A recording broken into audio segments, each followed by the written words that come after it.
the land. Be all I could, I would make a stand. I'd walk through the fire till the body falls. Don't fall, I would protect you. All that I've got to do now. Yeah, I could save you. All that I've got to do now. Hero, I could be your hero, fighting for your love soul. I could be your hero, fighting for your love soul. Yeah.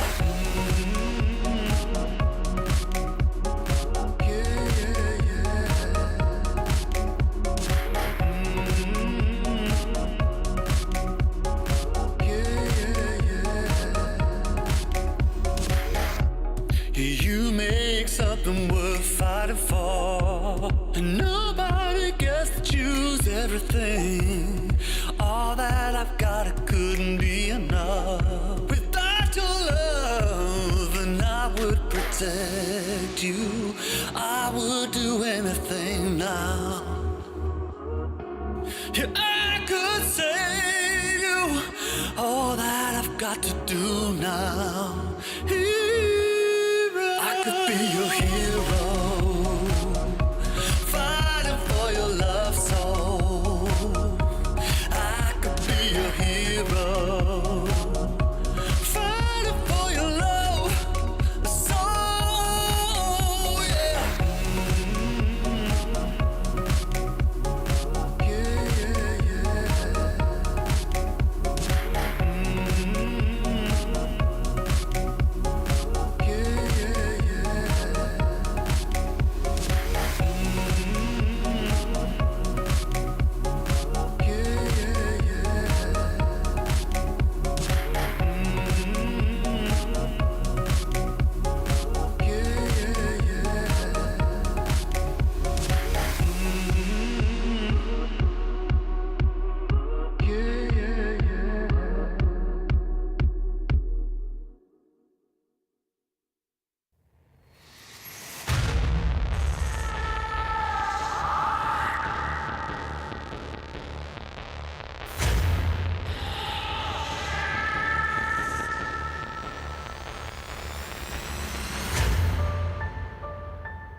Take me under your wing, crack of thunder, as the wild birds sing.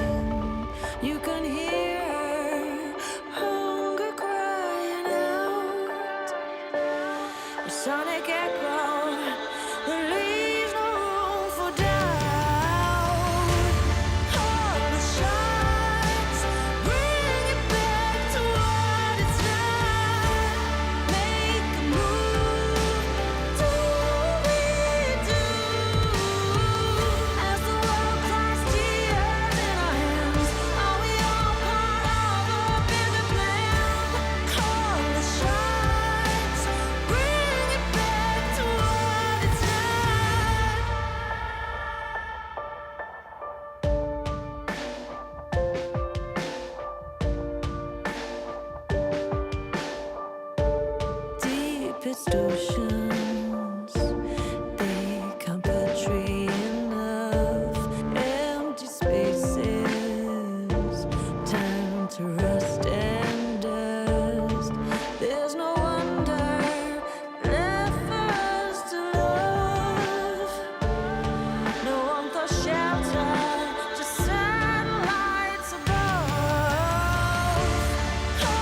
this beat in my head.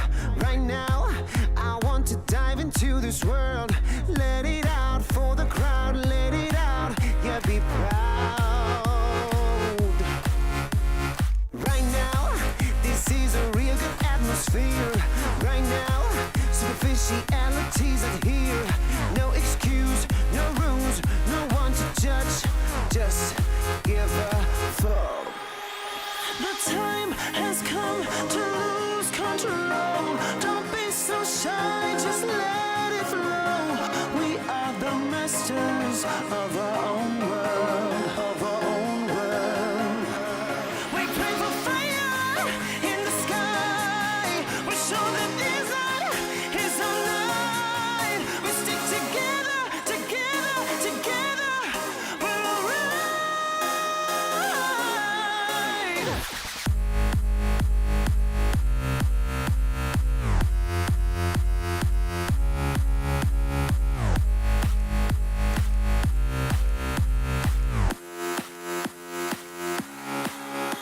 The time has come to lose control.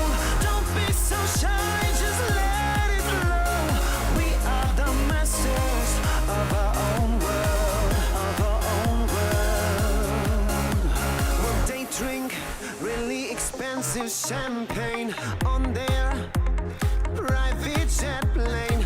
All we need is a cheap bottle of wine and a cigarette to have a good time. A freedom, conviction, and no restriction. There's no other place to die than here with us tonight.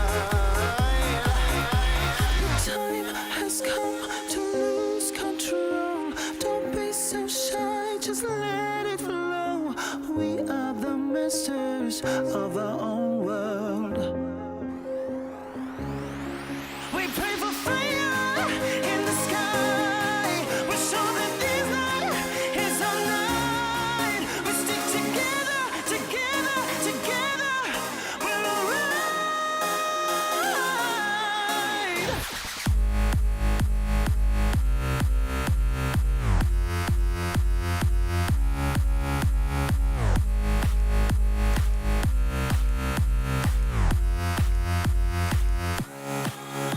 The time has come to lose control.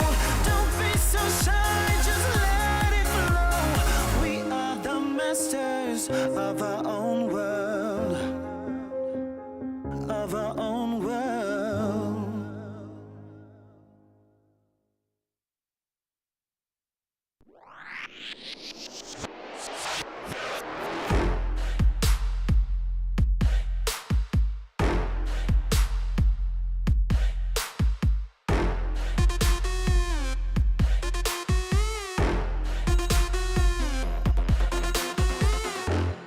赤信号だとしてももう止まらない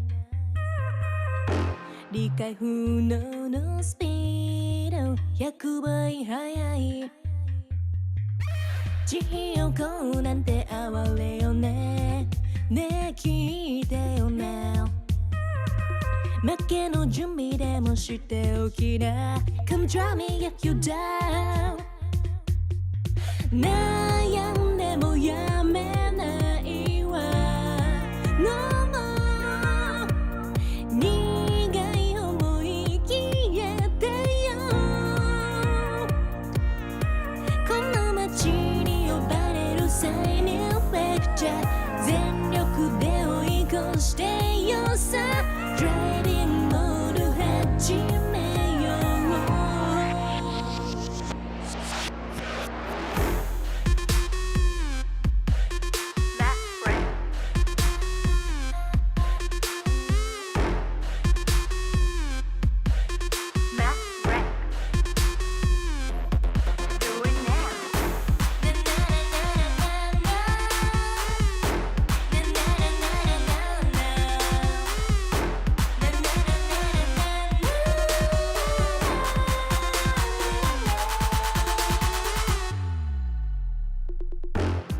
安全な近道なんての完全にアウトだからあんたの後悔楽しみだわすげた気づいてよマジでベイベー一番でノックアウトするわ You better be listening 地位をこうなんて哀れよねねえ聞いてよな負けの準備でもしておきな Come try me yet when you were down 悩んでもやめないわ No more 苦い思い消えてよこの街に呼ばれる生命フェクチャー全力で追い越してよさ Dreamingの始めよう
Country song.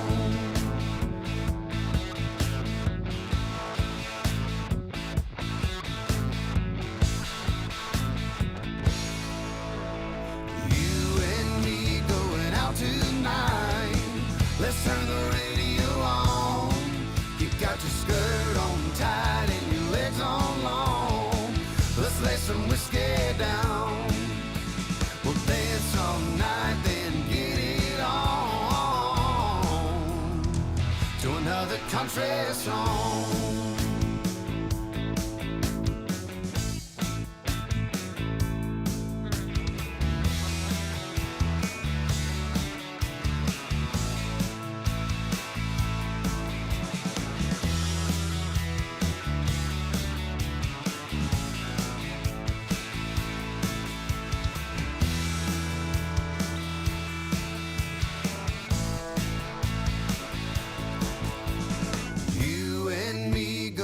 Tonight, let's turn the radio on.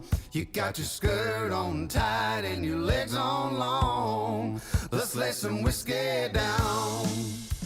We'll dance all night, then get it on to another country song. You and me going out tonight. Let's turn the radio on. You got your skirt on tight and your legs on long. Let's lay some whiskey down. We'll dance all night, then get it on to another country song.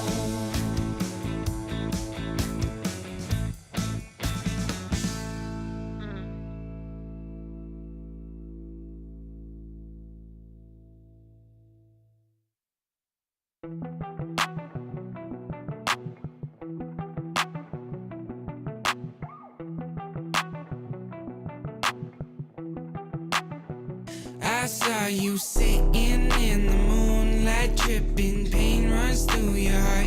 Oh, we were skinny dipping, slowly sipping, then we fell apart. I'm just trying to catch a break from your love, oh, yeah, hey. Cause I need to find a new life, no love, oh.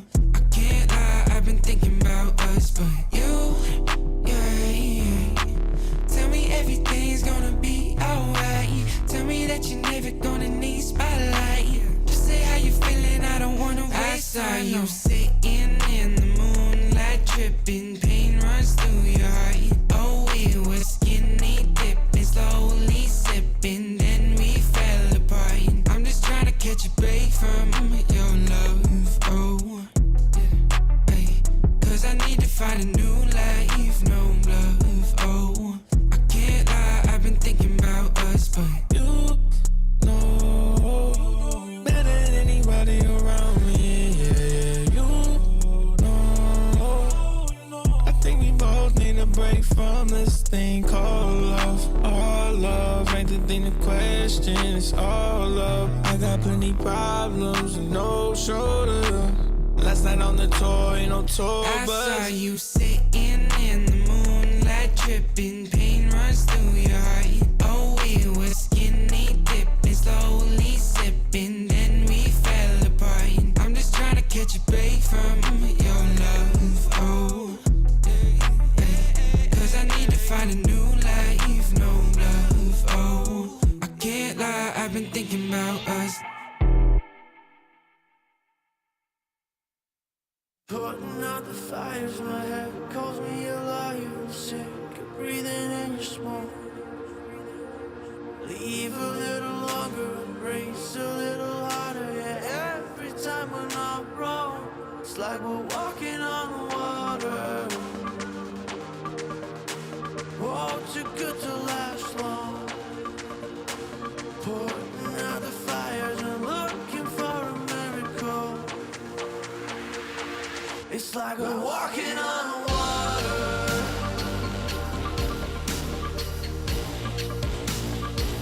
It's like we're walking on water.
DJ, turn the music up, put the lights down low.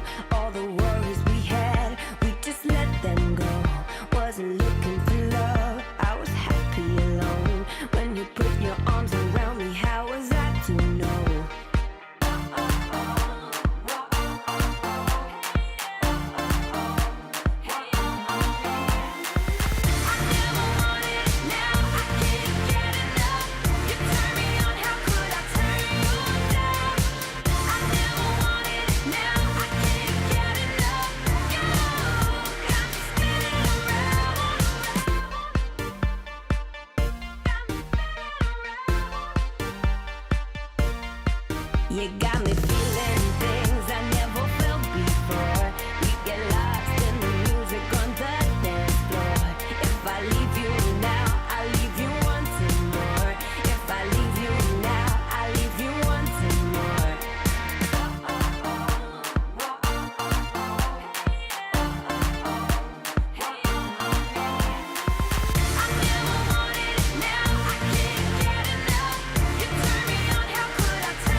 think I'll sleep till it's over.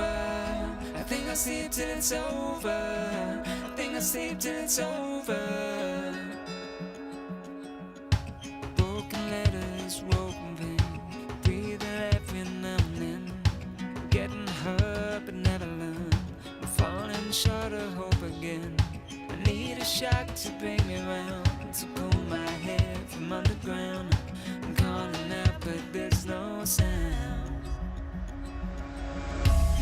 How many times can we make up? How many years will this take up? And never is as long as forever.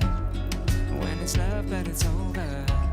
I've woken up in the headlights, sticking from the clouds in mid-flight. Never is as long as forever. I think I'll sleep till it's over. I think I'll sleep till it's over. I think I'll sleep till it's over. I think I'll sleep till it's over. Storm days never end. Words I knew you couldn't say. We pretend we're more than this. Make believe that it's okay. I need a shock to bring me round, to pull my head from underground. I'm calling out but there's no sound. How many times can we make up? How many years will this take up? And never is as long as forever. When it's love but it's over. I've woken up in the headlights, sticking from the clouds in mid-flight. Never is as long as forever. I think I'll sleep till it's over. I think I'll sleep till it's over. I think I'll sleep till it's over. I think I'll sleep till it's over. I think I'll sleep till it's over. I think I'll sleep till it's over. I think I'll sleep till it's over.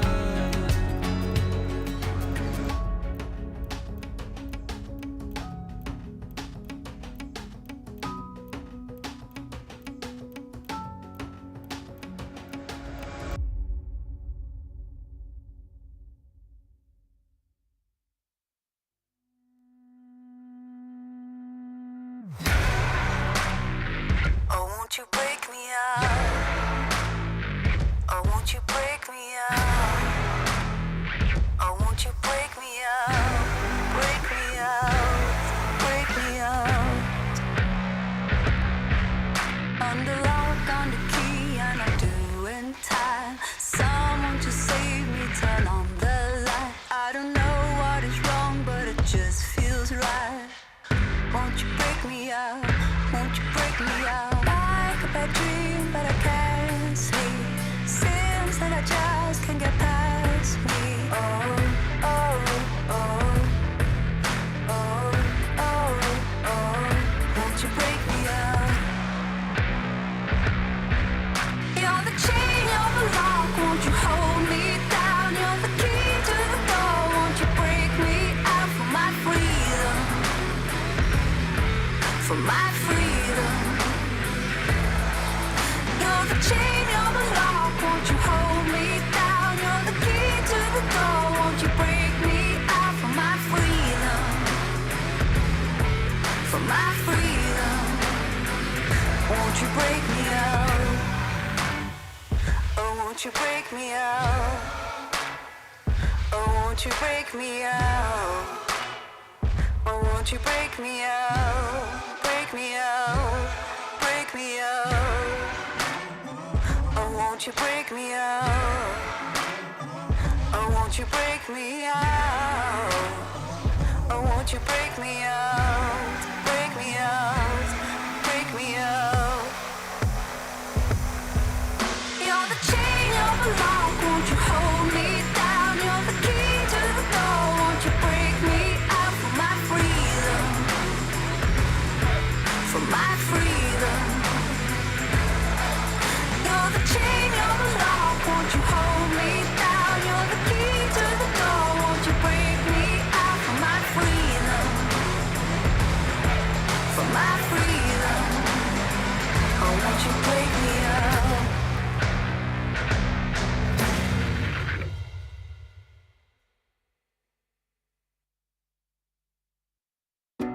Wanna wake up in my bedroom. with you right next to me, holding my hand. Something I could get used to, 'cause you're by my side. When city lights blur the evening, hollow skies grab my feelings, and shooting stars have no meaning. I know, I wanna be where you are, forever and ever. I wanna be where you are, forever and ever. I wanna be where you are.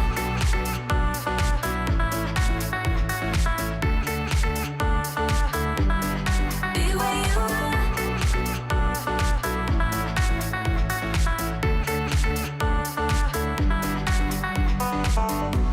There's nothing like this feeling. Could look at you for hours, don't mind me. Didn't know how much I needed to have you by my side. When city lights blur the evening, hollow skies grab my feelings, and shooting stars have no meaning. I know, I wanna be where you are, forever and ever. I wanna be where you are, forever and ever. I wanna be where you are.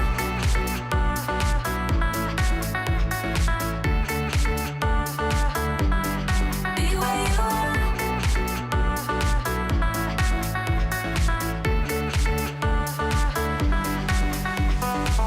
When city lights blur the evening, hollow skies grab my feelings, and shooting stars have no meaning.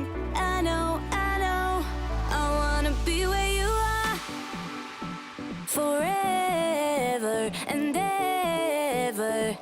I wanna be where you are, forever and ever. I wanna be where you are.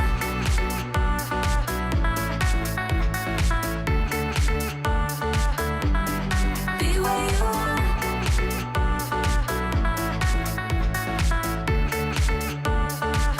I wanna be where you are.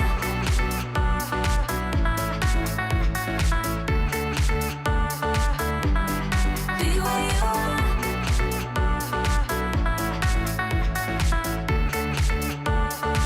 I wanna be where you are.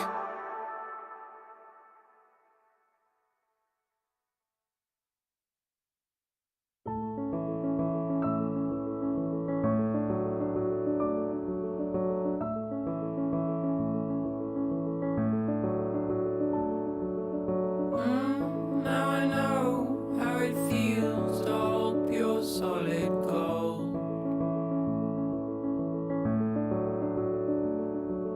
Sleep in the arms of my only minute tiny world. And right here in our arms you'll stay until you can find your own way. Oh, my son, stay curious, my boy.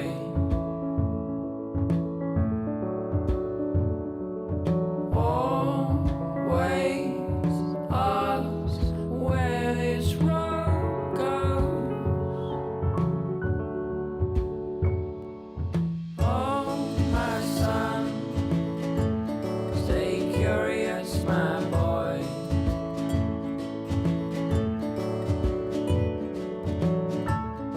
Just outside your door,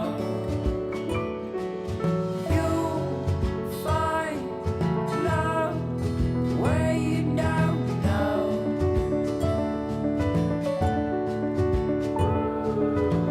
You know that if you ever tried your last, call out on me if the old wind broke your mind.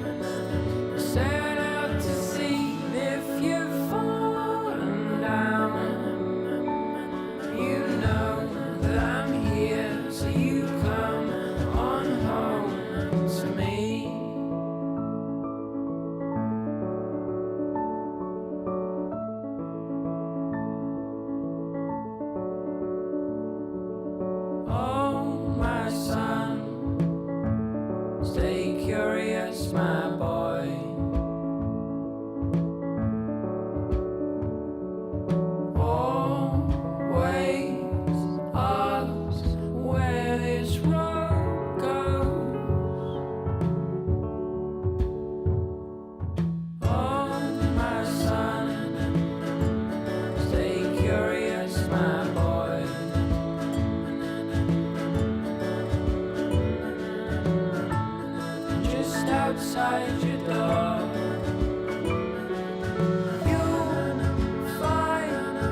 身も蓋もないわねマジでメール既読無視でもてめトラブルならすぐ相談してよだなんて細い指先が僕を指す Please come this way ピンヒールで突き刺す血の味が欲しいまで純粋だと思ったバカね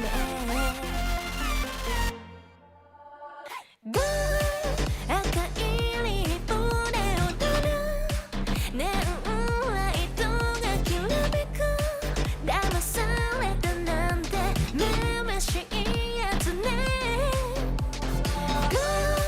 通報するならすれば罪深いの私よこの世のクズどもよかも民がひれ伏す農場の世界へようこそ落とし穴に落ちたあなた Please come this way ピールで突き刺す血の味が欲しい前に純粋だと思ったバカね赤いリップで踊るネオンライトがきらめく騙されたなんてめめしいやつね通報するならすれば罪深いの私よこの世のクズどもよかも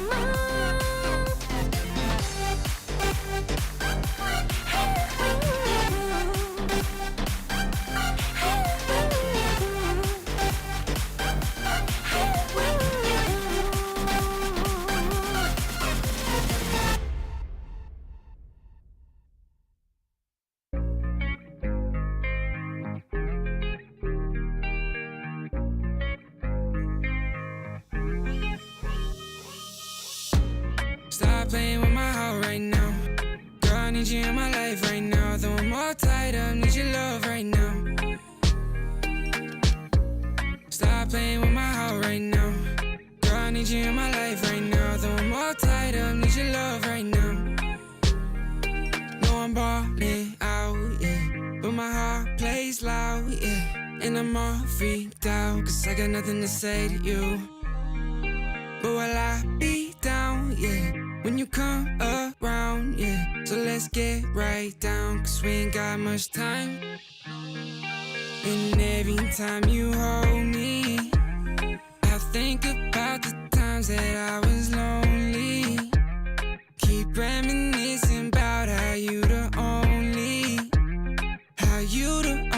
one that makes me wanna look into your eyes and say, stop playing with my heart right now. Girl, I need you in my life right now. Though I'm all tied up, need your love right now. Stop playing with my heart right now. Girl, I need you in my life right now. Though I'm all tied up, need your love right now. Yeah, we could take time to work things out, oh yeah. But I want you in my life so we could have each other, yeah. I know it seems hard to shine, but you're a million stars at all the same time, yeah. And you know I really mean it. And every time you hold me, I think about the times that I was lonely. Keep reminiscing about how you the only one that makes me wanna look into your eyes and say, stop playing with my heart right now. Girl, I need you in my life right now. Though I'm all tied up, need your love right now. Stop playing with my heart right now. Girl, I need you in my life right now. Though I'm all tied up, need your love right now.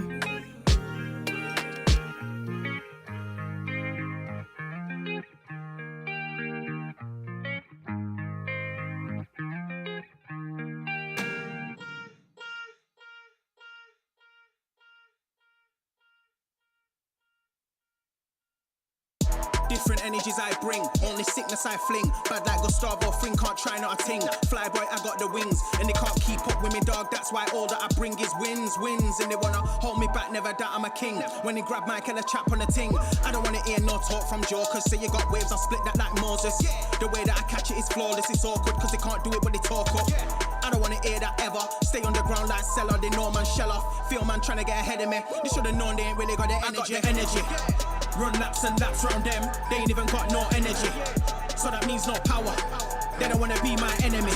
That might end up in a penalty. I got a different energy. No matter what I encounter. No, I got the energy. Run laps and laps round them, they ain't even got no energy. So that means no power. They don't wanna be my enemy. That might end up in a penalty. I got a different energy. No matter what I encounter. No, I got the energies.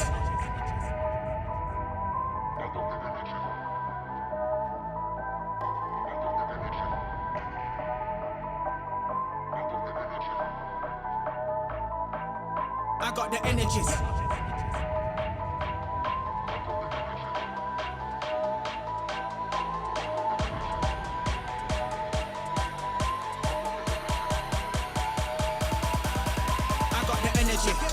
Run laps and laps round them, they ain't even got no energy.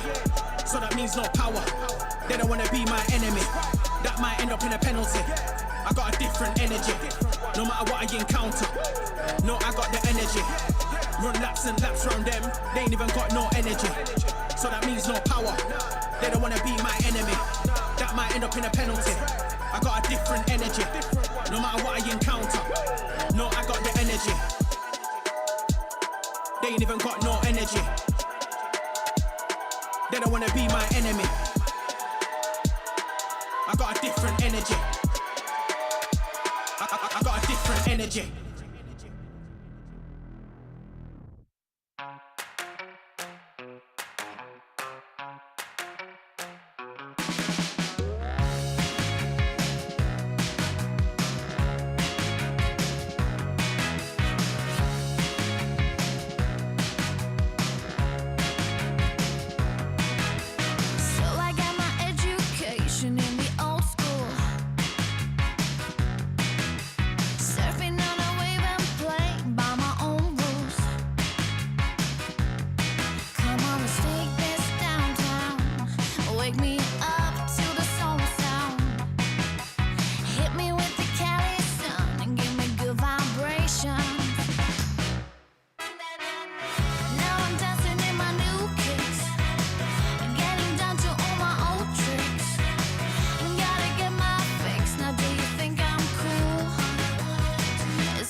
for the show. Call my girls like, ooh, don't you know? I'm with my girls, yeah, my girls. We've been working all day. It's time to dance the night away. I'm with my girls, yeah, my girls. We got records to play, so come let's dance the night away. Like don't see though, we ready to go. Sneaker fresh for the halftime show. That's right, girls, we dropping it low. Like don't see though, we ready to go. Sneaker fresh for the halftime show. That's right, girls, we dropping it low. Here we go. I don't really care about the fortune or the fame. Keep rolling on and holding on. Don't need that crown to reign. Push through all the pressures, just keep grinding 9 to 5. Yeah, I'm working hard, we playing hard. Goddamn, I feel alive. Like do-si-do, I'm ready to go. Been a damn long week, it's time for the show. Call my girls like, ooh, don't you know? I'm with my girls, yeah, my girls. We've been working all day. It's time to dance the night away. Here we go. I'm with my girls, yeah, my girls. We got records to play, so come let's dance the night away. Like don't see though, we ready to go. Sneaker fresh for the halftime show. That's right, girls, we dropping it low. Like don't see though, we ready to go. Sneaker fresh for the halftime show. That's right, girls.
straight ahead.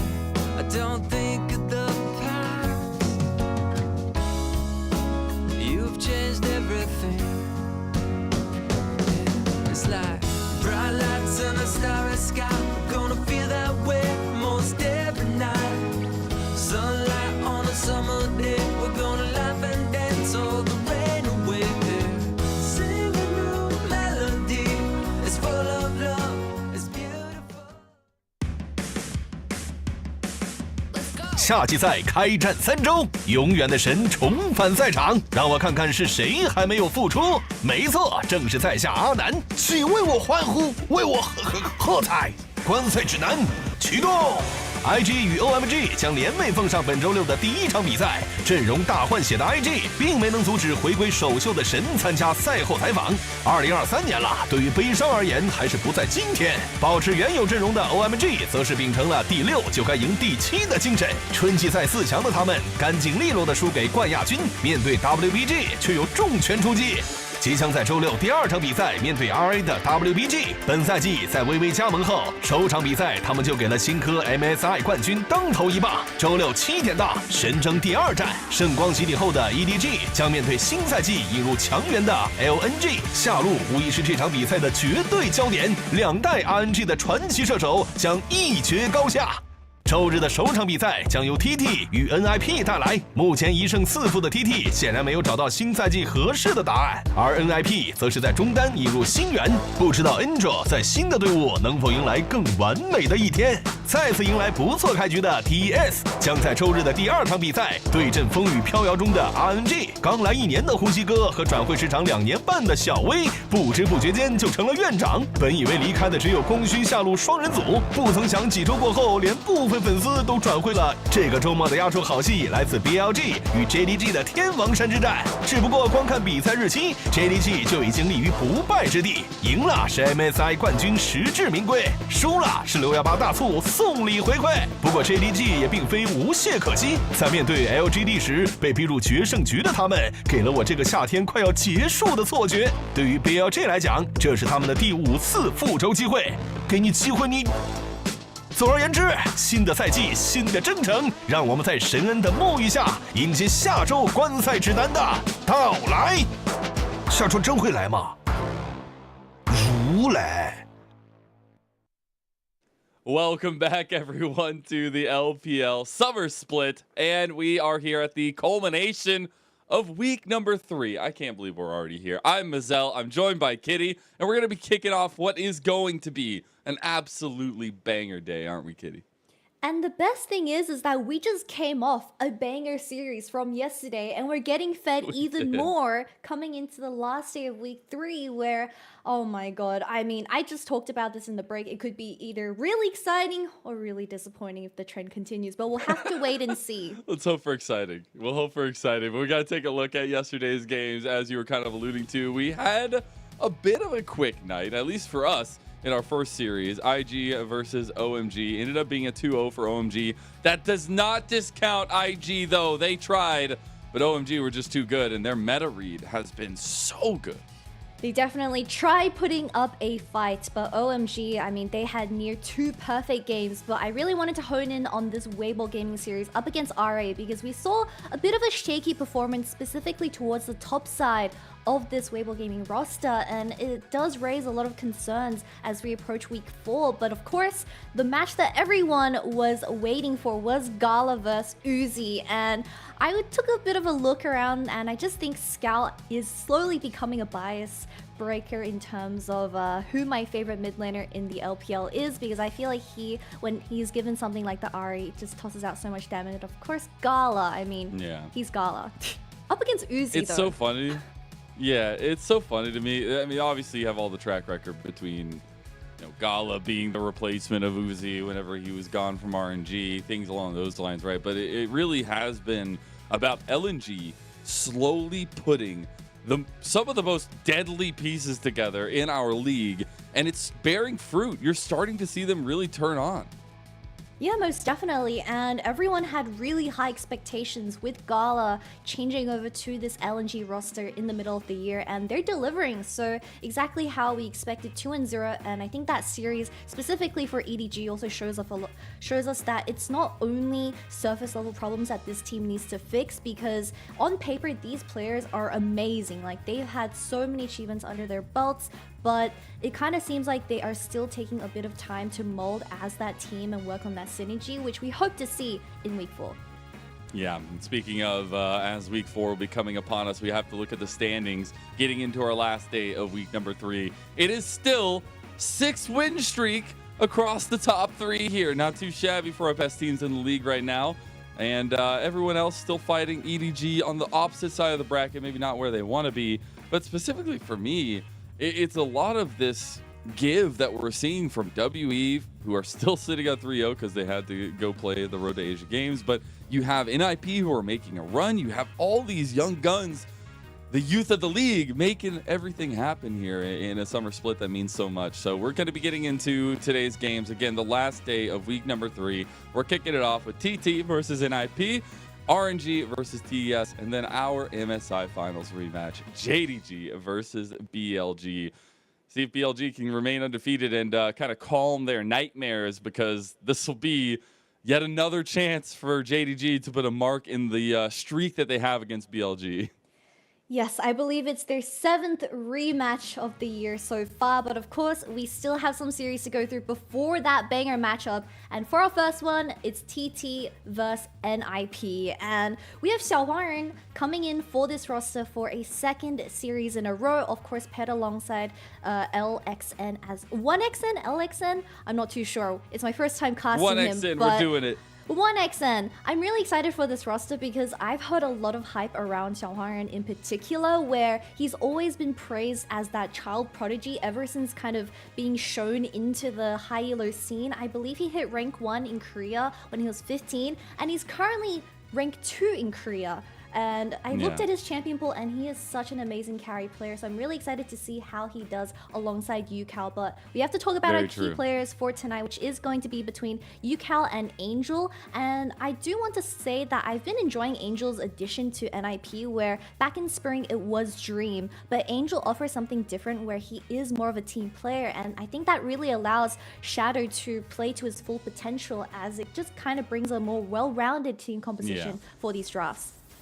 It's really been incredible. I just still will say I feel bad outright for UCal. I feel like he's had some really glittering performances, but the team just hasn't been able to put together. Maybe changing things out with this jungle matchup can do that in a later date, but right now it's still about getting that cohesion together, and Angel has hit the ground running with NIP. So we'll be heading off to the stadium in Shenzhen as NIP will be trying to maintain a little bit of a streak for themselves. And I think over a TT that has been struggling, that hasn't really found their identity, it can be possible, because it is NIP who have started to find that track record. I'm definitely looking for the energy here as we see the intros from TT. I want to see UCal scream. He's still got the energy, but gotta love me some rookie love there as well, Xiaohuang. Yep, as he also waves to the audience, which I'm very excited for. But like you said, this is going to be... Let's go, Yukao! He is more than excited coming onto the stage in Shenzhen. But my biggest challenge, or at least TT's biggest challenge for tonight, is that they need to break their loss streak. They're currently coming off a 4-series loss streak, where I feel like their identity change, if you compare them back to spring, is that they found a lot of success alongside Huanfeng, who is currently subbed out as that AD carry player. But if you think about why they were so successful back in spring, it was because they had a very flexible team identity. And I think personally for me, UCal, he really shines on AD champions like the Jace, like the Yone, but unfortunately we haven't really seen a lot of Yone. Jace is still pretty prevalent in terms of his presence in the current meta, but TT have been just adapting to what is the meta for LPL so far, and that is all about the AD carry. But I feel like they really need to allow UCal to shine as well if they want to find that success. They absolutely do, but I do appreciate the kind of off back into developmental talent. Obviously, Xiaohuang has been around for a long while, took about a 1.5-year break before coming back in here now for TT, but 1xN as well. You were kind of talking about the Huanfeng arc with the kind of duo splitting time down there, but it seems like they are trying to commit to 1xN at this point with Yao Yao combination. I think that's interestingly enough a way forward for TT. But on the other side for NIP, the strengths have been showing themselves. Shadow, Angel, huge stuff when they can cohese together early on in the game. But the big stars for me, the ones that have been shining, sometimes Invincible, but also Photic whenever he gets this Aphelios. Yeah, most definitely. I mean, I think both of our ADCs coming into this series will be the highlight, as I also wanted to kind of shine a light onto the support players because they share very different identities to what they bring to the drafts. And specifically starting with Yao Yao, he has only played melee support so far in the summer split, and that really does seem like something that TT's draft hones in on and really relies on it. That does allow Hoya to pick something like the Gwen or the Rumble to have that carry potential, as you already had that CC provided from the support position. But I was looking at the range of what he plays. It's something pretty important because obviously Milio, Lulu, and Yuumi are very high priority when it comes to being paired alongside champions like the Jinx and the Aphelios, but we haven't seen a single Blitzcrank game from Yao Yao, and that is starting to become a pretty big problem because if you look at their drafts, they're forced to ban Milio and another Enchanter support, at least have a lot of focus to narrow down that support pool. While on the other hand, I think Zhuo has brought a lot of flexibility with his willingness to play either the Enchanter or the melee support, and that really allows NIP to play teamfights around Photic, and they can execute front-to-back compositions relatively well. Yeah, it's a lot about how this bot lane works in the early stages. Do Zhuo and Yao Yao get out on the map and get on these roams? Especially, how does that priority lie in our draft? Because I think that's something else we've seen. Either teams are willing to have a bit of a handshake with the Milio and the Yuumi. Usually we see both of them banned out on one side, and we see a lot more priority given to the mid lane, to jungle early on in the picks and bans, and ADC occasionally as well, depending on what picks are open. Yeah, and I've been cooking a little bit because obviously we have Xiao Huangren, and he is known for champions like the Kindred, the Echo, Viego, and Lee Sin. I believe we already seen a Lee Sin game from him as well, where he did pretty good in that early game, unfortunately falling short as they weren't able to close out that one. But I was cooking. So Azir is slowly becoming meta due to how high priority Ahri is as that control mage in the mid lane, and it is a very good answer to this Ahri champion. So what if we get Kindred locked in for Xiao Huangren, and then you have Yukao, who is very comfortable on Azir, that can allow the Kindred ult to kind of save his own team, and then you have the Azir ult everyone out, and then you have someone like Yao Yao that can also, I believe Yao Yao brought out the Galio support, which was absolutely insane. I mean, I get where this man is cooking, but what if we get a Gragas onto TT's composition as well, and that's the Exodia that they're looking for? Am I cooking too hard? Hey, you know, it depends. That little fan side there, that might be cooking too hard. The little arms and stuff moving around. Oh my god, it's terrifying. You see that like a corner somewhere, like an attic? It's terrifying. Also, I saw during there, Shadow was slapping himself awake. You gotta wake up here, bud. You gotta wake up. It's gaming time. We're on to the picks and bans for game number 1 of our Super Sunday, the final day here of week number 3. It's TT on the blue side with those Vi, Emilio, and Maokai bans, while NIP on this red side ban away the Nico, the Yuumi, and we'll see what the final ban is going to be.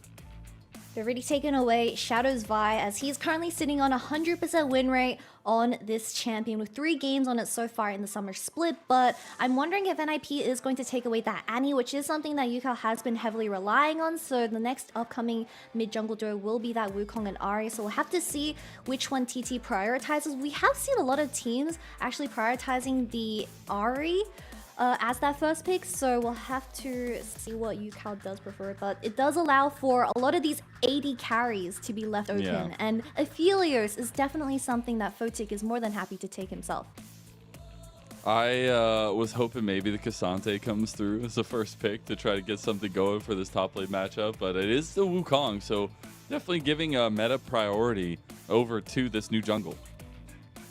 Yeah, I feel like Xiaohuan, something that he is very comfortable on is that Wukong, but my biggest question is when Wukong is kind of gone from the pool. Ooh, that is the Azir getting There's locked the in for the Azir. side of TT. I am so excited because this is a traditional counter to Ahri that can keep this champion in lane when she so desperately wants to look for those roams. So I'm really excited for this series, Mazel, as we also have the Zeri versus the Aphelios in the bottom lane. Who's getting the Lulu, I wonder? Who'd have thought?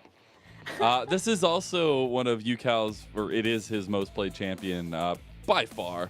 Has a plus 50% win rate at least on it, but it's definitely leaning to comfort for Yukal, which we've seen such flexibility from Yukal, not only in this last split, but this one in particular as well. I think he's been willing to kind of flex this mid-meta a little bit. Yeah, most definitely. And I also highlighted how I personally prefer Yukal on something that is very strong in terms of the side lane push, but he is obviously very comfortable with control mages like the Orianna, like the Azir, and especially the Azir slowly seeking back into the meta as that answer to Ahri.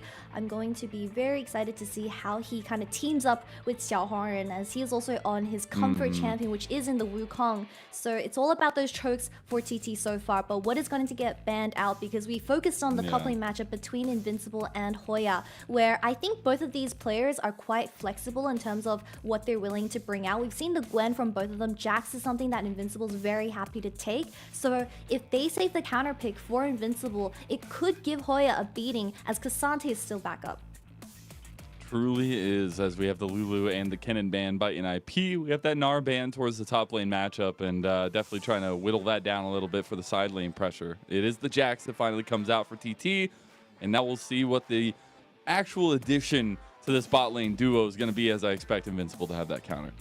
This Kennen ban does signify that Invincible is looking for something like the Gnar. I believe he also has a pretty good win rate on it so far, 60 win rate or so. It is going to naturally be the Aphelios and Nautilus combo, where it can force a lot of those bot lane dives. I'm going to be pretty surprised if Yaya locks in the Alistar. Something like the Braum would be much more preferred, as it is going to be a great champion up against the Poppy and the Nautilus, as you do have that counter position. But if NIP wants to go for the Gnar, what is going to be Hoya's answer? Cassante vs Gnar could potentially be the top lane matchup for this game one. It could be. I think the most important part so far in the draft is that we have gotten these kind of potentially mobile supports for both Zhuo and Yao Yao. So getting a stable lane state and getting out on the map to rejoin with Shadow and Xiaohuan Gran. I think that's super important. Now, this pick finally makes it all the way through to the 5th pick of TT's blue side. It is the Cassante. There's a lot of picks that are available into it, and there's one we've seen tried and true. It is the Gwen for Invincible. I love Invincible playing carry champions, as Draw locking in something that is the melee support does make up for that lack of engage and allows Invincible to start dealing that DPS in those team fights. But looking at both of these drafts, I feel like TT is very stock and standard. They have really good frontline and relatively good scaling in the terms of this Azir, while Zeri, yes, she's become sort of short TPS because of her new build with the Triforce and the Hurricane, but I feel like the wave clear is absolutely insane. So NIP, if they can't get a Baron, it's going to be impossible to siege this TT composition. It is something they have been opting into, though, are those aggressive 2v2s between mid-jungle and using that to propel themselves forward. And they'll be looking to take advantage of newly minted jungler Xiaohuan Ren. And I think that's super important to kind of keep an eye on here, because he is a very aggressive jungler in his own right coming up. And having spent a lot of time with TT Young, even though he had spent about a year and a half off before this. So I'm really excited to see a second series from him and how he can adapt to this one, especially against a rising NIP, Kitty. Most definitely. NIP, I looked at their track record. It really looks like my solo queue match this year, where they're win-loss for the past 5 series, but hopefully they're going to break that as they just came off a win. So hopefully for this match up against TT, I mean, they have a lot to prove, bringing in 2 players, which is in one, XN and Xiaohuan, so they have a lot of shoes to fill, to say the least. They do indeed, but we're hitting the rip for our Super Sunday as we get to it. It is Thunder Talk Gaming in the home arena of the Ninjas in Pajamas. See if the home arena crowd will give NIP that buff as we get to it now. All eyes on the jungle matchup and how this 2v2 works out, especially with you, Cal, on the Azir. And my God, you cannot tell me that's not creepy. Come on, please. Please tell me that's creepy. I honestly like the dedication because there's a lot of mechanics behind how the limbs kind of have to flex around. But as an artist myself, I kind of like it. I'm not saying it's not cool. It's just creepy. Like if you saw that in an attic somewhere 20 years down the road and you're like, what is this? Is this thing going to come alive and kill me? That feels like maybe the way to go. Honestly, I'm probably the one making those and putting it in the basement. But other than that, Invincible does put down a very sneaky ward onto Xiaohongren's blue buff, so that will spot out this Wukong as he has to change his pathing and start off with the wolf camp. We'll see the same side starts for both junglers, but they will be starting other smaller camps, so maybe we get some sort of pathing towards top side. But I will just say, I think we're going to have a pretty calm earlier game right now. Both teams playing a lot of reactive style comps that scale into the mid to late game. And so I do expect once we get roam control and Yao Yao, that'll be when things start turning on. But until then, it's just watching on how quickly these two junglers want to get involved in their lanes. Most definitely, as if you just look at TT's composition, they have great scaling within the Azir and the Zeri, so they're just trying to hold off as long as possible. Having Yaya on something like the Braum is going to negate a lot of that gank potential that Shadow could potentially look through that bottom lane, but I would love to see NIP playing towards this Gwen and playing towards Invincible, because if you look at his champion and this matchup, TT, they don't have a great answer in the side lane. Dro, a little bit of trouble in the 2v2 going on here. Trading pretty heavily, I'd say, against this pretty developmental style bot lane. I appreciate Yao Yao's addition, obviously coming over a long track record, but initially really got his start with TT on TT Young and got promoted in 2021, which was actually pretty huge. But now he's paired up with 1XN, the JDG LDL squad Prodigy AD carry, and they're going against a pretty stout bot lane themselves. Maybe need to help out their jungle, though, as he's getting pressed out of his. Shadow saying, welcome to the LPL with his own aggression and trying to just annoy Xiaohongren at his own rub off while taking the Raptors away. Angel, he does get lane party on this matchup in the early stages, but once items come online, this Azir will be quite the problem for NIP to deal with. I really enjoy the movement from NIP so far. There's a lot of deep vision that they've been able to put into Xiaohongren's jungle, which does deny a lot of his pathing for this early game. It does, and you need to kind of get this going in a stable state for the Wukong to get something in this, because I feel like, you know, it is a meta pick. It is very strong, a lot of setup potential for your team, but you got to be able to set them up. And he was actually looking for NIP to capitalize bot side, maybe try to punish them so he can take a 3v3. He does complete his back. Shadow will be seen on this ward, though, as he comes down. Shadow hasn't cleared his own blue buff yet, as Xiaohongren did reset and is slowly working towards that scuttle. With how Invincible is laning here, needs to be very fast with pushing in this lane and then making the lane reset, or this could be a potential gank angle for Xiaohongren to take, but we'll have to wait and see. Because I feel like Invincible, he's been pretty hot and cold throughout the past two splits, where he's done amazing on carry champions, but he's also very vulnerable in the isolated matchup, and it does seem like he's very gankable as a player. He also is just able to pop off on the Renekton sometimes.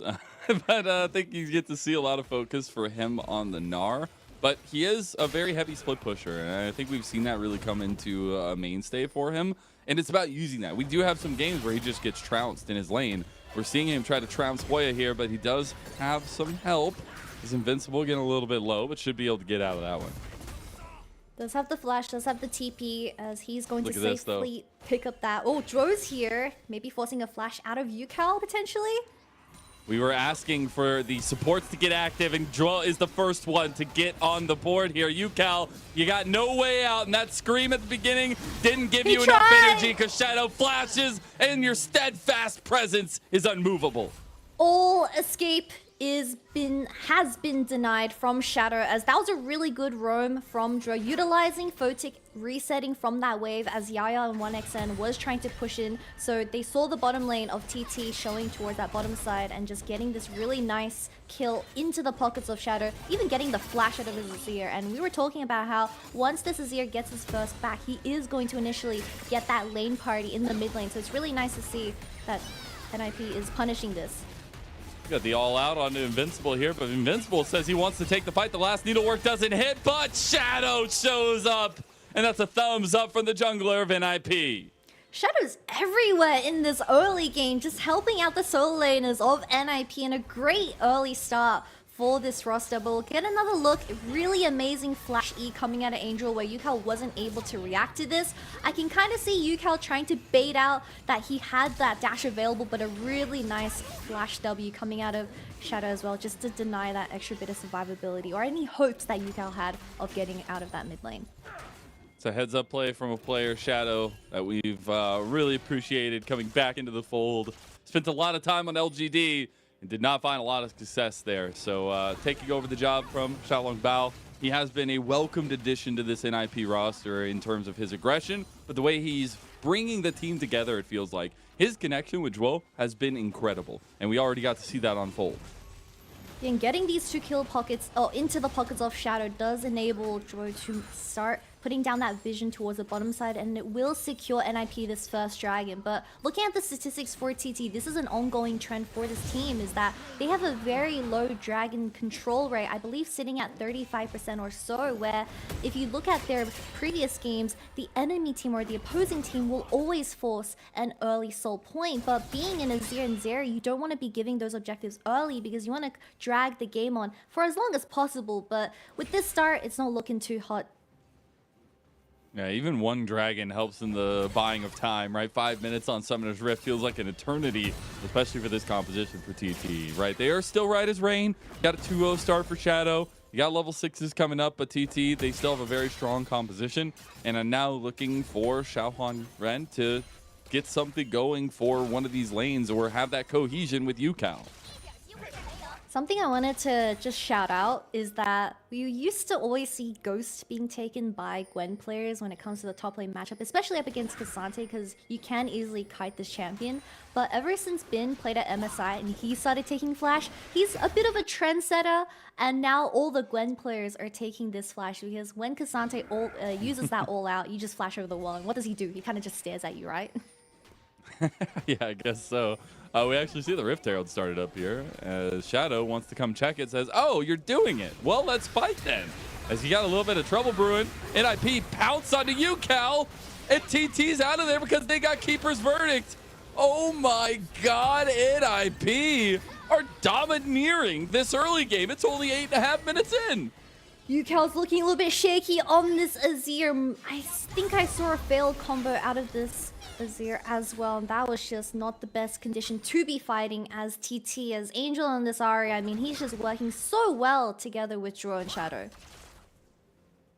Truly is. One side, the cohesion is working. The other side, it is not. So far, at least.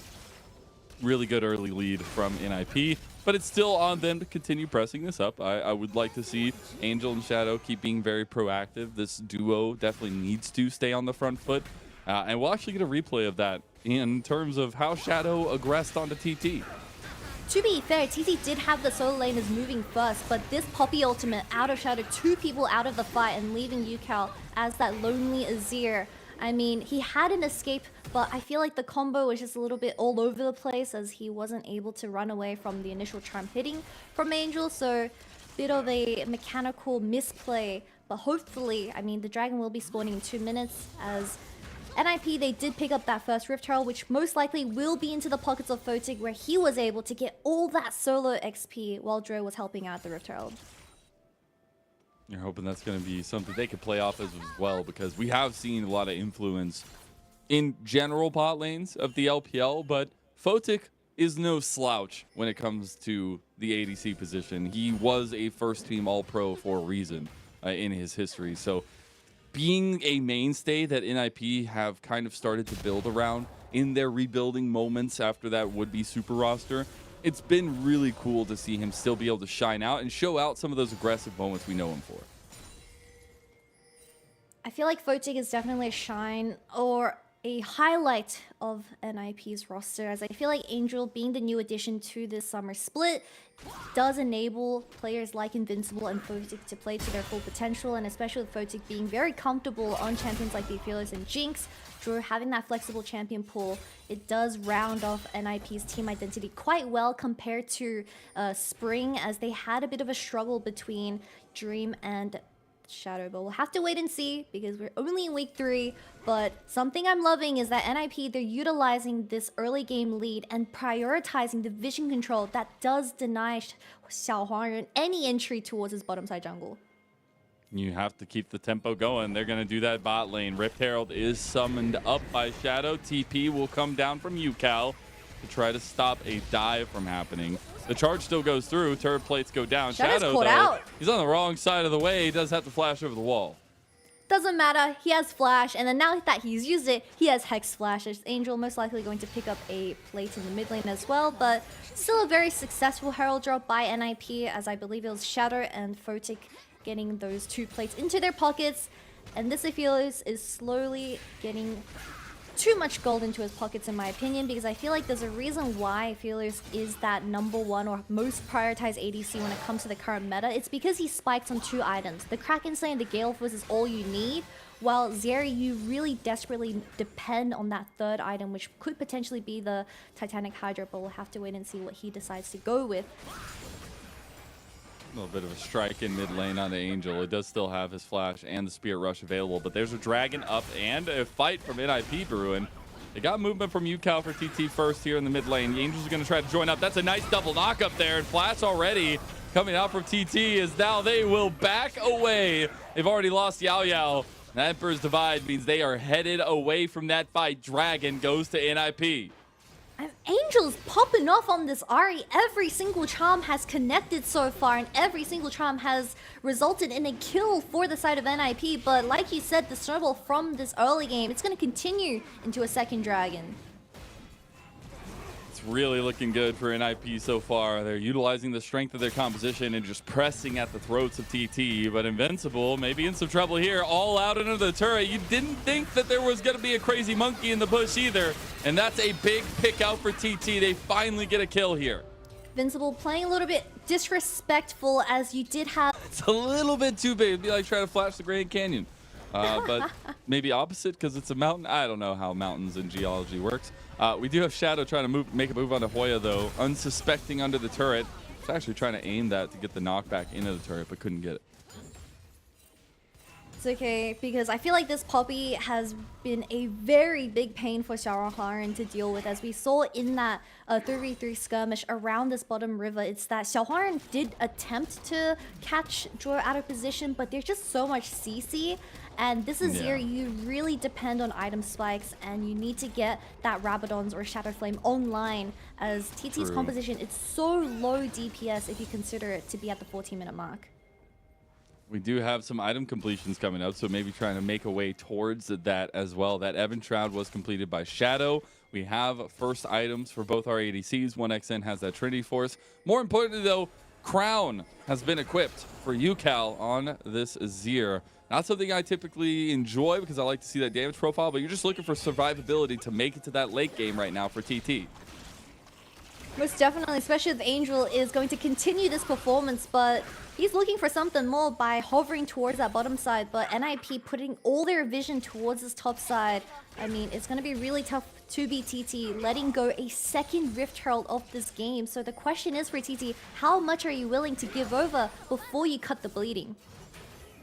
Looks like they might want to move in for a fight. They will not give this one up for free. Engage goes in preemptively from NIP, though. They try to get a big keeper's verdict here. Zhuo getting low. He flashes, though. That's kind of big. The Rift Herald reset means NIP are a bit hesitant. As Invincible needs to get out of the back of the Baron pit, and both teams walk away here, but Yao Yao had fallen. Good Everfrost. Oh. Nice little combo there. Does get that cleanse out of 1XN. Xiao Huangren is actually just going straight back for the Rift Herald. Why not? Round 2. Why not? As that was a pretty scrappy exchange coming out of both of these teams, but it does seem like NIP, they're going to put their focus towards that bottom side and gain vision control as they do give away this Rift Herald. However, it was a 1-for-0 trade because Draw, having that sneaky stopwatch in his item slot, did bait out so many abilities from the side of TT, while Yao not having that extra bit of survivability did fall down eventually. But at least they did cut the bleeding and they were able to secure this Rift Herald, which will be placed towards the top side as they trade a tower. Yeah, they were able to get a little bit of something back. Something interesting enough, though, I was looking at just now, is the tower does go down. It'll be first tower for NIP. Responded too quickly by TT on the other side. Well, doesn't have a Hex Flash. That makes me a little sad. I like the Hex Flash Nautilus plays. But I think continuing the trend of what we were talking about earlier, Yao Yao and Zhuo's prevalence is going to increase tenfold as the time goes on. And they will be super influential in being the engage for their team. Most definitely, especially being Poppy in this game. Usually you don't want to be the first one to go, you want to be the follow-up, and that really depends on how Zhuo is going to be able to land those hooks onto TT, but you also have to consider that you're dealing with an Azir wall, you're dealing with a Braum, so these fights, NIP need to take them very carefully, but someone that has been a quiet achiever is invincible on this Gwen, although falling that one death towards Xiao Huangren, I feel like this Gwen, as the game progresses, TT, they don't have a clear answer for this side lane pusher, and it forces TT to look for some A-ramming in the mid lane. Gotta look for those fights. Look for where you're strong. Speaking of strong, though, NIP have already gotten 2 dragons, and there's a third coming up in about 40 seconds. See if they can actually push out mid lane, get some vision down. They have a lot of defensive vision right now, but TT, no, they do not want to give that soul point decision-making power over to NIP. We do have the TP available for an invincible, as it is soul point, like you said, but I wouldn't be surprised if they do give over, or at least wait until Invincible takes that top tier 1 tower and kind of stall TT until he's able to TP over. Let's see, TT just going for a contest over the blue buff. As it is Invincible taking that tower on the side lane. He will have a free TP now available to come in. Zhuo gets caught by the Emperor's Divide. That just means your support is gone. Keeper's Verdict comes out way too late. Should be Invincible continuously pushing this tier 2 as the back comes through from TT. That's Dragon number 1 for them. And that's TT thriving off playing from these chokes with the Wukong, with Yaya. I mean, Zhuo was just honestly caught out of position, but that means 2 towers into Invincible pockets. I mean, TT did secure this 3rd dragon and denied the soul point, but this Gwen is a little bit scary now, Mazel. How is that even allowed? Just took all just the Gwen turrets things. and topside. That's Snip, insane. snip. Doesn't even have that many items, Kitty. You can't just say it's Gwen things. That's not fair. That's just Something not fair. else You know is what scary else for isn't you, fair? Cal. Is when you might have a crown, but it's not going to save you for long, even though a TP with the crown combo might, as Hoya had to burn that TP to save his life. That's TP gone from the top laner of TT. Q3 lands onto Angel, but I don't think he can look for much else other than just a little bit of poke. Baron will be spawning in 1 minute, and that is going to be very important as now we have a TP differential in the terms of the top laners. So it has to be Yukao kind of responding to this Gwen in the side lane if they want to deny this Gwen from taking anything else. But we'll get another look at this replay as Stro trying to get some vision onto the dot bush, over pushed, and Yukao executing that wall onto this Nautilus. Just What is the distance on that? He was kind of playing with the hitbox of these walls. I mean, it worked out in the end as Stro very vulnerable when stepped out of position, but it shouldn't be too big of a problem as Votic is still quietly sitting on 2 items now.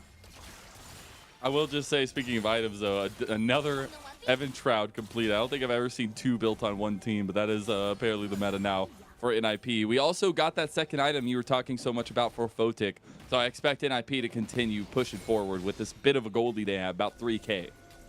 NIP realistically being at this 20-minute mark now, they want to secure this mid lane push and then start forcing their vision towards this top side and threaten the idea of Baron, but they don't want to commit to it as Invincible being in that side lane. He is uncontested. So TT, they're feeling a little bit desperate here as they have to work as a 5-man unit. TT don't have a TP except for now Yukao coming up the side lane. I don't know if that's necessarily who you want to respond to Invincible on the Gwen. So they're just really playing around the lack of vision they have and trying to forward think what NIP are looking for. But like you had mentioned too, that side lane is going to become even more of a threat as we go on. But you see, that's not the style they want to go for. They keep committing Hoya to the 5-on-5s to try to get something, while we actually get the Keeper's Verdict channeled up just for Fears itself on the TT. They are collapsing on mid here. Look, if you're gonna use it, you might as well throw it at someone. You miss every shot that you don't take, Shadow. Come on. It least refreshes make very one much extend to walk faster back. when you don't use it, though. It gets a see, it's like it's already back up. If you don't pull the trigger, it has a quick cooldown.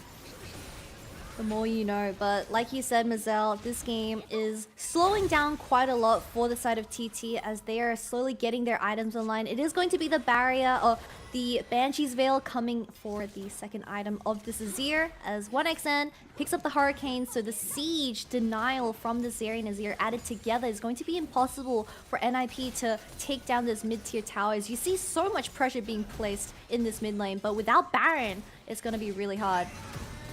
The Calibrum shot, though. We got the reverse TP from UCal. He wants to try to get a big engage. Doesn't get the angle, though. There's a TP now coming in from Invincible. The Emperor's Divide is all by himself. You got to protect the Emperor. He gets out of there, and they actually pick off Invincible. The knockback comes under Schwo, and TT take a huge fight. But now the answer back. Photic kills Yao Yao. So many ultimates being thrown in this mid lane, but it does seem like NIP, they're finally going to be able to secure this tier 1 tower. Angel's looking for more. Trying to get that follow-up charm after the Everfrost, but it will not work against Cassante. And TT are able to fight back even with the big deficit they have. But that's so many summoners burnt by the side of TT with the dragon spawning in 50 seconds now. Can they deny this once again like they could for that soul point is going to be the question, because I feel like now Invincible doesn't have that TP, so he no longer has that side lane pressure. As we take another look at what just happened, we have double TPs coming out of both Invincible and UCal, but the difference is that this stopwatch held up so much time to stall NIP out, while Invincible, he TP'd into the whole mix of everything and got instantly focused down. But Angel, once again, being the hero of the moment, was able to pick up a straggler in this team fight, which was Yaya, I believe, with that charm, and it traded for a 1-for-1. But I think NIP, they still have first move for this Baron, for this dragon. I will just say also Hoya blocking out so many abilities with his Unstoppable as well. That Keeper's Verdict was initially on him, and it would have made a big difference, but execution matters here in TT. Looking to execute a 5-on-5 against NIP as they were threatening the Baron Pit vision angle, but it's literally just an ARAM in mid lane, 5-on-5. Photic does have the Inferno ultimate available, so Yaya needs to be very careful with how he uses his wall to protect his team, but like you've been saying, the hook connects. Unstoppable, though. Cyclone in. That's a 4-man depth charge. Xiaohuan is out of there, though, and eventually gets picked up by Photic, who still does a ton of damage. NIP end up getting a huge win just out of one pick, and it was onto the jungler, so that means Baron in the eyes of the ninjas in pajamas. You can have your bot sign priority, as they're just going to take this Baron with the Gwen and the Aphelios. They're going to take it with no problem whatsoever. As we all said, how important this Baron meant for this NIP composition, as they now have the siege for this Gwen to work off in the side lane. That's just extra pressure on how TT is going to be able to deal with this champion. And checking into one thing we had talked a lot about earlier was TT buying a lot of time with dragon stacking and taking away a couple of those. They have gotten 2 in a row, so that feels good for them. 2 Ocean Dragons in a row does definitely feel good, but it just feels oh so bad when you keep getting picked out like this. A very chaotic fight to start everything off, but Xiaohuan got instantly focused down by the NIP roster, while Angel was way too slippery for TT to lock down. But Invincible on this Gwen, his needlework just went through 3 people, putting everyone on critical HP. But I feel like at this point in the game, TT, they're a little bit too behind to kind of face any 5v5s, so they're gonna start looking for these picks. They are indeed, and now we have 3 items for Photic. He's going to be even scarier with that Lord Doms, and I just feel like the weapons are really online now for NIP. And TT, while they have that scaling we were talking about in the draft for them, they haven't really been able to find the mechanical execution on the team fights, and you will have that 3rd item for 1xN very, very soon. But the question is the timer going to be enough? As you look at the gold differences, there is a big diffy in the mid lane right now. And it's from Angel's pressure that he's been able to provide a lot of this game. Most definitely, and it is going to be the Titanic Hydra as that third item for 1xN. But you see NIP already putting this pressure towards the bottom side, having Angel hover Invincible and putting all their wards to allow Invincible to push up is going to be a very big problem. If I was TT, I would try to force something in this mid lane because you're going to slowly bleed out or at least catch Invincible who's alone in this bottom side. I just don't know if they have the gumption to take one of these picks out. It's been a lot of buying time here for them. They're going to try to find something there. There was a flash used by Xiaohuan and a return flash from Photic. NIP throwing up all of those thumbs up, says, we saw you try to pick us off, but you didn't get us. So what are you going to do as we siege you down with this Baron buff for another 50 seconds? Look, flash for flash, and now Photic doesn't have that crucial summoner spell available. Could potentially be good, but you also have to consider that he has that Gale Force available. So TT, hopefully they won't get baited out with this idea, as Angel, once again, such a menace. But Xiaohuan, he is cooking, so we have to let him flank. Man. Oh, Yao Yao, very, very low. I don't know if they have the health bar anymore to commit to this. Xiaohuan, he finds it on the back, gets the cyclone. It's not enough. Moonlight Vigil right back from Photic. And NIP are ripping them apart. The all-out comes through. Photic gets caught, but the entire time it was that superhero in the top lane. It's Hoya making something happen for TT. Angel ends with the double kill, ends the dream that there was for TT, and the lead has skyrocketed here in game number 1. NIP now looking for that mid inhibitor. They're not going to be able to end, as we do have timers coming up in 10 seconds for both the jungle and support of TT. But that was a sandwich within a sandwich, Mazel, as we had Xiaohuan looking for the flank, but they forgot that Invincible on this Gwen was the true villain of this team fight. It's a sandwich made out of sandwiches. Find a mental image of that and stick with it, because that's what we got here. This was an insane angle that turned up so wrongly for TT. TT, they had the good idea of focusing down Photic as he's the AD carry, but there's an APC in Angel and Invincible, and they just have so much damage source. It is quite impossible to just have one person down and then say, yep, that's pretty much it. But Hoya trying as hard as possible with this Cassante pick, but sometimes when you're up against 3 carries, it's not enough. 1 versus 3. I think I can do the math there, Kitty. I think the 3 win if I'm looking at results-based analysis, and so far it did work out that way. NIP right back to it, though. They will not let up with this lead they have, and they're going to push into the enemy jungle here and try to get even more. Does seem near impossible for TT to challenge this third Ocean Soul Drake, which will be soul point for the side of NIP, but look at their vision control. They want to wrap around and gank Hoya. Oh no, you start seeing the members pop up at the other side. Like, guys, what's going on here? Also, those damage graphs, holy cow. It is Invincible and Photic going to town right now. And it's actually NIP buying time here. They were looking for a little bit of pick, maybe some siege on the bot lane, but there's a dragon in 25 seconds. And it's soul point for both the teams now. Yeah, but I don't think TT has any oil in the gear to contest for this one, as they do need to look for those initial picks. Without flashes available on both Angel and Photic, that could potentially be an angle for them to take. I mean, even Dro on this Nautilus, forcing a numbers advantage could be the way to success, but it seems like Xiaohuan, he is going to go look for some vision, but slowly but surely they are going to work towards that Baron vision, as that's more important, because we already saw how well NIP utilized the previous Baron at taking both the mid lane towers and that top lane tower, so we'll have to wait and see.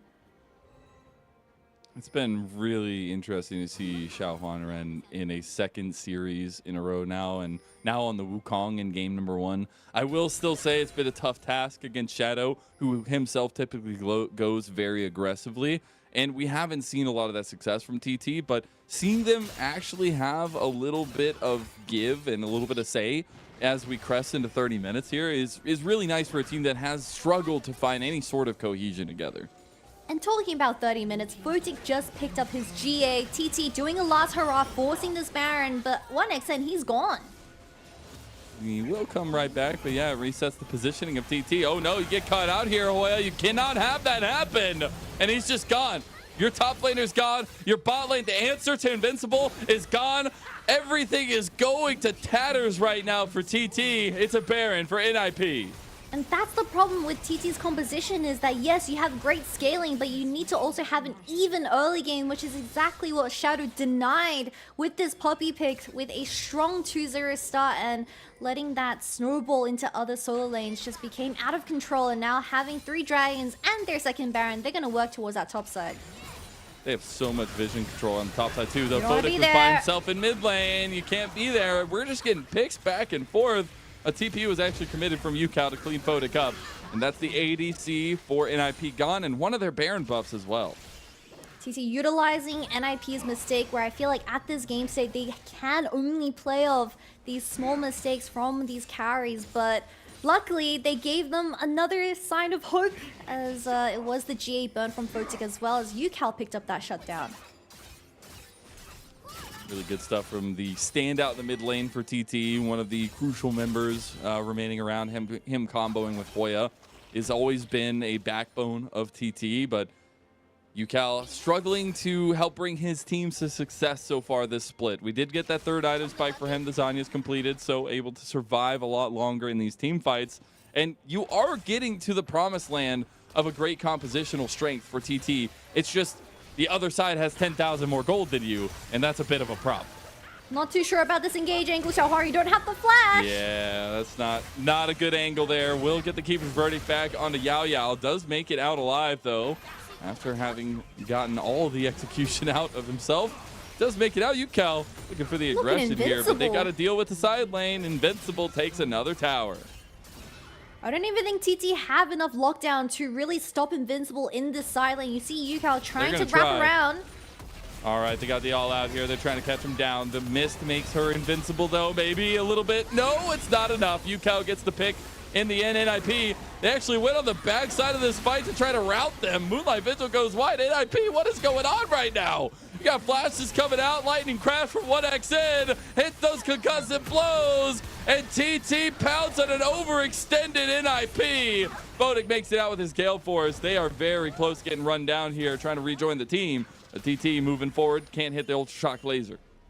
Look, you lost all your inhibitor towers, but 2 kills into the pockets of TT, and it stalls the game out even further. But this Dragon Soul will be spawning in 1 minute, as this inhibitor is going to continue with super minions, because it does have, I mean, it will put TT on that timer once again. But Invincible, I thought he was able to get away, but Yayo being very cheeky with his Q, he flashed into the mist, and it did apply that passive onto this Gwen, and they were able to finally lock her down, while Xiaohua baited the entire NIP roster to walk into their own base. So they were really overextended with their positioning, while Photic also missed that ultimate, so that was pretty big. Angel didn't have that ultimate from early, trying to catch the Wukong out of position. So 1xN picking up that kill. TT's composition is honestly slowly coming online. It really is. They're getting their spikes. They just got 4 items on 1xN as well. That Wit's End completed, so survivability is king right now for TT's comp. And that was the long con for them. We talked about the crown completion early for UCal. We talked about the way that they're approaching this with the draft. And they had bought themselves time with those earlier dragons. Now they have another one to fight over, a soul for NIP. I'll be completely honest. Being TT, you don't have the conditions to contest for this dragon. Maybe Xiaohua goes for a steal, but that has to be himself. While you have UCal now getting his 4th item, which is going to be the Rylai's, continuing to bully Invincible, but not that ultimate. Oh no, Mazel. Yeah. Oh, observers, come on. Yeah. I don't even know what to say to that. That feels really bad. It's an attempt, right? And that's what you got to kind of do. But now NIP get full onus on the Dragon Soul. And that's an Ocean Soul for a team composition that is already terrifying, Kitty. We actually get the all-out from Attempt Hoya. 2. Trying to go attempt 2 here. No Emperor's Divide, but you still got damage. And Invincible gets caught out by UCal for a second time.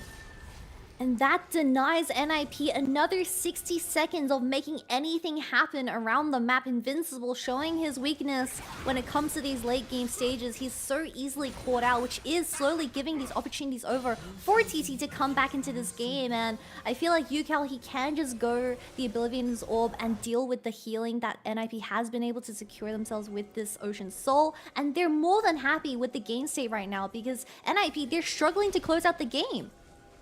I'm just so confused with the decision making. Like, I understand you're very far in the lead, but my God, they like are not paying attention to the side lane pressures, what the lane states look like. They're just going all ham, and it's starting to lend out to TT's advantage. We got to see if they can maybe put a plug on that though here, as they will be moving forward. A bit of trouble as Photic does have red, white, and ready to go.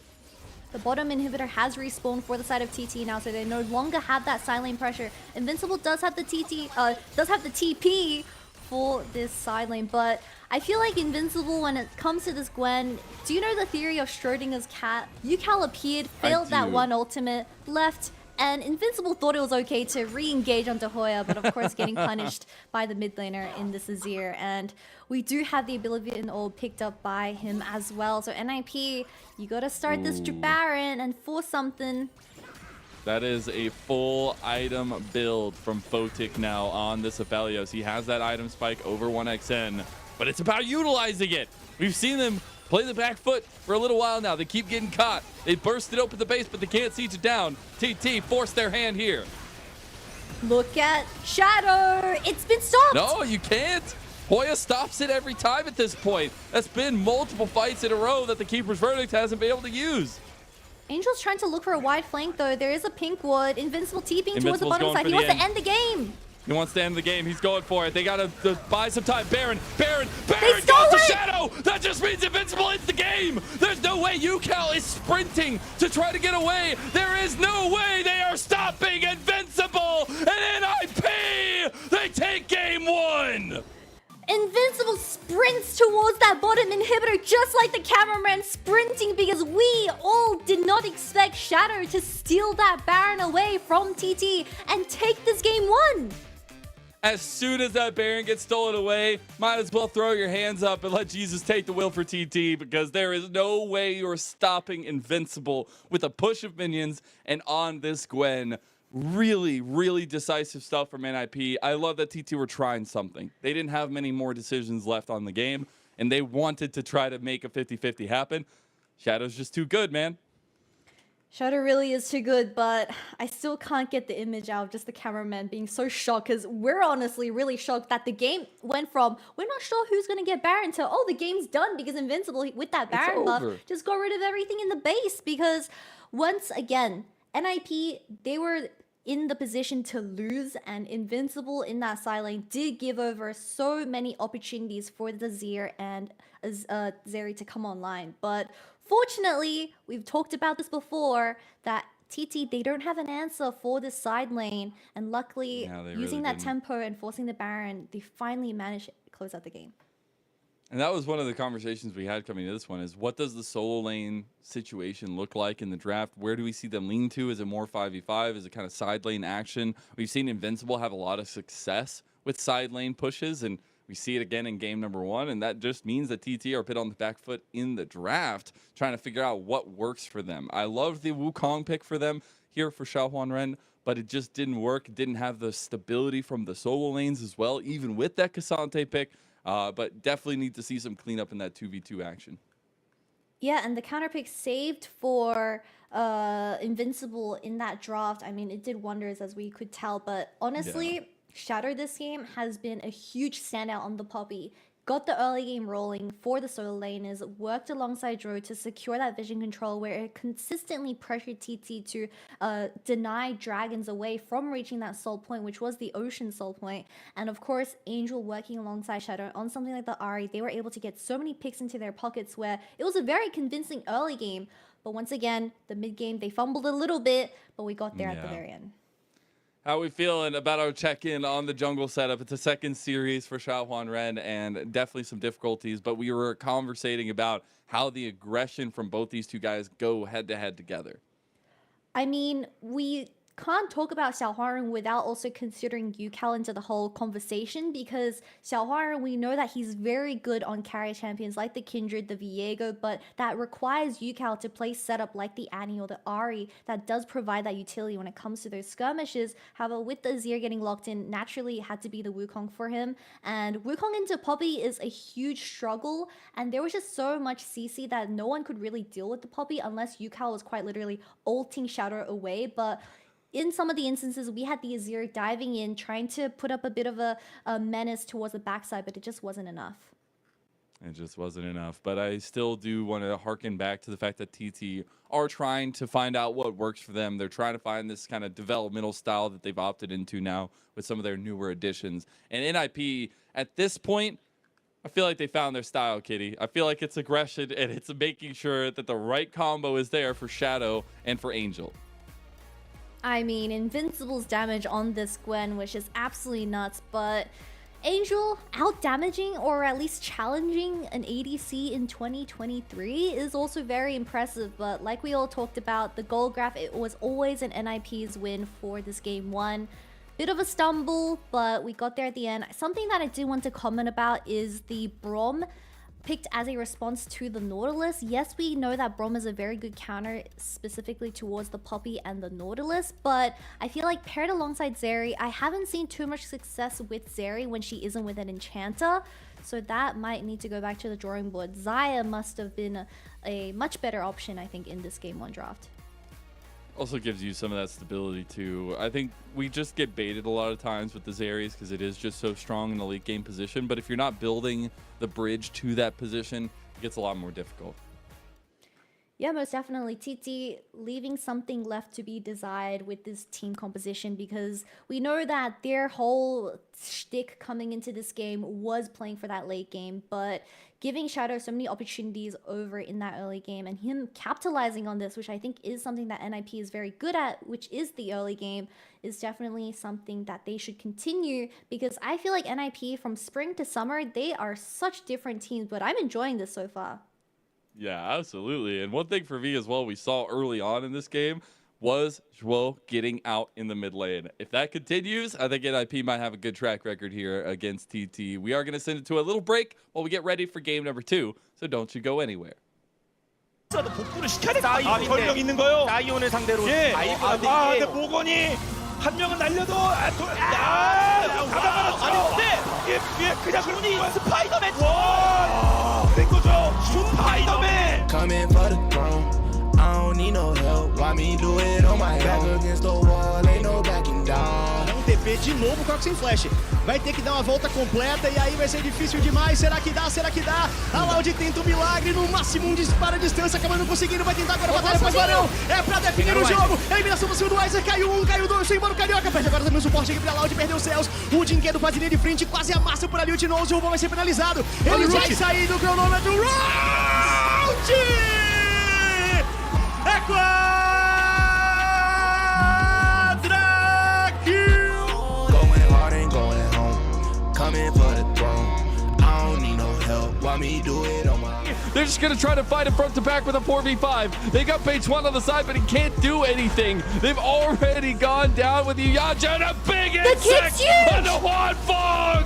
Xiao Hao consistently making the difference. And AL, they are hungry, they are bloody, but they will beat down TT. Drop the ball, yeah, I'm clutch like Rich. Light work, I beat all the odds, got them pissed. コントロールワードを消したリキャップがフラッシンからのティバーズ、ハニーはただスタンが入っていない。1000分 M からの開始からの英雄降臨。さあリキャップとの 1v1 オールアウトラップ、イコライザーを敷いてはいますが、今度は上に全員で駆け抜けてハニーがダメージ出すことに成功。一人で残っているユージョはなんとかソウルが倒すことで成功しましたが、いやただチャクラムがとってもない。ソウルフラッシュあるぞ。ドリブル切るからクアドラだので、そこにオートアタックしてしまって、なるほど、それでオートアタックモーションが1回遅かった。なのでアフィリオスのオートアタックが届いた。ただドラゴンはかわし取れるか。どうだ。取れない。実質ペンタ。いやペンタこんなに長いのクワドラって Grown man, call me mister. I handle biz. Lot of blood, lot of tears. What it took to get here.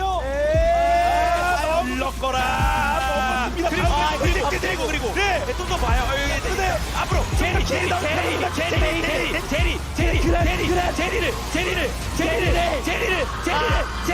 잡았어요.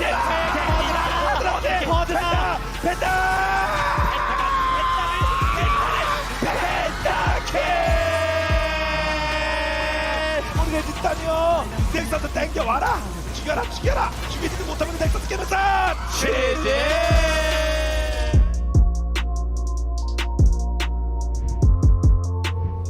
Consistently pressuring this inhibitor. He's already gotten it, but I don't think he can get anything more than this. So he can realistically TP, but it's gonna get stopped by Fearness. He can fight.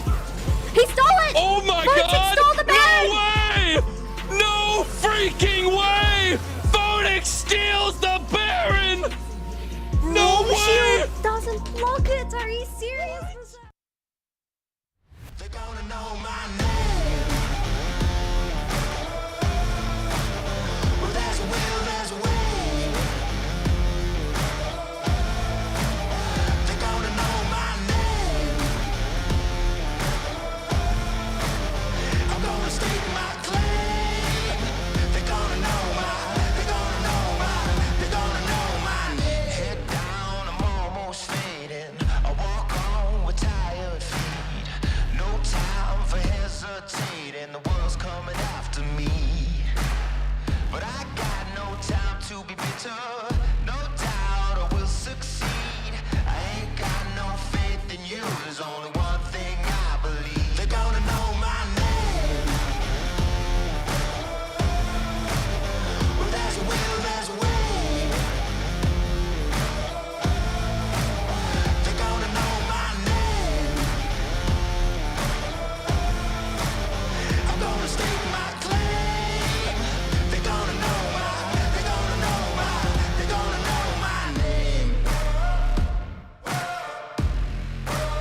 They're gonna know my name.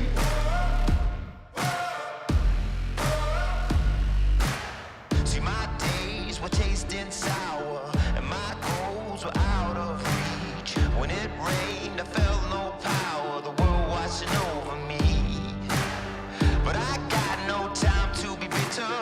No doubt I will succeed. I ain't got no faith in you. There's only one thing I believe. They're gonna know my name. Well, there's a will, there's a way. They're gonna know my name. I'm gonna stake my claim. They're gonna know my name. They're gonna know my name.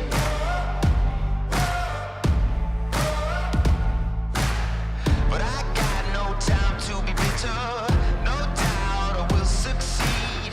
I ain't got no faith in you. There's only one thing I believe. They're gonna know my name. Well, there's a will, there's a way.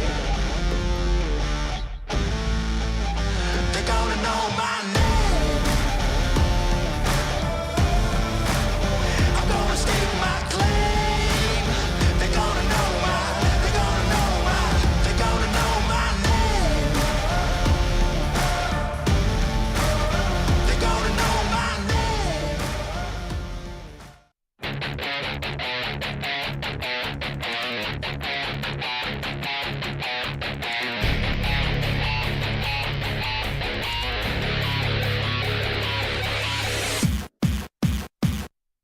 Welcome back, everyone, to the LPL Summer Split 2023. I am Mazel. I'm joined by Kitty once again after a interesting but also dominant performance from NIP in game number 1. They came away with a 1-0 so far, but that also means that we have an MVP to give out, and it was Shadow who secures it.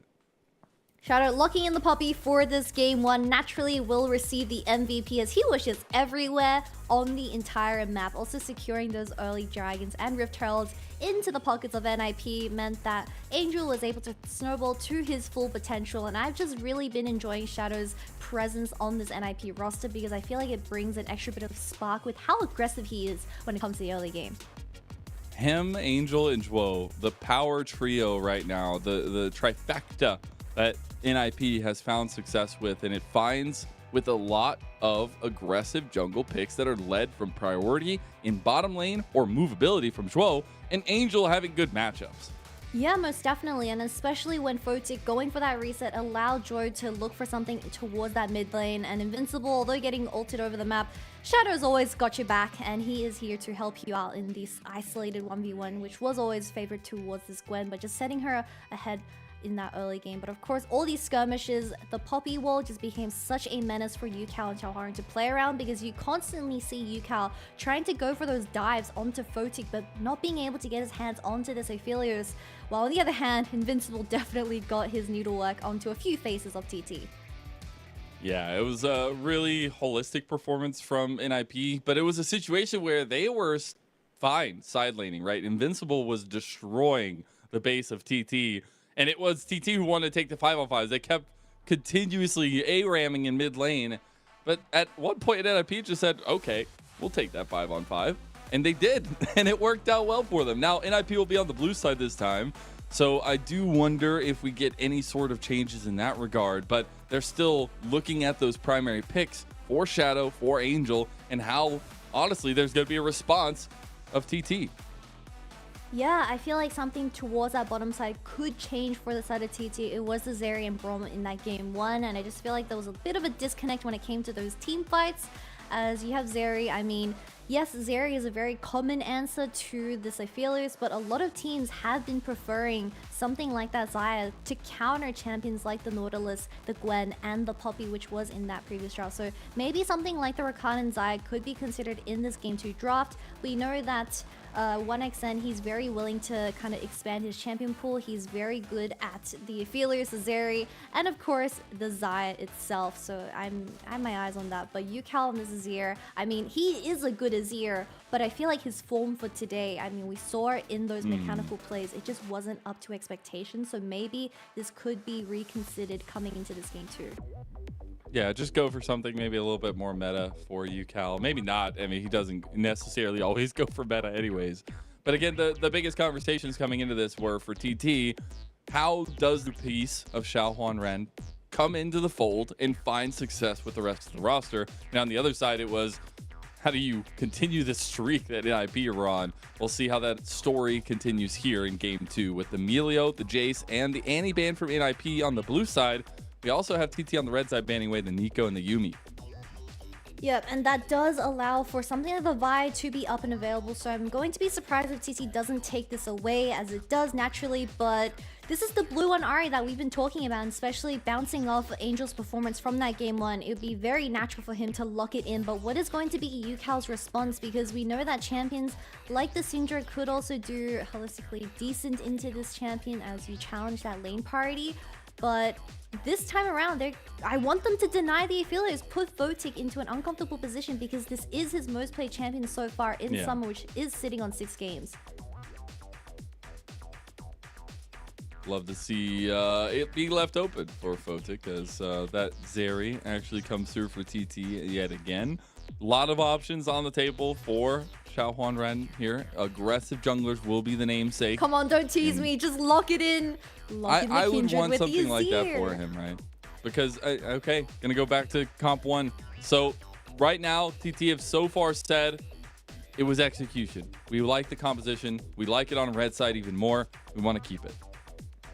Yeah, I feel like something like the Kindred could be considered for this Game 2 draft, as you have champion. Oh, you can consider the Enchanter, which will naturally be a fit for the Zeri towards that bottom side, and also do great things for an AD carry in the jungle. And then you try to prioritize something like the Gragas, perhaps for this final third pick for the side of TT before you start showing your chess pieces like those niche champions in Xiaohuan's pockets. We'll have to wait and see, because we do have the Aphelios in the pockets of Photic this time around, but it is going to be the Nautilus getting denied. So Draw, we know that he's a great Rakan as well, so I'm wondering if he is going to secure a champion like that, which has great follow-up to the Wukong and Ahri. I was doing some more research. I was looking. This is going to be now with these two. The second gameplay. This is the 12th game of the split for Photic on the Ophelio. So he's definitely leading towards that, as he has 6 across the other members of the ADC talent pool that we have right now. I also really appreciate the fact that TT want to go with this Nautilus. I think you need to still have that point and click CC, something to set up UCal and 1xN. Because you're going to be going against such comfort picks for NIP. I don't mind the noise what NIP's response will be, because champions like the Sound and Gragas are still up and available, and it's all going to be about what TT is going to lock for that jungle. Because I feel like if TT show their jungle in this 4th position, which could potentially be the Viego, the Kindred, or Nocturne. I mean, Nocturne might also be a very viable champion, as you do have a lot of lockdown onto this Aphelios. I actually would like something like that. Maybe it's risky. Maybe, you know, hey, it's throw everything at the wall. But the big thing coming into the series was I wanted comfort for the newer pieces. I wanted something that would make Xiaohuan Ren feel like he can have some say on the map. And while we've gone through every pick under the sun of aggressive junglers, it all falls back to the Ruined King himself, Viego. This is going to be his first Viego game in the LPL Summer Split for 2023, so I have extremely high hopes, as this is one of his most played champions in solo queue, and this time around with amazing setup provided by Yaya on this Nautilus. I am excited to see how this champion does, because I feel like this champion, you are so desperate of working from those resets, but considering that you only have an Azir and Zeri, there isn't that instant burst that you can play off, so he realistically might be the one providing that early damage, but that also requires him to be ahead in that early game, so we need a lot of early aggression coming out of both the support and jungle of TT.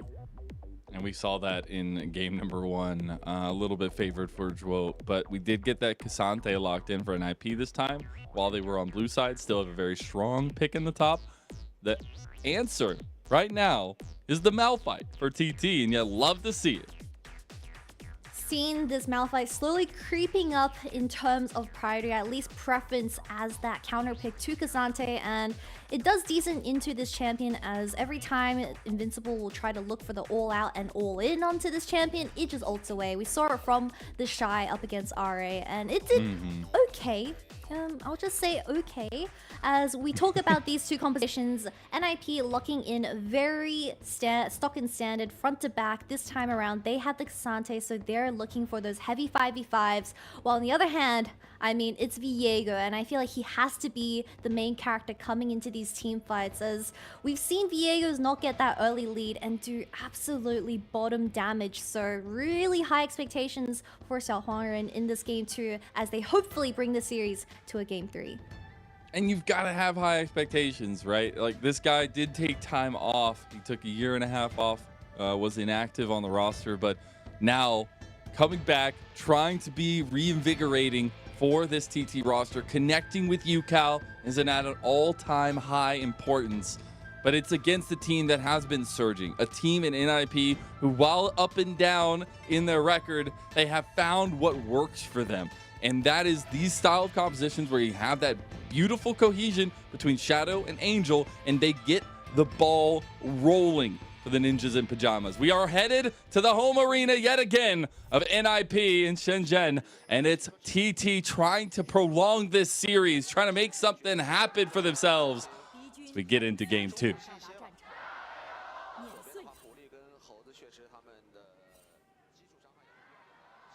I heard some very quiet Jayos, so you know, you got some cheering, and that's what we'll take. You know, so something else that I'm cheering for is that comparing TT's draw from game 1 to game 2 is that TT didn't have a clear engage for that game 1, or at least one, I would say, secured engage onto the enemy team. But this time around with the Malphite and the Nautilus, you can't miss those. I mean, if you're missing ultimates on Malphite without the flashes being burnt, I'm going to be very sus on your performance. But hopefully, coming to this game too, a lot of threat onto Photic in these team fights and duos. So he has to position very carefully, especially showing some cracks in those team fights towards the later stages of the game. So TT, they need to capitalize on this. We'll see opposite side starts from both junglers as well. Maybe a bit of quick path for Shadow towards bottom lane if he can, punishing this very aggressive duo that will be Yao Yao and the Nautilus. Really the only part of the aggressive duo. Could be important early on, just get some stability down here and play through your solo lane, because that's where NIP tend to go early. Mazel, have you seen the new DRX skins for I have. I bought the Kindred Which was one your favorite and one? Ooh, it's hard. The Kindred one with the chroma is very good. I had a bunch of gems left over, and I bought the Prestige Aatrox one, and Aatrox is one of my original mains when I played top lane way back in like a million years ago. So it looks pretty cool. It's pretty awesome, but I'm so stuck because I love both champions. So I don't know. One of those two. What about you? Personally, I think I'm a little bit biased. Oh my god, Casa being biased. But Zeka's performance on the Akali throughout that entire Worlds tournament just left such an impression on me. And of course, the DRX championship skin for mid lane is Akali. And it just brings so many memories to me. So a little bit You feel biased, like you but get some of his skill when you play? You're just I don't play essence. Akali though, that's the problem. So I just Oh, purely well, enjoy it for the aesthetics. That's cool too. That's cool too. I like that. You know, I don't get to play jungle a lot, or I don't play jungle a lot. So yeah, I feel like I just have the Kindred skin in a window, just looking at it.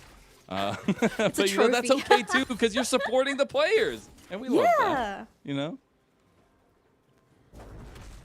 But as we get back into this game here, it is still that focus on jungle. Shadow and Xiao Huanren, again, the new addition to TT against a new addition to NIP, but one that feels like it's been around for a long time, as Shadow has really come alive in his own. But it starts with this priority from Angel in mid lane. That's how it always starts.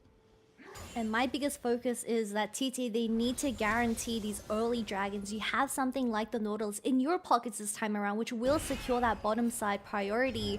So just get those early dragons stacking very early on for Xiao Huanren, so you aren't on that same type of threat compared to game one, where NIP was constantly leading you into those visionless jungles. But we do see the Scuttle Crab getting traded for both of these junglers, but this time around, I don't think Shadow can look for a kill onto this Malphite. Interested, keep checking in on that matchup specifically, because I always love to see a Malphite up there. Once you hit level 6 at least, it feels interactive. Shadow going to push in this mid lane here, but showing, so at least giving some information over to TT. But we have a dragon spawning in about 45 seconds. You were saying how much you want to see TT prioritize that with the composition that they have, but I wonder if we get a little bit of that give back that NIP has been showing so far in that first game, where they are willing to kind of react to a lot of plays from TT. Sometimes reactive plays could be the downfall of your team, because we've seen that, yes, a lot of teams default to front to back scaling team compositions, but in the LPL, we have some of the most aggressive teams there is around the entire world, and I think a very good case is BLG this summer so far is playing differently compared to everyone else. They are burning so many flashes and summoners through on playing something like the melee supports, and they capitalize on this and puts a lot of teams out of their own comfort. So not too sure if that's something specifically that BLG is willing to do, or if TT, I mean, coming to this game too, they've doubled down, they've locked in the Azir and the Zeri once again, where we know what the win condition is for this team. But hopefully in that early game, they don't bleed too much.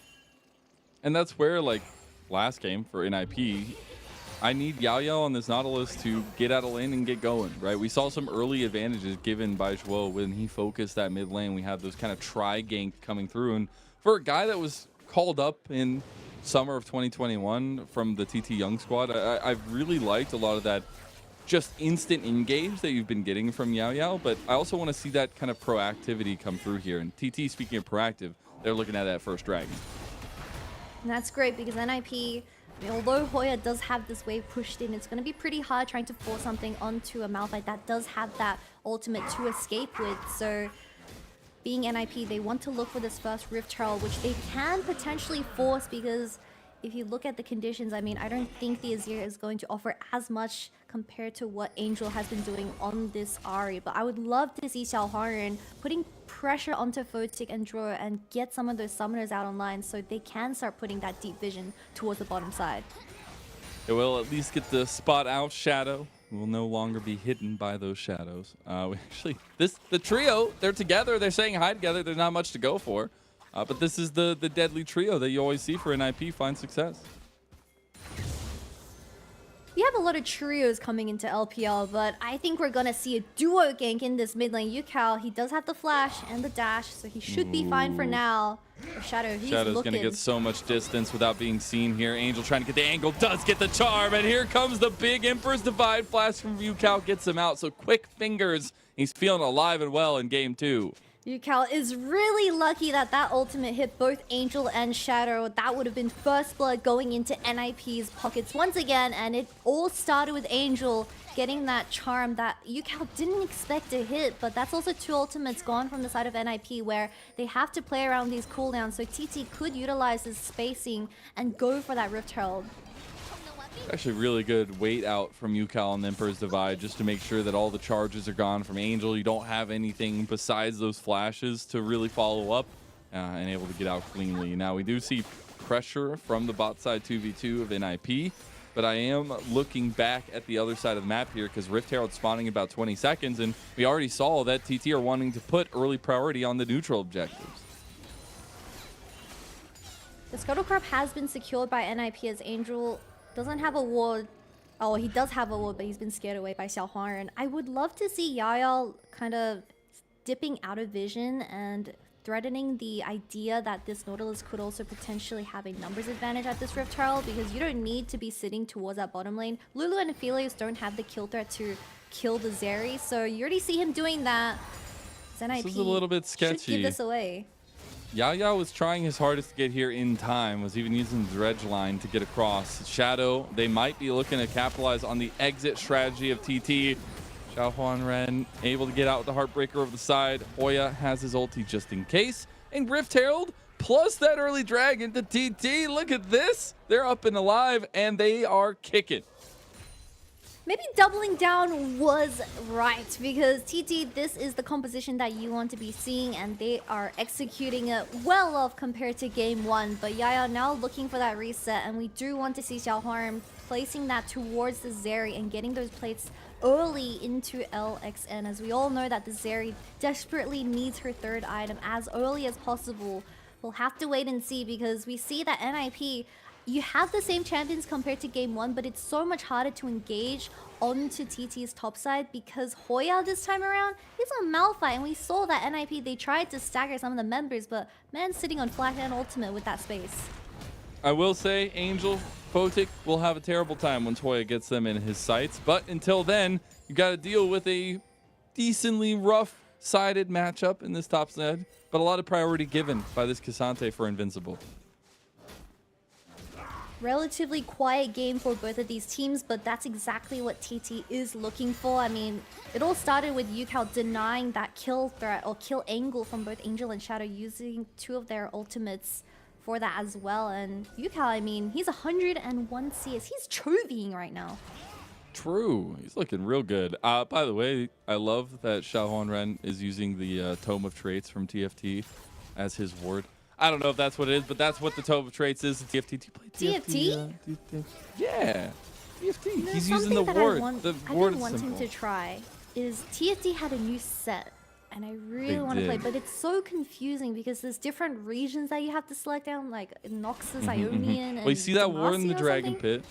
That's the Tome of Traits. book? That lets you get a trait. The book on a stand. Yeah, Xiao Huan Ren is a TFT fan here, but he is also a fan of getting gold bot lane, and I think TT can get behind that. They got the Rift Herald spawn bot lane for 1xN.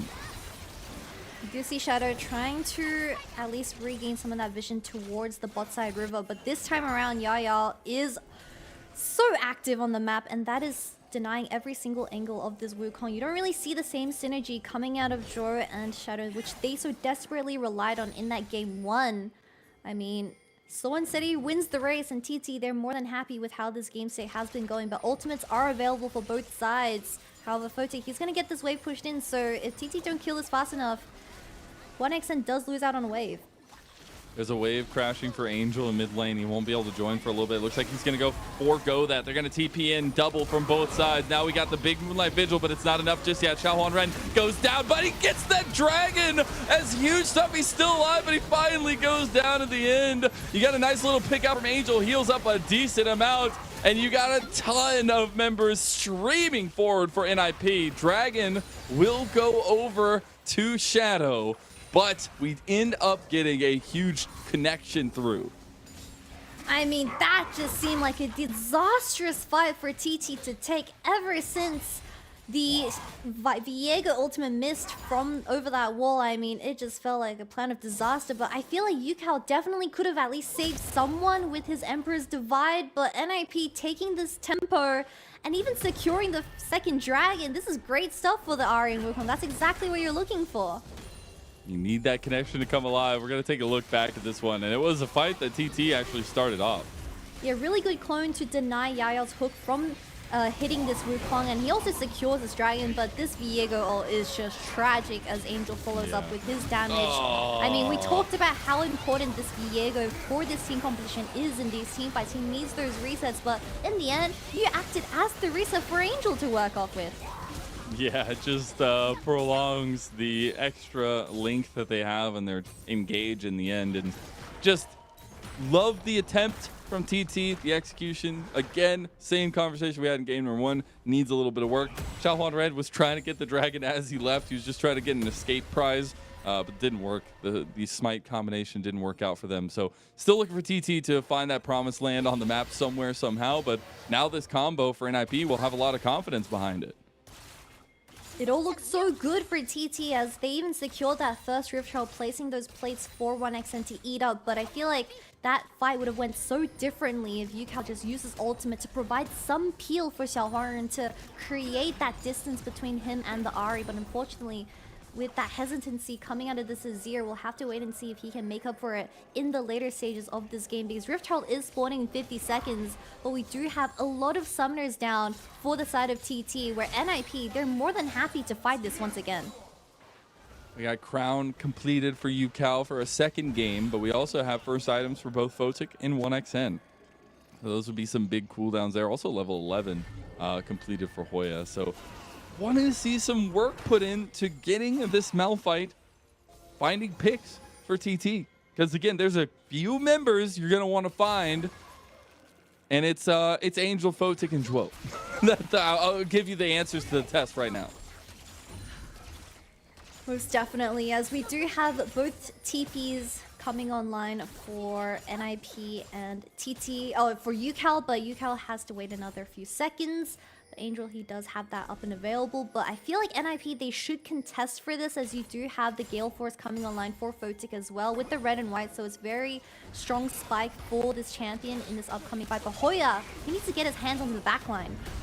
Yeah, he definitely does. Invincible is just going to take him out of the fight here, though. He's going to have to find a way out, and could be a defensive ulti. There you go. So, cooldown used. You don't get that engage from TT. Rift Herald started up by NIP. Yukao has to walk back and continue pressuring this bottom side, but we already see a bit of a problem that TT, they're not finding their ultimates onto the correct people, and NIP once again takes this Rift Herald without being contested, and that most likely is going to be placed towards the mid lane, which will open up the map so much more for NIP to work off. I mean, we know how great Ari and Wukong, when abusing that vision control, does. So Xiaohuan trying to look for something on the other side of the map. The Viego has to get kills. I love Wukong at every step of the way in this game. Yes, you become Reset City with Viego. That's all wonderful, but you want to have some damage behind that. You need to have some kills under your belt, or at least facilitate some way, somehow. And we haven't gotten TT on the board 15.5 minutes in, and I feel like that's a problem. I'm gonna be real, Mazel. I'm not the biggest fan of Viegos, but when in the right hands of the right people, for an example, I think my favorite Viego player in the LPL has to be Tarzan or JDG, where they honestly do so much damage. It has to be like a buff within their own hands or something. They just do 10 billion times more damage than the usual Viego and Joya. So we'll have to wait and see if Xiaohuan can also meet those expectations, because now the Dragon spawning in 20 seconds, but NIP having this extra bit of Rift Herald, they can trade a tower and also contest for this upcoming Dragon. They definitely could. They're going to try to push out this mid lane first. I think TT are actually trying to capitalize on Angel on the side. This would be a second dragon for either side. You got a TP being committed now from Invincible to come join the fight. The Rift Herald has been summoned up in the mid lane, so Shadow trying to use a bit of distractionary tools right now. A little bit careful. I don't know if it's going to get the charge. It's not going to get the charge. And TT, they're starting the dragon. All right, we'll see 5,000 health just about. TT in a weird position. They don't really have 1xn except for a jump over the wall. 4,000 health here. They go in for the engage from NIP. They find Yao Yao already. That's huge. They can't get 1xn on the side. Big engage from Hoya. Lightning Crash comes in. You gotta watch 1xn. 1xn is so big here, but you gotta be a little bit careful. Re-engage. UCal able to get out of there. Angel, all the Spirit Rush charges down. 5 members strong from NIP. There might not be cooldowns, but they are sticking it. We have Yaya walking back from base, but Hoya has that TP available, so NIP, they're on critical HP. They can't take this. TP coming in for Hoya here, so a reset of the fight. Full health bars coming in. I don't know if they know this. They didn't know. He goes back in. They're trying to take down the unstoppable Malphite, but he does get out with a beautiful flash out. Inference divide from UCal. That makes the difference. You stuck around way too long, NIP, and they capitalize on it. Slow and steady wins the race as they allow 1xn and UCal to create that distance. I mean, credits to Hoya. He takes so much damage on this Malphite. TP's back and took all the abilities from NIP once again. And that does allow for UCal and 1xn to find the angles to turn that fight around. But then securing the second dragon and the bottom tier 1 tower. This is great things for the scaling composition. Yeah, we're able to claw back that 1,000 gold deficit they were in, and just really good fighting. They were in a weird position to start this one up. The fact that NIP stays for so long without getting any resets of health bars, it goes tragic. Yeah, and that ultimate from Hoya does put Shadow onto critical HP where he isn't able to contest the 50-50 smite as we fast forward another 20 seconds. But Yaya resetting and coming back to the fight with that TP available from Hoya. He comes back, and NIP, they didn't have the damage to finish off this Malphite. Well, they just forgot about UCal pretty much, and UCal got a really amazing ultimate with that choke in the river, so that was definitely the highlight of this play, and UCal really stepping up and redeeming himself with this pick. I just love that Hoya is able to walk up like a mountain and just give the biggest boo I think I've seen in a long time, and it just throws NIP for a loop, and then they, like you said, lose track of UCal. It gets a big Emperor's Divide and makes the big difference. So 2 dragons now for TT back onto the map. They have a little bit of time here. They need to get probably some sustainable vision around the Baron Pit, which will be spawning in about 50 seconds, but I do expect them to continue to try to put the pedal to the metal. I love that they're including Hoya now in a lot of these combos. And not only did UCal get a really nice ultimate with the Emperor's Divide, it also forced the flash out of Photic. So him not having that flash available, that does make him so much more susceptible to this Malphite ultimate when it does come to these 5v5. So he has to be very careful with his positioning. And we've seen him, we've seen some instances of him getting caught out of in that mid lane. So hopefully that isn't going to be a problem for NIP, as the Baron is going to be spawning in 20 seconds. So NIP, maybe they can do a sneaky 20-minute Baron Force and get TPs out of UCal. Yeah, I try to get a pull of the trigger there. We did get that side lane turret taken by TT, so Invincible kind of losing up that laning matchup at least. The tower on the top side for Hoya is looking mighty fine, but it's TT positioning all this vision around the Baron Pit like we were saying earlier.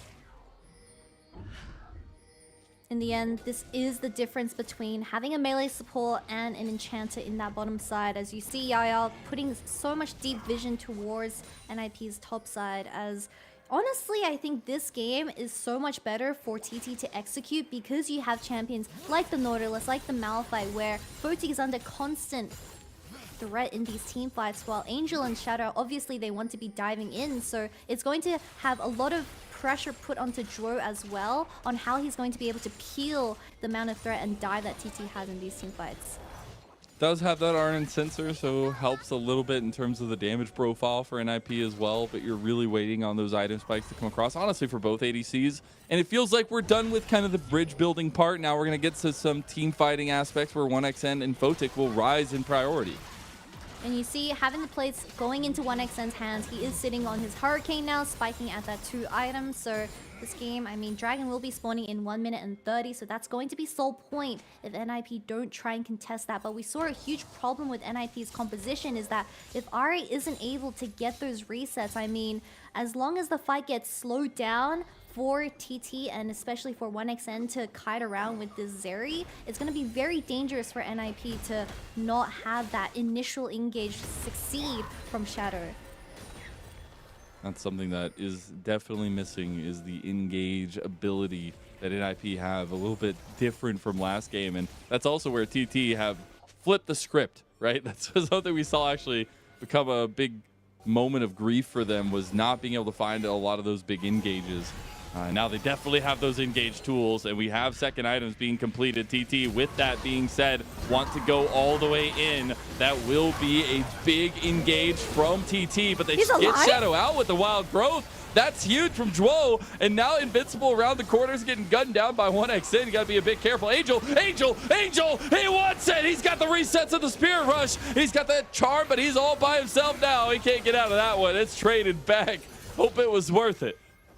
It's a 1-for-1 trade, but Angel, I mean, he had his eyes locked onto Hoya, being such low HP after Photic. Having the green and white was able to put him onto such critical health bars, but of course that does allow TT to continue to put in their vision control towards his bottom side and set up for this upcoming dragon. A lot of team fight potential brewing for TT, and now that they're on Soul Point of Ocean Soul, that just gives them so much more power. NIP, though, they feel a little bit desperate. They feel like they need to make something happen, and it's Baron time. That's what I'm talking about. NIP, they can flip the Baron. They have the TP available for Angel. There is a wave in that top side. He's TPing onto the control ward. Yeah, Xiaohuan Ren is nowhere nearby, not even coming here. The dragon was more important, and Yao Yao misses the message and just gets caught out. The rest of TT might too. They're just trying to hard force this fight. Lightning Crash comes through though. Shadow in the pit trying to get this Baron. The fight continues. 1xN gets dragged back. Photic takes him out. Baron goes to NIP. Was the dragon Soul Point worth it? As the big unstoppable force comes through from Hoya, he's able to pick down Duo, but here comes Shadow to clean up the house. Xiaohuan Ren, you just have to watch as your team gets picked apart. Mazel, but where is Xiao Huangren? TT held on for so long, and we just didn't have a smite to contest NIP, and they successfully flipped the Baron at 23 minutes. I mean, at this point, was the dragon worth it? I don't know if it was. You get so much pressure now with the Baron buff. If they can capitalize here, that's huge, though. This is big, and this makes it worth it. The reset has come through. The depth charge means that Invincible is locked down, and that's a double kill for Yucal. And Yucal trying his damn hardest to keep TT in this game, as we did not expect NIP to pull off such a successful Baron flip. But that is going to be both the top laner and ADC dead from this. So I'm going to expect some... I mean, I just don't think that Soul Point was worth it for TT at the very end, because you had really good setup to allow Yucal to slowly poke down NIP. But Yao being a little bit I guess a little bit too accelerated with how he wanted to take this fight, because like we said, TT thrive of slower team fights. As 1xN, he had popped the ultimate and was slowly being a threat, but Invincible being the hero of the moment, getting that Q3 onto the Zeri and then locking him down with the all-in. Hoya didn't have ultimate at this point, so it was a little bit awkward. He finally got it, but NIP got their cooldowns back up. But imagine if Viego was here. The resets would have been insane for TT to work off. Oh yeah, it would have been a holistically one fight by TT, but that's not what happened. This, though, made a big difference. Most definitely. Photic and Invincible a little bit too greedy, not having that reset and working alongside Shadow and Angel did put them in a bit of an awkward position. That does stagger their Baron buff for an extra 40 seconds, so hopefully TT, they bounce back. See NIP with Baron buffs in the mid lane, though, still able to maybe siege down yet another outer tower. They'd already gotten the top side one, but the re-engage potential, or honestly at this point the engage potential, the second somebody steps up from NIP, makes the siege such an impossible treat for NIP themselves. And you see this Azir composition, the annoying bit is 1xN, he's showing on the top side wave, but NIP, unless they get a pick onto a singular person, it's going to be pretty hard trying to siege this team comp in. Angel, he's looking. All right, they still have a big moment to have with this Baron buff. 10 seconds left. They aren't able to get the turret down. The backs coming through from 1xN. split pushing, something I've not seen for a while for an ADC, except in maybe my solo queue games. And the tier 2 tower on the bottom side getting sieged down a little bit there, but just the minion push underneath. So resets actually coming through from NIP. CTT trying to hold out the game. Zeri is so close to her Titanic Hydra, and that's why she was showing throughout that top side. But luckily, this game around UCal is so annoying on this Azir, where NIP, unless they get a pick onto the enemy team and get kills one by one, it's going to be impossible to force a straight up 5v5. Shadowflame picked up by UCal as well. This Azir is going to start hurting if NIP isn't going to be able to 100-0 someone. I mean, we've seen what Azir does in the past when you start getting items on it. He is still terrifying, and 3 items is definitely a spike you want to have for UCal. They also have so much pressure around the map as well. It just makes these kind of movements so easy. NIP struggling to find a way to get back in. NIP, they want to contest for this final dragon because this composition, I mean, it's all going to be about Photic. We have Angel having that Shadow Flame, but it's not going to be enough damage. Hoya, They're just trying to take Hoya off the table because they know how ridiculous this unstoppable force can make these decisions. I think Shadow's caught out of position. Xiaohuan spots this. He's going to go commit with that Heartbreaker. He also got 1x in over the wall, but a beautiful flash actually gets Shadow out of there. TP committed by Hoya, who has it. The charm comes through. Actually might be able to turn this one around. Invincible, a little bit in trouble. You got a standoff going on between the junglers, and it's NIP with standing strong in their own side of the jungle, dissuading TT. And you see NIP struggling to get their hands onto the carries of UCal and 1xN as they are executing these front to backs perfectly. Dragon Soul spawning in 5 seconds now, but look at Invincible. Oh, they got the long con. UCal gets engaged on the crown. Will go down. They might find this. Mahoya goes in for that engage. Yao Yao. He will fall, but now you're getting the resets potentially here. They can't step up just because of the threat. And Dragon started up. Xiaohuan Ren is stepping in a very precarious position. And Photic has this green-white combo. It's Shadow versus Xiaohuan Ren. What we set up from the beginning. Can we get the Dragon Soul completed for TT? It's a 4-on-4, and we're just honestly having a waiting game. But Mazel, TT have to act quick because Angel has that TP available. He can TP to one of the wards and force that numbers advantage as Yaya has to walk back.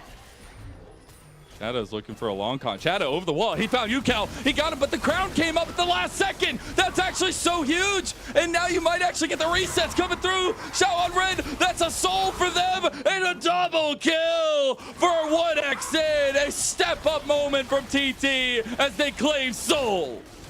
UCal is just absolutely untouchable this entire game, and that's Dragon Soul going towards TT and 3 fallen members of NIP, so they're going to work towards this Baron, and I don't think TT plan on slowing down. They don't have to. They will just continue to steamroll this one, and while they've been contesting for a lead a lot of this game, we're 30 minutes in now, and their comp feels unstoppable as the pieces are coming online, but specifically UCal. We talked so much about this guy in game number 1 and how positive he has been for TT. We did not get that performance in game 1. Game 2, this is a lot more the UCal that we know and love.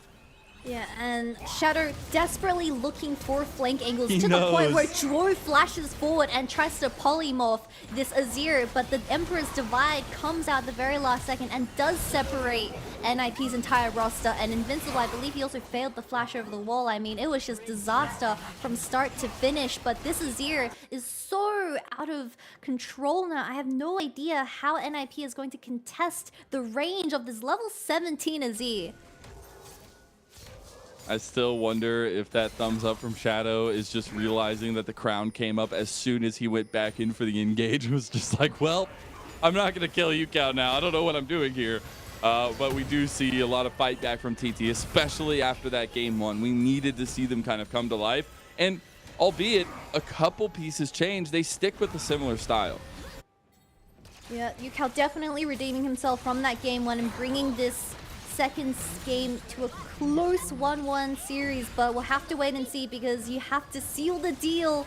There's still a chance that NIP comes back into this game, but it has to be through Angel and it has to be through those charms and getting these singular picks. But it's going to be really tough because we have stopwatches available for 1xN, and also I mean, just the amount of defensive items that we have available on the side of TT is going to be near impossible. You're just at an item differential right now, and the way that these compositions work, and especially look at a TT, if that's the case, it's going to be hard to win fights. I'll just be real with you. So they have to find a way to try to pick apart some of these fights. You see them try to take Hoya off the board first to just get this unstoppable force off the table and not have to play around that. But there are so many other options for TT to play around. By the time you try to focus that down, they've already gotten resets or they've gotten UCal into your backline. And the worst thing about having two front-to-back compositions, it's all about item difference. And now UCal sitting on full build, pretty much 10 stacks on that Dark Seal, level 18 as well. You're going to have to pretty much engage on him twice to really make sure that this Azir is dead. But look how much damage they do to the towers now. Yao. Ooh, a little bit of an overextension for Yao. That's a couple times this game we've seen him take those dredge lines that maybe he shouldn't have. At least it landed onto the wall, but I'm not too sure what he was trying to achieve with that hook, because you already see that TT's entire team composition was just leaning off from that initial tower, falling down. That opened up the top side, but that does mean NIP, they can work up this numbers advantage, as UCal is very soon to be in this mid lane. But the problem with NIP's composition is it's so hard to siege into Azir and Zeri. The Titanic Hydra's online. It's Azir in his nature, so NIP, they have to look through this vision control and try to cheese something before it gets to that stage. You also just got the Bloodthirster completed for 1xn, so even scarier, but it's UCal at full build with the Magi's completed 10 pages in that book. It's team composition online factor going on for TT, and we do have a 50-50 flip possible, at least with this Elder Dragon in 2 minutes, but it's something that if TT get it, that's just the end of the game. Most definitely. I mean, as long as it doesn't go down to a 50-50 Eldritch flip, it should be fine for TT. You see that this Azir passive is getting utilized to gain that mid lane priority when it comes to wave control, but Photic is now also working towards that fourth item. But with that stopwatch available as well, I mean, both these ADCs are very vulnerable to the pick potential that compositions have, but, you know, I'm gonna take my words back, Nizal. You know how we were like, this Viego pick isn't doing too much? I feel like it has been, because it's been putting Photic in a very awkward position where he isn't able to walk up. Yeah, and you threaten the resets every time you enter the team fights, and being able to have a decent amount of say in the fights because you have such a strong mid lane does help in that factor, and you're getting kind of volleyballed up for Xiaohuan Ren, and it's working out very well. That's exactly why you picked this Viego in the first place. I mean, time is ticking, 50 seconds towards this Elder Dragon, and we just got the vision of NIP, nothing towards his bottom side, so they have to walk face front into TT, but Hoya and Yaya are more than happy to step up and deny that from happening. It is a GA completed for Shadow, so he'll be able to play a little bit more forward on this Wukong, but if you can find a big Cyclone, that is what you're looking for NIP. TT walking around the corner, just want to make sure they have priority for mid lane to move to this Dragon Pit, but it's looking like there won't be any catch-outs before the Dragon fight starts, so we could be setting up for a 50-50. Problem is, they can't have this fight slow down because they have the Ocean Soul for these hard 5v5s as well, and Angel specifically being the only one with that grievous wounds in his items, he can't be the one getting slowly picked out by TT. Elder Dragon now available on the map, and they're slowly working towards this Dragon Pit. Game-changing objective has landed. Maybe an eagle, maybe a dragon, but NIP, they need to force a fight here. Hoya always looming with his ultimate, always looking for the pickouts. As TT moving away from the pit, it gives NIP kind of an entrance over here with some brush play. Shadow's looking for a long con over the side.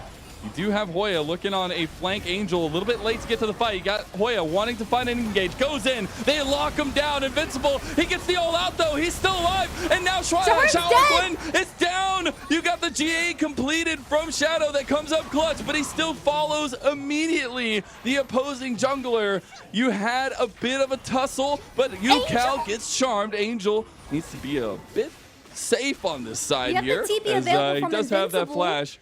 And he's back in. see, actually, they just want to go straight for the engage. I thought maybe they were going to buy a little bit of time, but now that both junglers are down, we're just having a fist fight over a dragon that nobody can smite. We need to remember, no smites available, so it could be anyone's game. Angel desperately trying to get his hands onto Yucal, but Yucal is playing with the space perfectly. Photic not having the best guns for this team fight. It's all down to this. Angel tries to go for it, gets the charm, but then connection. They found Photic, he goes golden. It's almost Yao Yao going down. He does go down. Reset for the Spirit Rush for Angel. They find Hoya. Damage down, he goes golden. Look at Yucal, look at 1xN. They are the saving grace. Big engage, and they find it. But on the back line goes the rest of NIP. TT, they find everything they needed as 1xN and Yucal step up to the plate and knock out a home run. Yucal TPing towards his mid lane. Shadow being the remaining member of NIP is also going to fall as well. This was such a chaotic game, Mazel, and they're bringing it to 3.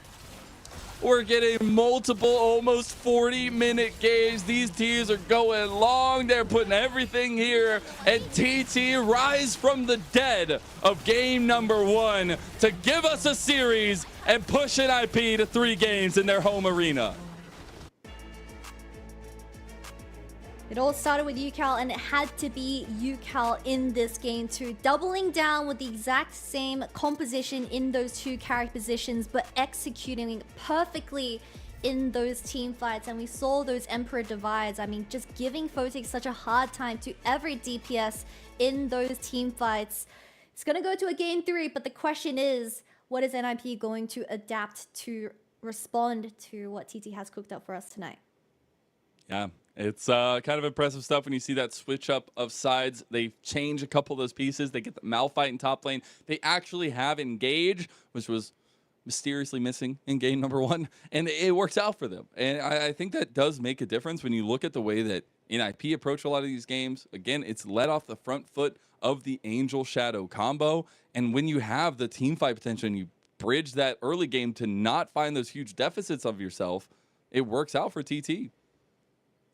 Yeah, most definitely. And someone that's a bit of an unsung hero, in my opinion, is Hoya on that Malphite. He brought so much time to allow 1xN and Yucal to DPS in that team fight as NIP. I mean, it has to be front to back, but this Malphite was just not dying. And in the end, I have also some mixed feelings about Invincible playing this Cassante, because I feel like he didn't have as much of a strong presence when it did come to those heavy 5v5s, but have to wait and see, because it is going to be a 3rd game, and Yucal definitely proving why this is his most played champion in his career.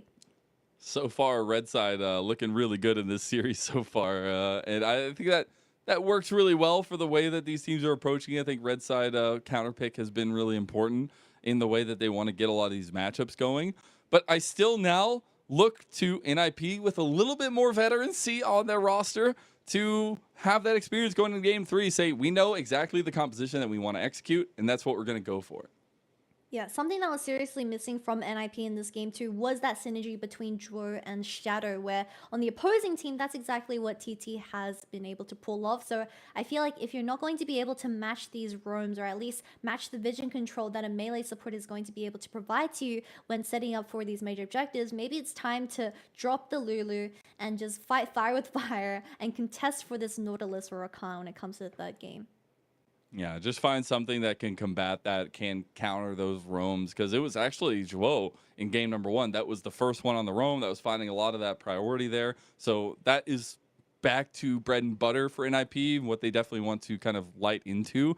But I got to highlight some more for TT. I think it's impressive to get that comeback, but it's also about looking at these pieces working together finally in a game that actually looked good from a chaotic standpoint, but also a macro decision standpoint, because they definitely had some good moments in team fights. 1xN was popping off, Yucal was popping off, and it was all set up by, like you said, Hoya, but also Xiaohuan Ren having a nice performance where we've seen a lot of those ebbs and flows from him in the series that we've seen from him so far, and this one as a whole. Yeah, the craziest thing to me is that still TT committed to that Ocean Soul point, while NIP, Last Hurrah, committed to the Baron and ended up stealing it away. But we have to look at the damage graphs. It was all about Yucal for this game to doubling Angel's damage in these team fights. I mean, it really was the difference maker, and I feel like it just allowed Xiao Huangren to get those resets in those team fights as well because of how well Yukao was able to utilize that range. But coming into game 3, I mean, if you don't have an answer, because we all know that Azir is a traditional counter for this Ahri, maybe it's time to drop this Ahri priority and focus on something else. He did more damage than his entire team put together. 50% damage done. That might be the highest number I've ever seen on a stat graph. 240% damage to gold efficiency. A 9-0 and 5-14 KDA for Yukao. Bright, shining member of TT and a standout here. Like you said, I think this is the first time I've ever seen someone do 50% damage share in the current meta as well, where it's ADC dominated. How many Infernos have you seen thrown out by AD players? Seen a lot of like 43s, 46 percentage, but 50? But not 50. That has to be the highest number that we have in summer so far, but really great stuff from the whole TT performance, and great to see them reviving, like you said, back from the dead in that game 1, because this is the composition getting executed correctly and it being kind of lackluster from that game 1. Or I feel like the main difference really was the jungle and support synergy, which really enabled Yukao to push up in that lane. I expect a lot of engaged supports to come through for game number 3. We'll see what happens, though. We're going to take a little break, and we'll get right to that game, so don't go anywhere.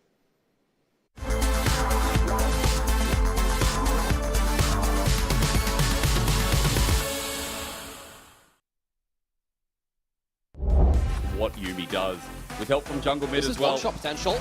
It is, oh dear Lord, Cream. Solo kill, baby, but this man's in charge. Very aware that Nico, despite only having a couple of items, is still very, very scary. Tarzan gets caught out and has to use his stopwatch. That's huge. They're going to go in with the Cyclone, try and jump on the Gala. There's the Pop Blossom though on the backside of this one here, but Gala's already gone down. They're going to get so many more kills off of this. Zika just can't finish off anybody. Ruler with the stopwatch doesn't go down. And then in the blink of an eye, they've got to win the game.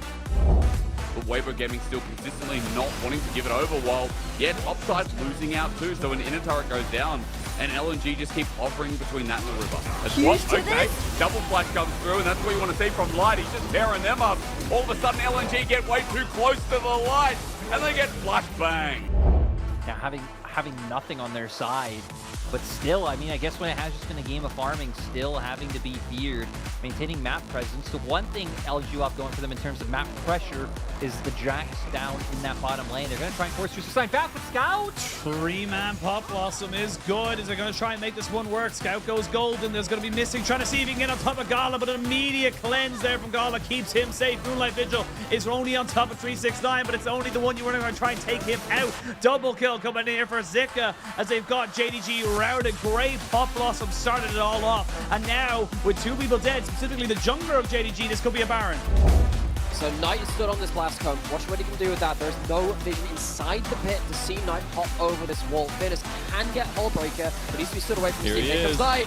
Meteor goes there in, he goes. trying to connect. They're getting Ruler. Big blade caller. Everything goes on a Ruler, and he stands the test of time for now. The rest of JDG have already picked him up. Ruler is still standing. Ruler will not go down, and Ruler outplays them all.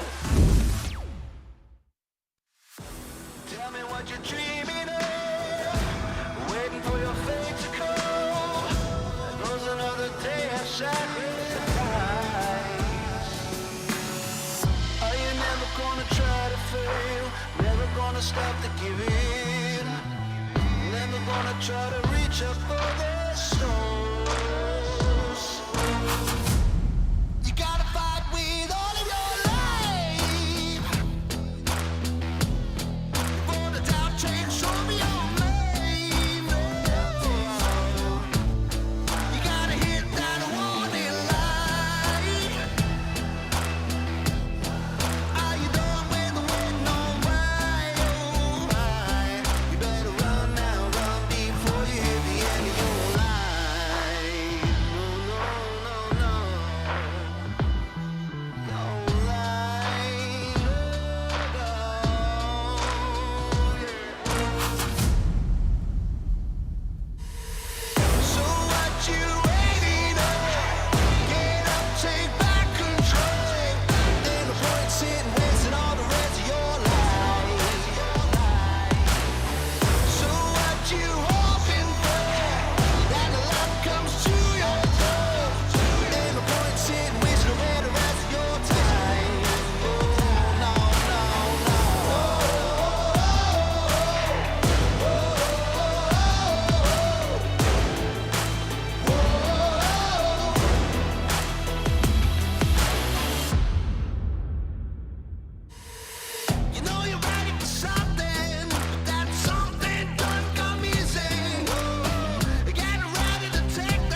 wanna stop to fail, and don't you ever stop to give in. Never stop reaching for the stars.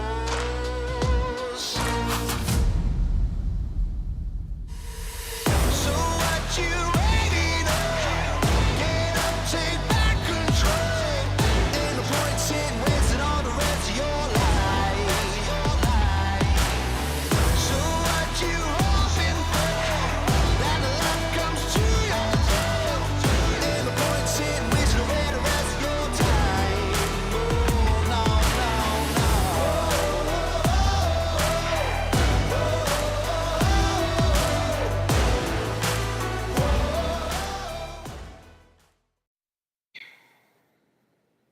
Welcome back, everyone, to the LPL in Shenzhen as we are in NIP's home arena for our first series of our final day of week number 3. I am Mazel. I'm joined by Kitty, and what a series we have to kick off our match of the weekday as well. TT, NIP going the distance, and we get a little bit of MVP coming through here as well. I don't believe I heard who it was, but we'll see who it is in just a moment. Starts we'll go ahead with and bring that U, one up. ends with L. It had to be You can't go Cal wrong. in this game too, because man did 50% damage share on this Azir and was uncontested every single fight, and we just saw this champion getting used to its full potential. I mean, man just did everything on it, as it also allowed 1xN to have that space between him and the opposing carries through all those team fights. But of course, this champion has shown itself twice already in this in this series, so we'll have to wait and see if he continues this trend with this dominating fashion. But every single time he was just getting pick after pick on specifically Photic. I just realized he's always on the receiving end. Even having the flash available, he doesn't get over the wall, and those deaths just meant so much to allow TT's composition, which is a scaling composition, to buy that time and get to those item spikes. And Yuka was also full build at like 31 minutes in the game. It is a bit of a cheaper build, but 12,500, 13,500 damage there in that fight. Yeah, feels pretty good, man. At 50% damage done for his team, and it's rightfully so going to give him an MVP there.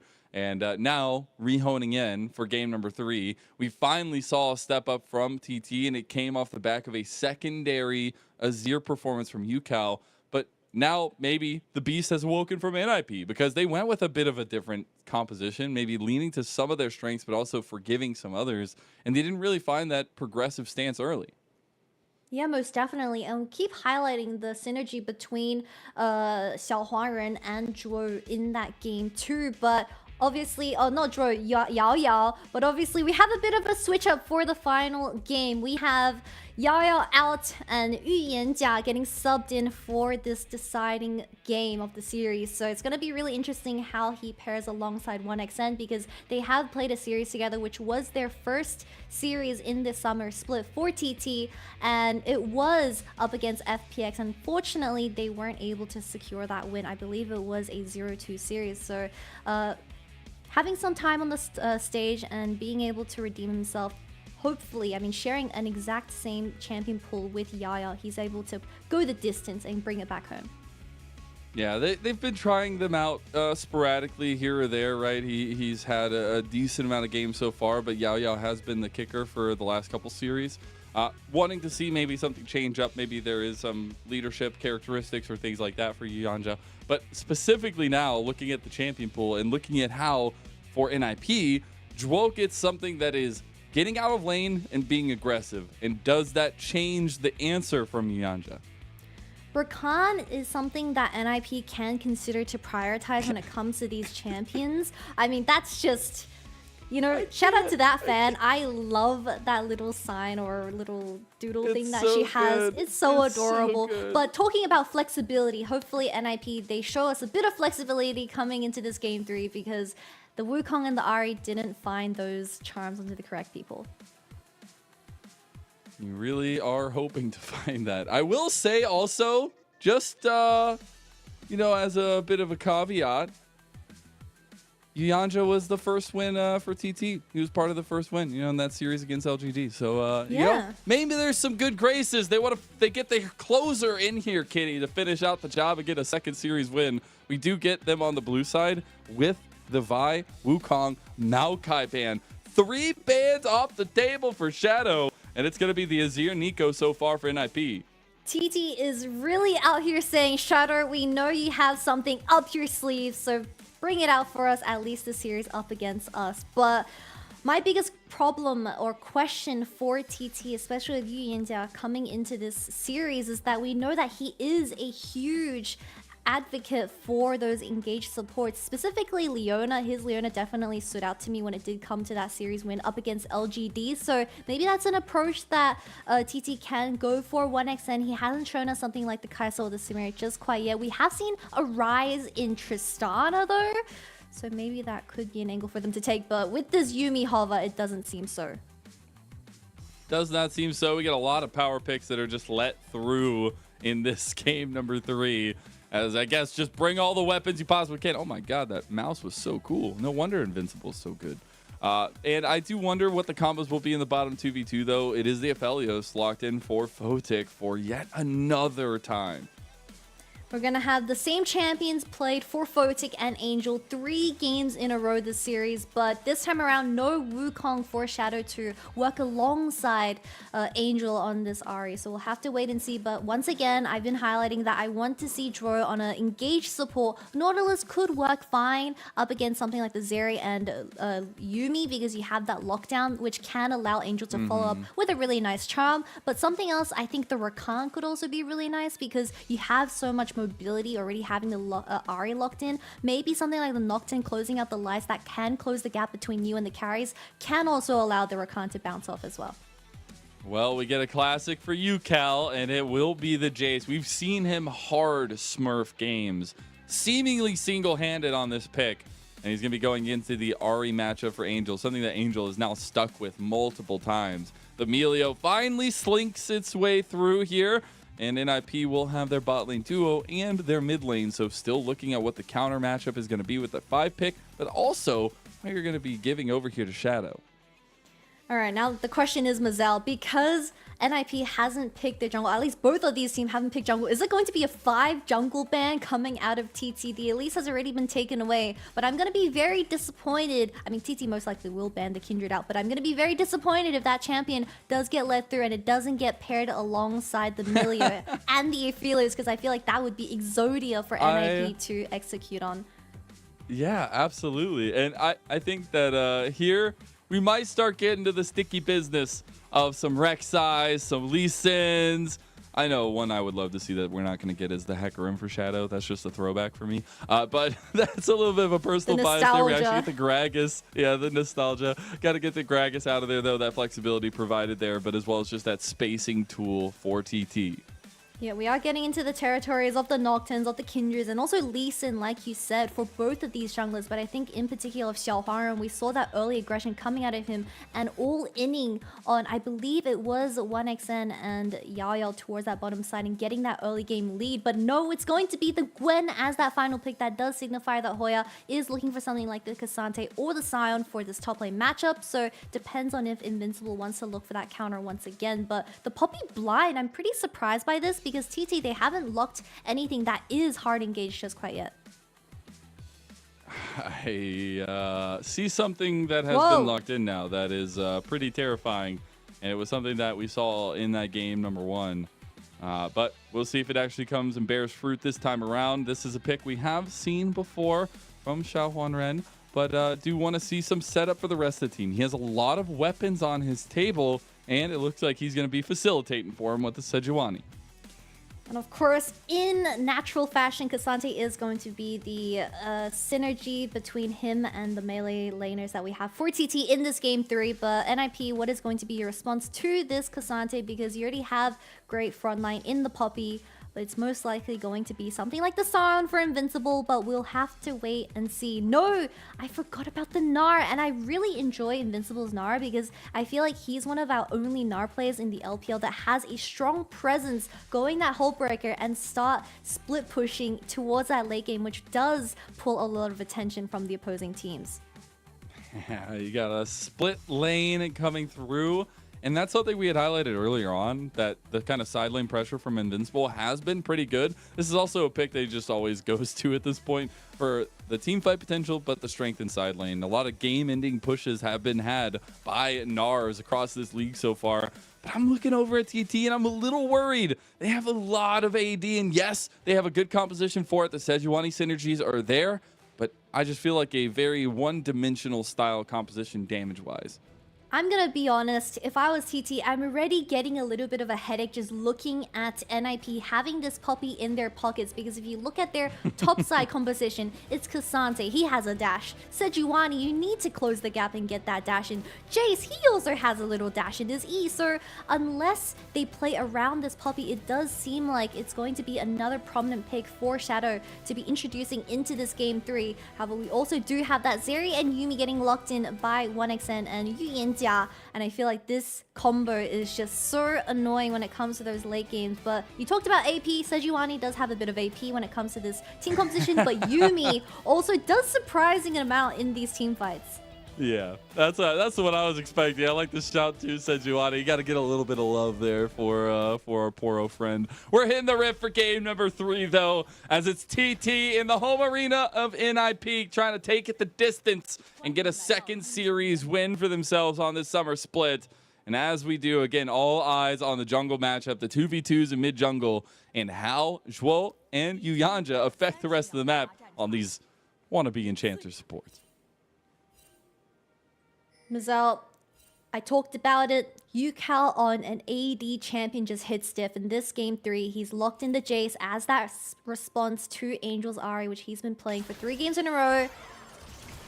We're going to get a bit of a slight trade towards the bottom side, but the reason why I really enjoy Yucal playing champions like this is that he is very good at split pushing and providing that extra bit of pressure when it comes to these side lane matchups, where if you look at NIP, other than Invincible, I mean, Ahri has to look for those picks when it comes to these skirmishes, while Yucal, maybe going for something like the Duskblade could also be really good, and playing of that one item spike is going to be TT's way to success. Yeah. They found that in game number 2, and it was off the back of a great performance from Yucal, but also pretty steady stuff from 1xN and Yao Yao. So that's why I was very interested at the change to Yanja going into game number 3. But having a lot of experience, having a lot of veterancy in that bottom lane is going to be super important against a duo like Photic and Zhuo. We talked about how the melee supports, the reason why they work so well is getting that vision control around those major objectives. But this time around, 2 enchanters, so it's all going to be up to Shadow and Xiaohong in their isolated matchup. Oh, tried to get the angle of the wall there. Can't find it, so you lose a little bit of that damage profile. You also have first move from Yucal. Big flash, though, as he wants that fight one-on-one. Shadow, you got to take it. You got to go for it, as it's huge for Xiaohong Red. If he can get this one, flash from Shadow, gets the shield. Yucal's just trying to make it over here. It's a 1v1 on different sides. And will Yucal finally get over here? The flash, Hammerfall comes down. First blood for TT. And Xiaohong forces Shadow to go back to your own swamp with that insane combo. He just didn't expect the Sejuani to do so much damage, but Yucal being the first one to move does mean that this invade bites NIP back in the foot. I don't want any bites on my foot, kitty. That sounds painful. No Sounds one like you wants should that. have to go to the doctor after that. What's Sejuani's boar called again? Like Boris or something? Bristle? Bristle? Yeah, that's the name. Bristle bit Shadow in the foot. But it's the Poro skin, so I don't know what the name of the Poro is. Maybe it's still Bristle. I feel like it deserves a different name because the level of cuteness is on another level. You're telling me Bristle isn't a cute name for a Poro boar? But, I mean, I guess to each their own. I feel like, I guess, I could see it. I need to visualize it, and I'm not visualizing it right now when we see Xiaohong Ren pathing on his bottom side, so I don't know, maybe a different name needs to come out for Bristle.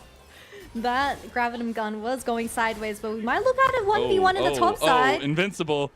That's a knockback. Hoya tries to go for it. The flash comes out. Burning that flash as well, really nice. Does force the TP out of Invincible, while Hoya can just naturally walk back into his own lane. So that is going to be a TP advantage for the next 5 minutes. But Shadow, he's cooking something up with this Hex Flash. Hex Flash, beautifully timed, and no mana for you, Kel, means a dead mid laner and a thumbs up from Shadow. Huge thumbs up, like you said, and huge revenge out of this Poppy pick. But I feel like every time Shadow gets his hands onto this champion, you expect absolute chaos. We do have Hoya and both Yukal TPing back to their lanes as Shadow secures his first scuttle, but Jesus Christ, this is great because Shadow's back in chaos. Oh, we're going right back to the fight, but it's all three members of TT who are pouncing right now. Shadow just running away for his life, but won't be able to find it. Yukal wants to get the kill. It missed. Get the end of it, and it's actually going to be Hoya who gets it. So Yukal, a little bit of a sad face. He's smiling right now on screen, though. Look, that kill would have been Yukal's if his E didn't go completely wide and into the wall. But look, I respect it. However, Shadow secures the Scuttle Crab does mean he has to trade his life over, and that's exactly what you want to be looking for. As the side of TT, having someone like the Poppy being behind does mean that she's going to be significantly less tanky, and that does allow Yukal to start putting down that poke with the Duskblade in his pockets. Now, we do have a dragon coming up, and we had seen increased priority on those objective stackings early, especially the way the comps were looking last couple games. I kind of expect that to be a lot of the same here. We're getting a reset from Xiaohong Ren to get back onto the map, probably going down to the spot side since Photic and Joel are pushing so hard. And I do want to see where this kind of first effort is really going to be after a couple of the kills have gone their way. No flash on Hoya. Speaking of kills, yeah, I think Invincible is a bit crazy here. Looking for a little bit of something. You know who else is crazy? You know who else is crazy? Shadow's crazy, Shadow baby. with the Hex Flash. Oh, he doesn't get the distance on it. Oh, no. Calamity of Errors. But there's not a Calamity of Errors in mid lane. Yukal has single-handedly potentially killed Angel here. One more shot. No, not going to connect it. Spirit Rush is utilized. Just from a simple trade, Yukal is able to force that ultimate out of Angel. That does allow Xiaohong to start planting down some vision towards his bottom side, as we did see the Poppy showing towards that top side. But that was just tragedy after tragedy. So let's pretend the top side exchange ever happened and focus on this bottom side, because it is the dragon up and available. And with how Yukal is able to get that lane priority in this Jace vs Ahri matchup, it does seem like TT, they're the ones here first. I'll see an immediate startup by Xiaohong Ren, but Shadow was right there to answer. We also have 2v2 going down in the bot lane with a priority given to NIP. Maybe this means they just move up for this one, but it's actually Shadow hovering here. Maybe, what I said? You stepped up a little bit far. That's a cleanse. Flash still available. They can still get out of this one. The damage profile is not there just yet for NIP. That's Flash for cleanse, as we need to also remind everyone that it's Emilio for this final game, so there's no follow-up CC. And a very worrying factor about this Poppy is, yes, you have a great denial ability of all those dashes for the opposing team, but you don't really act that well as the initial engage. You preferably want to be the follow-up, so you have to play off either Invincible or Angel in these skirmishes. But like I said, it is going to be the dragon going towards over to NIP, as they want to all in for TT towards his top side. Love to see Dragon going over to NIP early on, though, with the kind of state of the map that they put themselves in.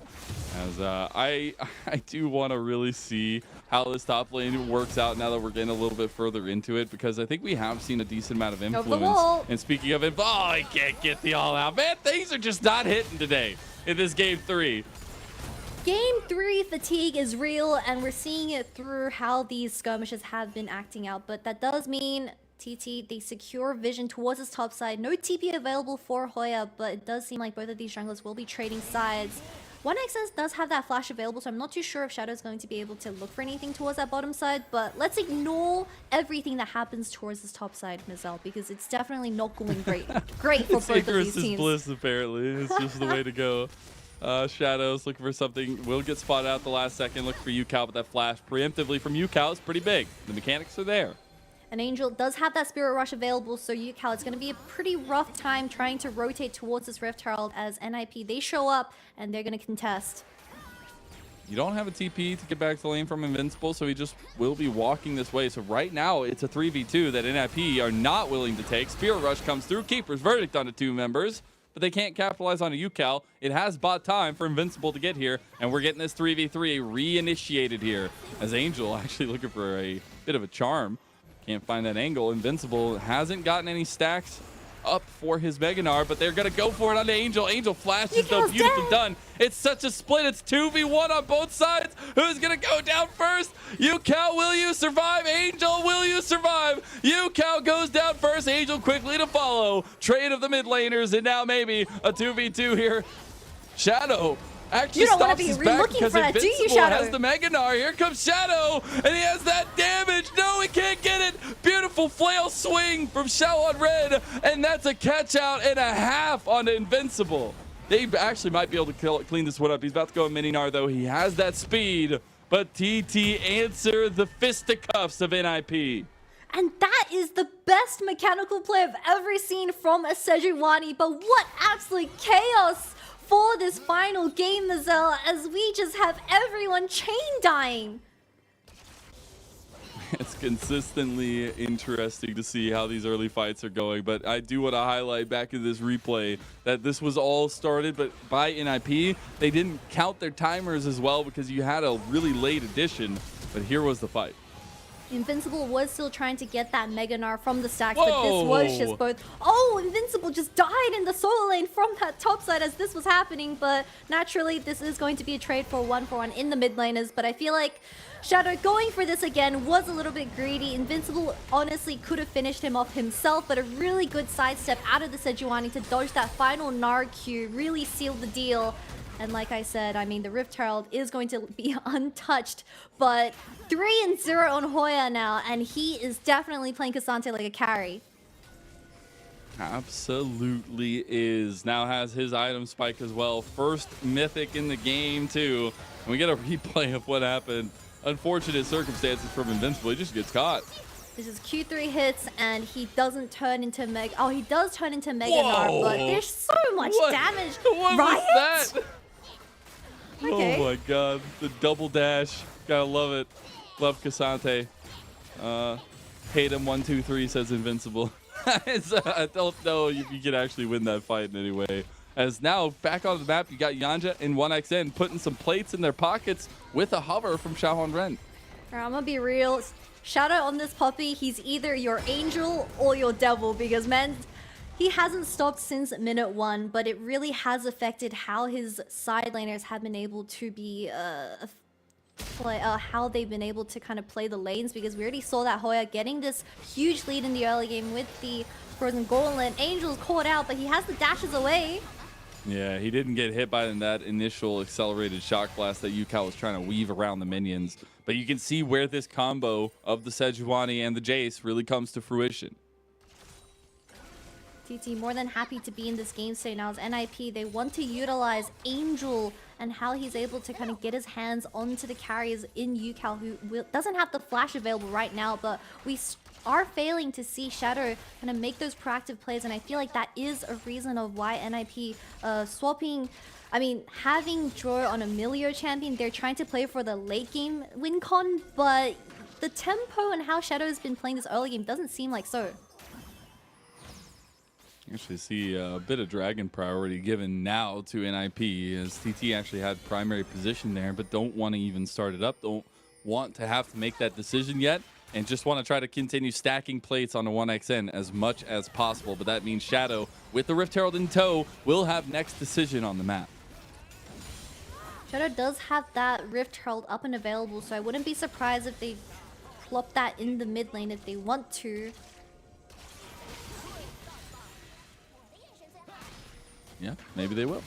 As we're going to be getting to the Dragon to TT, as especially the way that this goes, I think this is pretty good for TT. They want to stack, they want to buy a lot of time to make those decisions later on, and with the composition like the Zera Yumi, you do want to get to that point. We have seen in the past where it doesn't get there, but so far so good, as we actually get NIP's charge of the Rift Herald in mid lane for Angel. Look, although this Poppy is currently behind in terms of the early game, once you do reach the full-on 5v5s, she is going to be a real headache for Xiaohan and Hoya to deal with, especially when Hoya is desperately trying to get his hands onto the backline. Just something like the W is going to pull up so much pressure. So it's going to be all about the poke and how LW... Oh, really good cancel from Angel, but it's not going to end up into anything. But very slow start for both of these teams. But I feel like NIP can still come back in this game through those 5v5s with Ardent Sensor coming online soon for Joe.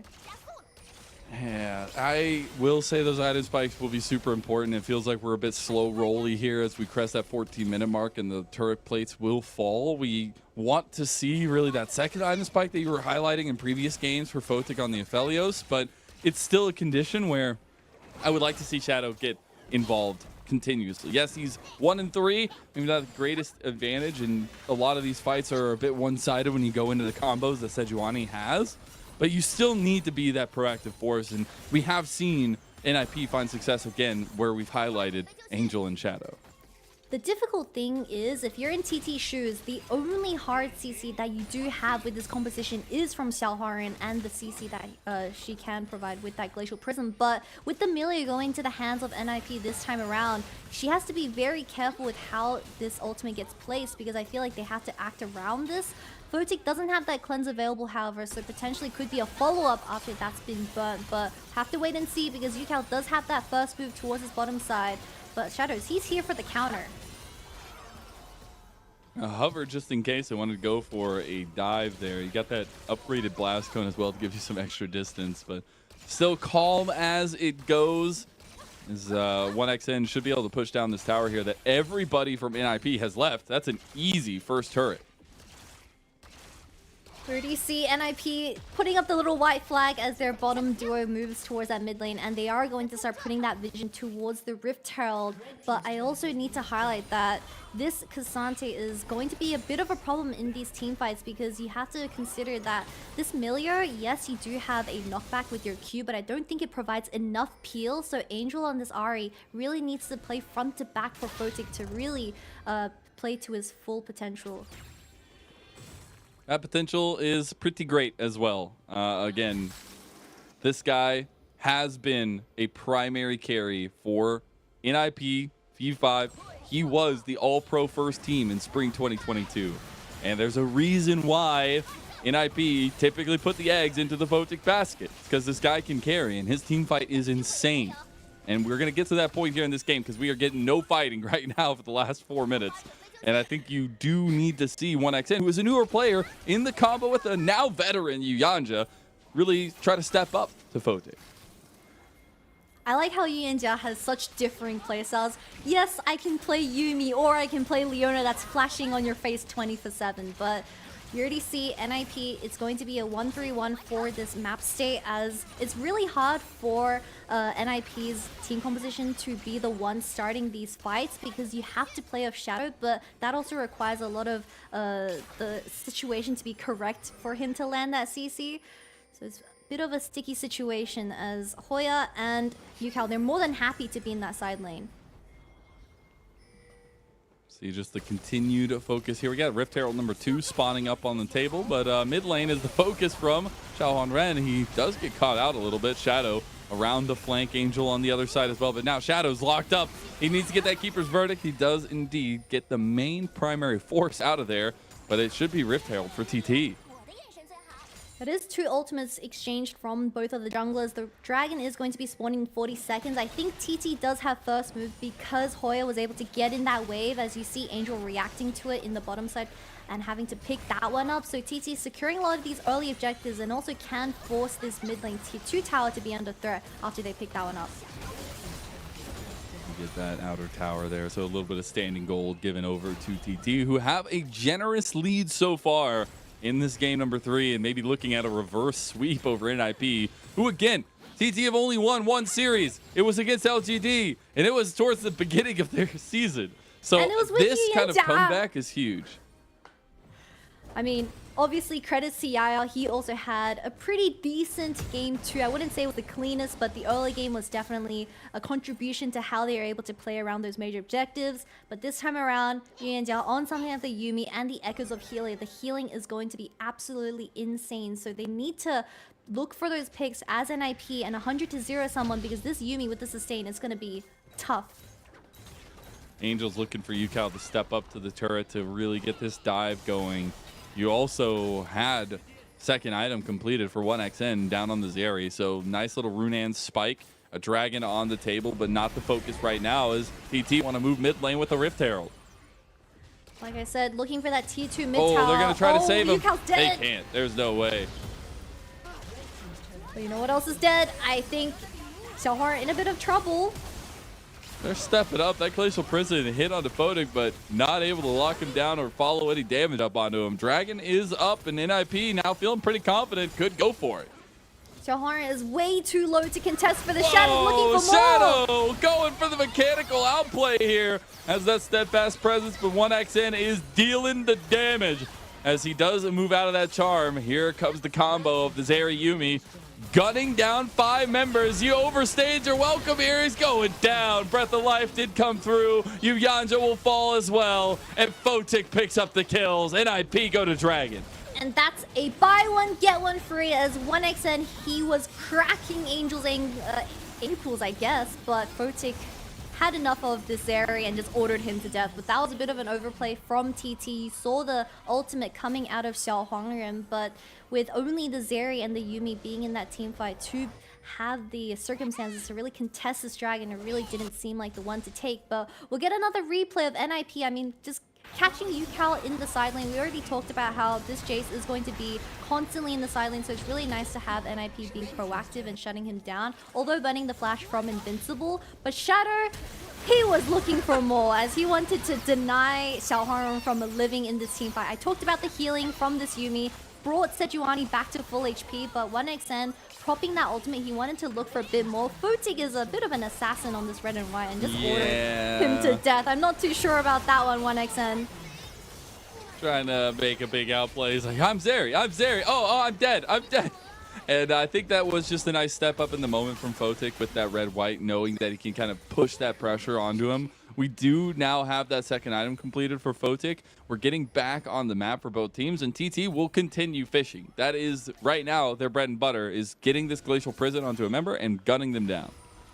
You already see Angel's presence on this map, getting that pick onto Yukal and then showing up to the dragon fight. This Ahri is all over the place, while TT, they want to execute a 1-3-1 composition. So we saw how they were trying to force something in that mid lane, and it ended up biting them in the back. But Invincible on this Gnar, I mean, he has to be in these team fights, I feel like, because NIP, I mean, for the game 3 at least, Angel is still the one outshining his teammates. I got a question though. Do we need to bring this team to the doctor? We got bit in the foot. We got bit in the back.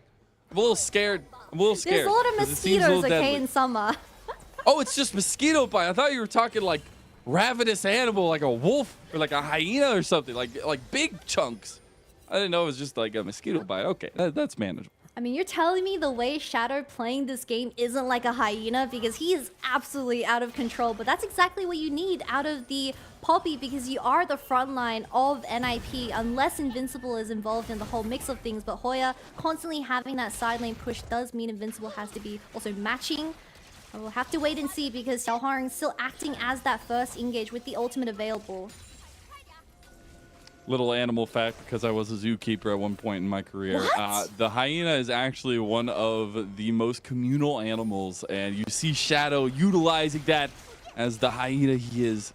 Being one with the team on this Poppy is so incredibly important. You get a big keeper's verdict around these setups, and you can pick apart the composition from TT. That is so cool. I don't think I've ever met a zookeeper before, at least an ex-zookeeper. So that's really interesting. Well, now you have. Well, you've known one for a little bit now, but you've now found out that I was a zookeeper. Well, I'm just a I uni did student. birds of prey, mammals, and some reptiles in an education center. It was pretty cool. What was your favorite exhibition center for out of all of The those? wolf. We had gray wolves, and I'm a big wolf stan. I didn't get to work with the lions. Lions are my favorite animal. I didn't get to work with them, though, sadly. I did get to work with a snow leopard, though, and that was kind of cool. Those were really rare. But that was a once occasion. That was a really rare. I got treated for it, and I got to work with a snow leopard. But there's some wild animals on this rift here, Kitty, that maybe we need to focus back into, because you got the wild Poro, but also you got a wild man with a hammer/gun that is continuously poking down NIP before they can even get any vision around the map. Yeah, you see Yu Yanjia also working alongside Xiaohua and just getting that topside vision for this Baron, which is up and available. But we also have to talk about how the Dragon is coming up in 50 seconds. As NIP, I feel like it's going to be how Invincible, having that flash setup, is going to be able to get his hands onto UCal and 1xN and allow Angel or Shadow to come up with that follow-up. But NIP, they have a bit of a hard composition to pull off in terms of execution because it's all about the wombo combos.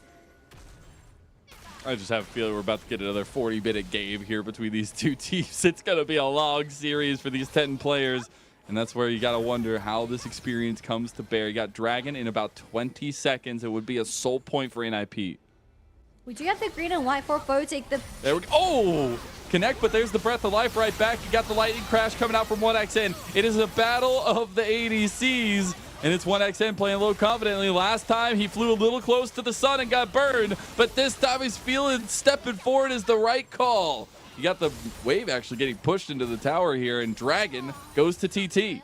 Really good cleanse from Droy as well, but in return we have 1xN playing super aggressive. So TT trying to get this wave control in the mid lane and not allow NIP to respond to this Dragon, which has been started up by TT.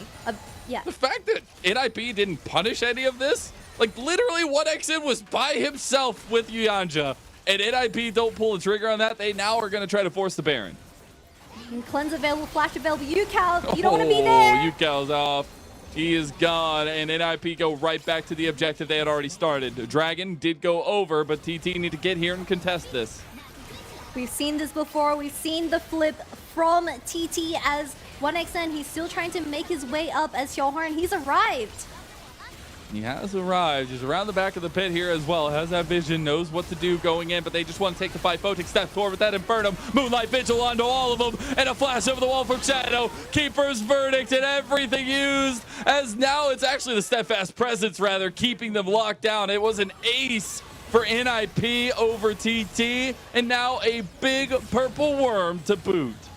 TT, they dropped the ball halfway because UCal, I mean, should have played it a little bit more patiently, face checking without that vision, and Angel once again on this Ahri was able to secure that charm onto him where he wasn't able to flash away, forcing that numbers advantage, and you can see that 1xN was getting desperate, trying to challenge, but it wasn't enough. Not enough just yet. You're getting close to that third item. That's going to feel really good, but we're going to take a look back at this play. There's no vision whatsoever for TT to be walking up, and the solo lane is of NIP taking advantage of this and instantly getting rid of UCal, not having that TP available on this chase either. So it wasn't like this was going to be a 5v5 after a few seconds, but Xiaohorn, I don't think he was able to steal this either because NIP, they were baiting the Baron. And I mean, Photic on the Infernum just instantly one-shot everyone. Really good turnaround here, and just the chokehold that NIP has now put TT into. A triple kill for Photic. And there's a reason why we'd highlighted this guy so many times, because NIP consistently go to the Photic well, and he will carry games for you, especially this split on the Aphelios. At this point, he's played so many games. Yeah, most definitely, especially with the amazing setup that Angel and Shadow have been able to provide into these team fights. I mean, he's sitting on 3 items now, so even Hoya can instantly get under a lot of threat in these team fights. But we see Invincible working his way towards that bottom side tower. So TT, they need to force something in this mid lane order. They're going to lose so much. I love Angel's utilization of that aggressive move from the Ahri. Actually moving on to Xiaohorn right, and Shadow providing that distraction as Invincible is just bearing down. And we said at the beginning of the draft, this is a comfort zone for Invincible. His side lane pressure has been insane in this split. He's got to be a little bit careful not to get caught out, but you already see those records coming down in terms of a second tower taken, and something that TT need to try to write off that record. And you're seeing the problem, Xiaohorn not having that Sejuani ult available. It's going to be so tough trying to force anything into these 2 side lanes. I mean, Photic is just free hitting in this mid lane, not getting contested at all. You could just look for the end here. If this goes as a snowball, that's huge. Look at Photic popping off here with this Infernum every time. You got to push the bottom lane as well. Baron for another 45 seconds. This is looking like multiple inhibs for NIP. UCal is still available though, so they do have slight wave clear. So I don't think NIP, they can force an end here, but they can potentially look for it. Xiaohuan throwing They're the just trying ultimate to out. distract. They're trying to stop it here as the Meganar was used, but doesn't push Hoya back. They're still fighting. They're still going. All out gets used on a Shadow. Shadow's in the middle of their Nexus space and goes down anyways. It's a focus on the towers right now from NIP. They're just going to finish the game. They deny the reverse sweep from TT, and they will deny them another win. 5-3, man. It's incredible for Ninjas in Pajamas. It's insane to think that NIP was able to come back from such a scrappy early game, but these team fights, man, Angel and Invincible were nuts, and Photic on the Aphelios 3 games in a row, stepping up as that superstar AD carry of this roster. And that's exactly what you expect as NIP take the series away from TT. Whew, that was a long one for these guys, and a much due bow for NIP. Happy as ever, the smiles abound, and this team has really turned it up in summer. Really glad, because this is going to be their win streak continuing into the summer split, and I feel like NIP, they are a well-oiled machine. Let's pretend that Invincible didn't get caught that 2 times in the first game, but Jesus Christ, these team fights are just so chaotic, especially with Shadow being the first one in the lead in all these team fights, but Angel always being there behind Shadow's back as that supportive friend. I mean, that's what we all need in life, but I feel like this meta really is NIP's.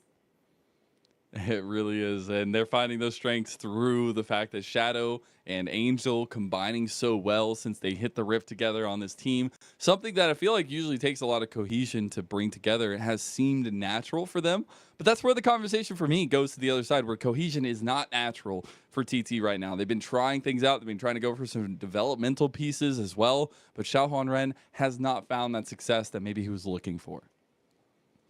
Most definitely, but I think we have to go back to the point where 1XN and Yuyanjia, yes, you played the Zera and Yumi, but it just didn't really feel like it had that spark, which did bring them that second game win and brought the series to the 1-1, because it was all about that early game. Although the game 3 was very slow, I still feel like Xiaohuan, he had a significant lead on the Sejuani, and it was getting placed towards that top side, but it kind of felt like it fell off a cliff because they weren't able to translate that lead into anything more. And that's something that we see in teams that don't have a lot of experience, and hopefully that's something that they can also work on as we approach the upcoming weeks. Yeah, it's putting the pieces together. That was the theme for all of this. Just putting the right pieces at the right times is super, super important. And I think we got to see a game 3 that was a little bit of the best brights of both sides for it. And I think that is really nice. But it is also, back to your original point at the beginning of the series, looking at how Zhuo has really come into the fold of NIP over his time here. And not only in that 2v2 matchup, but now how he's syncing with Shadow so well. It's not only that Angel-Shadow duo. I mean, we talked about it, right? NIP, they're a great front-to-back team where it enables Photic to be that super carry on something like the Aphelios. And it's not only Joe having an Enchanter support where it is able to provide that peel, but I feel like Angel on something like the Ahri where he is able to kind of also help out Photic. They're playing more like a team instead of solo queue players, where you've seen a couple of instances where fights feel disconnected, but that's not NIP's case. We also need to throw it back how Hoya was the one that had the 3-0 lead on this K'Sante, but Invincible on his signature champion was able to bring it back. Invincible has been a slow and steady build-up for me. It feels like you get a lot of those roller coaster moments with him where he gets absolutely trounced in a solo lane and it does not look good. But then you have the likes of his Renekton taking 1v2s. You have the Gnar split pushing that looks so good with this guy. And it just provides, again, another avenue for NIP to play around. Yeah, I was just looking at the damage graphs, and Yumi nearly did the same amount as Sejuani, so don't underestimate her AP ratios when it comes to those team fights. But obviously we see a huge faulty with TT's composition is that UCal can't be the one getting caught, especially when you do need to play off the poke. You need to play the team fight slower. We saw them execute that perfectly in game 2. Unfortunately, not having that vision control for UCal to really walk up to these team fights, he did get caught out in some of those instances, and that did turn into a Baron, and that did turn into a huge throw for TT, where they were the ones in that losing position. But once again, I do want to credit to Xiaohuan. I think he had a pretty decent last two games on the Viega, on the Sejuani, but unfortunately, the solo laners weren't able to keep up with his footstep. There was a lot of that draft focus as well, man. So many jungler bans in game number 3. I haven't seen that ever, I feel like, in this split. And a lot of big power picks were let through. So that is a conversation in terms of like how they want to approach draft later on as well, and get things going for them in that way. We are just waiting for the get good sign to go to our next series. I think we'll have our MVP here shortly, but I do know our next series has already started. We'll hopefully be catching up with that one very shortly in RNG and TES. But we are stuck waiting to see who gets MVP. And I think off the back of some pretty good Aphelios performances, I think it might be Photic. That's my Photic opinion. was the one that called 1xN on his crazy Zeri 1v4 outplay out, and he was the one just shutting down the Zeri in that team fight. But obviously, like you said, this composition really set the Aphelios up for success, and he was able to execute on it, so that's great as well. But a tiny highlight for me is I feel like Angel, by the passing week, has been getting much better and more consistent. I feel like there's a lot of synergy between him and Shadow nowadays, where they have been making or pulling off a lot of successful ganks or picks, because we saw the gank onto Yukao towards that top side where it has shut down the Jace, who had found a bit of a slight lead from just purely laning. So definitely huge standout, and his Ahri is a huge plus for me. Yeah, and he plays it a lot. I think that's one thing for NIP that does come into question for me, is you do see them just heavy indexing into these like 4 or 5 picks that they just always go for. It's the Aphelios for Photic, it's the Ahri for Angel. It's not anything super prominent for Shadow, but it's the Gnar for Invincible every time. And you're just seeing the Nautilus as well for Joel. So I think maybe once things start getting mint, you saw a little bit of that here where they changed up their draft priority a little bit, but it still is a remaining question mark for sure. For some reason, when I think of Invincible, the most prominent champion that comes to my mind is Jax, but I think that's back from spring, and he was a very big enjoyer of this Jax champion, and I think the reason why it left such an impressionable image on me was because he was one of the first players to start building Zhonya's on Jax, and that was pretty new at the time, where you would play off those resets after hitting the Zhonya's for like a few, I believe it's 3 seconds, and then your jump would come back up, and then you're team fighting Jax. But that's very interesting, as obviously our takeaway for this game is that Photic on the Aphelios, don't give this champion over to NIP, as we see TT heavily prioritizing the Zeri over this Apelos champion.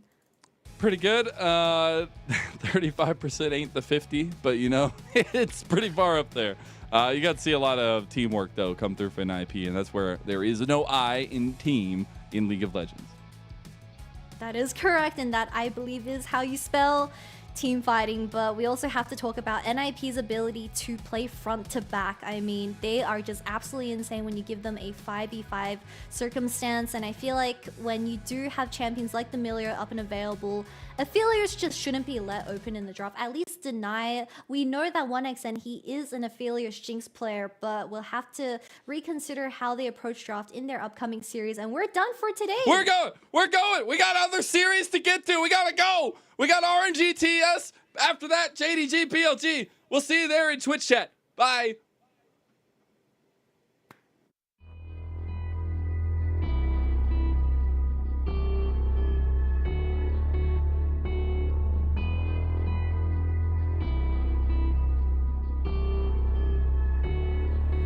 Can you take my bad side?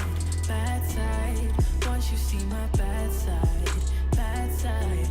No, it ain't picture perfect. Don't push me, it's not worth it. You don't wanna see my bad side. Can you take my bad side?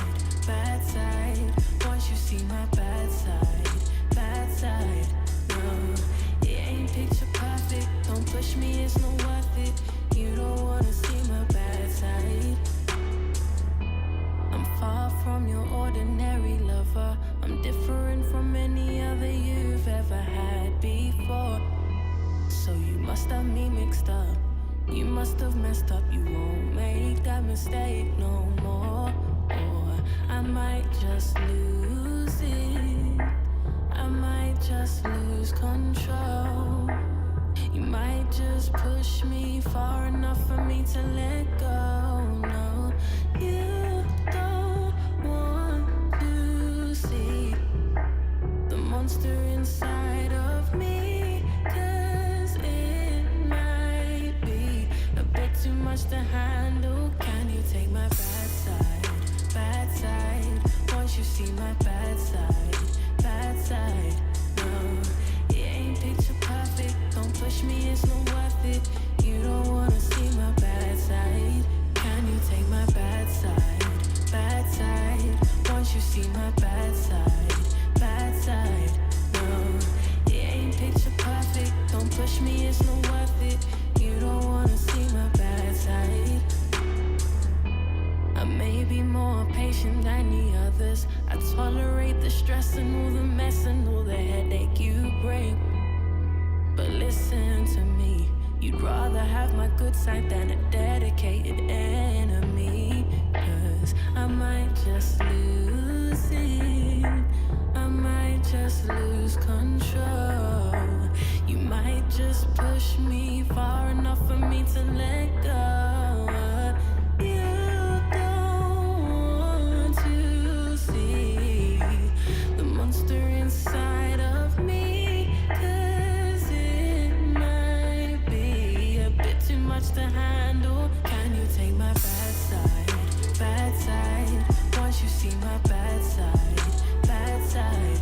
No, it ain't picture perfect. Don't push me, it's not worth it. You don't wanna see my bad side. Can you take my bad side? Welcome back, everybody, to the LPL as we head towards our second series. My name is Munchables, and I'm joined by Nymera. Thanks, Mazel and Kitty, for taking away that first series. And what a banger that first series was as well. Back and forth the entire time between the two teams. But now we're moving on to Top Esports versus RNG. And I feel like, Nymera, historically, this is like two heavy hitters. Whereas this split, we've got Top Esports back on form.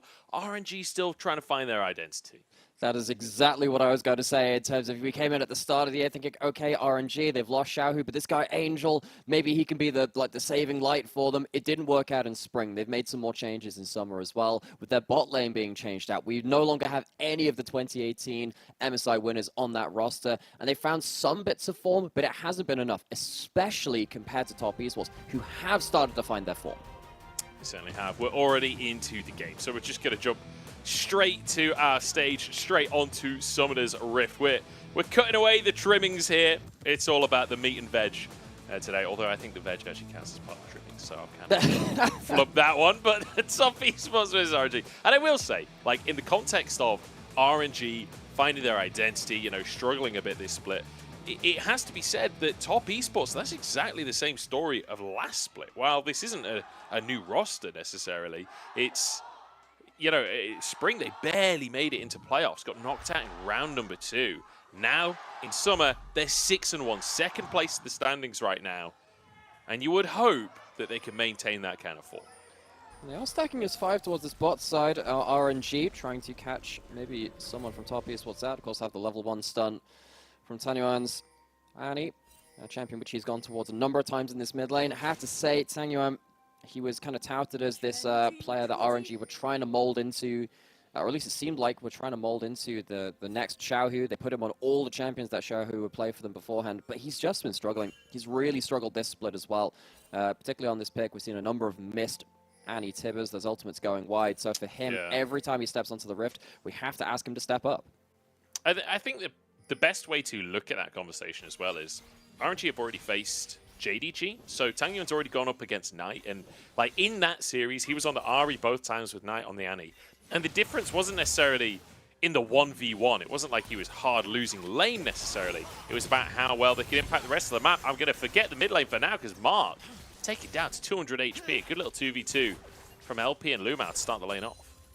That's the Zyra Khan level 1 W. Helps you go aggressively, especially against enchanters that can't stop the Rakan W. And again, they're starting to get towards that next cooldown. It's coming back up right now. See if they can go for it. Maybe on the level 2 level up. Jackie and Mark desperately trying to get themselves some of those minions a little bit lower so they can fight, because the Felios will finally have an ability. Well, level 2 here. Can Lumao find an opportunity to go in? He's onto Jackie Love here, who's standing his ground and trying to fight back. It is a losing trade for Mark and JackieLove, but all things considered, not falling too far behind. It's not like there's a significant all-in attempt there. Cleanse on cooldown for JackieLove, it has to be mentioned, but you know, Lumao already used that Ignite, and that's really the interaction we'll be looking at. There'll be a small window for Lumao later in the lane. Okay, so let's have a step back and have a chat about these compositions as a whole, because we dashed right into game, didn't get to talk about the draft as it was happening. We have the Kazakhs coming back out from Wei. Wei has been really the standout player from RNG, and the Kazakhs a real LPL pick of the moment. It helps you get towards vision control, particularly when you have a Sion, an Annie, and a Rakan who can engage out of Fog of War once the Kazakhs has built up that Umbra Glaive and helps them play around that Fog of War. And on the other side, it's not like the team fights are very difficult from top esports either. They have an Ord in the top side. He's always going to find ways to engage. And Tien, of course, on the Wukong. He's been back in form too, one of the big reasons why top esports have found themselves back into prominence. Oh, great little attempt in the mid lane. The red buff is there. And Tangyuan gets the kill. What a play out from Wei and Tangyuan. And Rookie's taken out. Okay, so Tanyuan gets some early jungle attention, and Rookie goes down. Blows the flash as well, importantly. Potential for a follow-up around the level 6 mark, or perhaps even a little beyond that, depending on when cooldowns are going to start becoming available. This is what you think you're safe here as Rookie. You're hanging towards the side of the jungle, side of the river which your jungler is on. You're right underneath your turret, and suddenly a bug jumps out of the bush, absolutely mullers you, goes down underneath his turret. Was that the flame shield that finished the kill off there? It was the final auto, flying across the screen, if I saw was it? right. I think it was a final little anti-auto. Ever since the auto attack range got increased, you see that a little bit more. Fantastic kill out from Tangyuan. I think the red buff might have finished it off for Wei, had Tangyuan not managed to finish that one off anyway, but fantastic. And look, we came into this and we said Tangyuan's got to step up in the mid lane. Wei has been the carry. And well, this is the kind of identity that we're starting to see from RNG, right? Where Tangyuan isn't trying to be Xiaohu. He's fulfilling a different role. He's very much this supported mid laner so far. And Wei is stepping up as the quote-unquote new Xiaohu. He's the big carry on the team. And I like that RNG are playing towards that right off of the bat. Bit of a 3v3 in the bottom side here. We've spotted in Tribrush. This is going to be a counter gank. Tian has sniffed this out.